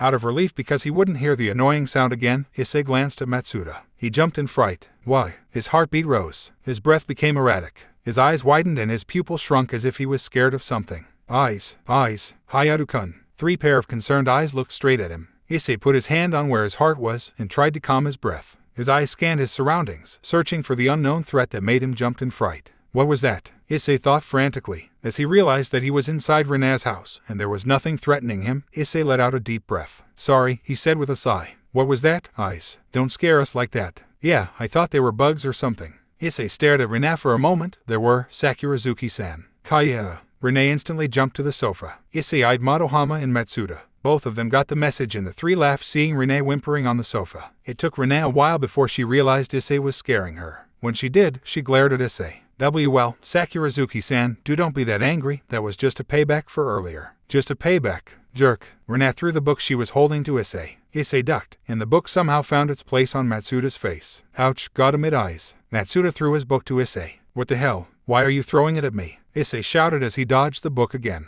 Issei picked a book and threw it to Matsuda, but somehow it hit Madohama. Was his aim that bad? Now you've done it, Eyes. As Madohama was about to throw another book, his head was hit from behind by Renat. Madohama just cursed and threw his book to Issei. Me again. How can I purposely hurt Sakurazuki-san, you idiot? That's sexist. Sakurazuki-san, tell him that he's wrong. Renat just smiled, seeing the chaos in front of her eyes. To her, this was how friendship should be. Having fun together. What's the ruckus here? From behind, her mother stepped into the living room and saw the mess that the 4 middle schooler created. You 3, what an ungrateful children. You've been accepted here with my hospitality and you dare mock me. She drew the first blood. She drew the first blood. She drew the first blood. ... Okay, she knew that none of the 3 was placed within the top 10, the smartest guy in her middle school. But even the most idiotic person would realize that blaming the daughter of the house owner would backfire on them, even if it was the truth. In retaliation, she just smiled innocently at her mother, whose expression rapidly changed between fury, concern, disgust, and had she mentioned fury. Well, she did draw the first blood, with throwing her book to Issei, so before her mother can rant about delinquents, bad influences, no manners, ungrateful children, and her baby girl, she hated the last part. She cut her mother's words that was on the tip of her tongue. Mother, I did throw the book first. What are you saying, sweetheart? You don't need to defend these brat. She emphasized on the brat as if it was some kind of insult. Well, she thought, if it was thrown to a barely teenager who has issues with authority like the 3, and judging by the look on their face, it was insulting enough for them. Oh, and looking at her mother's funny face, it was worth it to instigate the fight. Slowly, she shook her head. I know you don't like them. Her mother winced at her bluntness in front of them. And I'm pretty sure they know it. Judging by the almost unnoticeable nod on Issei's head, she was quite correct. But what I'm saying is the truth. I instigate the fight. It was fun while it lasted. Okay, maybe the last part was unnecessary, but like before, seeing the funny face her mother expressed, like it was impossible to comprehend that her precious daughter thought of barbarian rituals of throwing things to assert superiority to be fun. Suddenly, she was glad being friends with the 3 idiots. Trying to regain her footing because the ball dropped by her daughter had thrown her off balance. One Sakurazuki Rika just glared at the 3 delinquents who invaded her baby girl's personal space in the name of studying before she went back to her rooms. After Renat's mother went away, Issei, Madohama, Matsuda, and Renat stared at each other before laughter could be heard from the living room of Sakurazuki household. Evening came, and as their tutoring session for today was finished, the 3 non-resident of Sakurazuki household was preparing themselves to go home. Issei was collecting his books, which at one point thrown to every corner of the living room. Madohama helped Issei because his books, which at one point spread at every corner of the living room, was mixed with Issei. Matsuda, who brought the least item, already on his shoes in the front door. As for Renat, she was trying to make them eat dinner there. Come on, Hayato-kun, Madohama-kun, at least stay for dinner. Bringing another book to be collected from under the table, Issei shook his head. We don't want to intrude your family dinner. 3 sessions of tutoring, and your excuse is always the same. Please, Hayato-kun, Madohama-kun, do it for me as your friend. Madohama made the mistake to look at her face. While Renat thought her look was average, on the student's eyes it was not. She was incredibly cute, and the way she asked them to have dinner with her made her look even cuter than usual. His mouth opened, ready to answer a cute girl's plea. Sakurazuki-san. That look may work on Madohama because he never saw any cute girls all his life. But if you think that you can enthrall me with your cute look, then you're mistaken. She just laughed. That was right. She laughed. One of the difference between Renat and other girls her age was that she laughed. While other girls tried to be cute by giggling and whatever the hell they did to be cute, Renat never tried to be cute. Every time she did something cute was unconsciously, like just now. Well, the first time they conversed, she giggled. And the heavenly sound of her giggle soothed the heart of Issei, Madohama, and Matsuda. But over time, she stopped giggling and started to outright laughing with them. To the 3, laughing together with a friend like her was better than hearing any heavenly giggle. Issei and Madohama looked at each other before they smiled at Renat. Maybe we'll take that offer later. Yeah, see you, Sakurazuki-san. Okay then, are you sure you don't need me to escort you to the front door? Issei laughed a little. Yeah, it's going to be hard for Matsuda. Renat titled her head in confusion. She did not understand why Issei brought up Matsuda all of a sudden. Don't mind him, Madohama replied. The 2 then went to the front door where Matsuda waited for them. The 3 then left Sakurazuki household together. Was it so hard to say your goodbye to Sakurazuki-san, Matsuda? Madohama brought up the reason for Matsuda's absence when Issei and him said their goodbye with a devious grin on his face. Shut up, Matsuda replied with a red face. You're not the one who finds her attractive. Well, we do. I mean, Sakurazuki-san is cute. She's kind. She's awesome. We understand, Matsuda, Issei interjected, also with a grin. It's just we don't have a crush on her. I don't have a crush on anyone. Well, we didn't say anything about you having crush on anyone, Matsuda. The fact that you brought it up just makes us more suspicious of you. Arg, I don't want to have a heart-to-heart in a time like this. Matsuda ran, leaving Issei and Madohama, who laughed at his embarrassed expression. Truly, annoying each other was fun. Well then, Aisa, I think this is the time when we part for the day, Madohama said when he realized he was at the intersection near his house. Yeah, Issei waved his hand at the retreating figure of Madohama. Usually the first to part ways was Madohama because his house is nearest from Rina's house, and then Matsuda, before Issei arrived at his house, as his house is the farthest from Rina's. But since Matsuda ran away earlier, Issei was alone on his way home. Normally, this wasn't a problem. However, Issei forgot something. Ouch! Issei fell to his knee. His hand let loose the bag he carried and clutched his head. This again. Ugh, I feel lightheaded. What's happening? Well, Issei looked back to the last month of his life while collecting his bag. There was nothing worth mentioning in the last month. He just helped Asia. Kanu-chan, saved by Sigvera, saved Asia with Rainer's help, that was it. Nah, maybe I just need some rest. His eyesight flickered. He could not keep focus of the sight in front of his eyes. Somehow they were shaking. But for the lane and houses to be shaking was impossible except when earthquakes happened. Was there an earthquake? Issei fell unconscious and his body fell with a thud. Looking out to the night sky from the window beside his desk, Detective Uchimaku Hayabusa from Tokyo Metropolitan Police Department sighed in resignation. His desk was full of unchecked paperwork. Taking a sip of his coffee, he lamented. Come on, the reason why I put myself to be field investigator is because I don't want to deal with this kind of work. Why the hell did my boss assign this to me? The paperwork that his superior assigned to him was the reports of several cases in the past 2 weeks. He had to check them all and make a summary before presenting it to his superior. When he was about to continue checking the paperwork, his phone vibrated.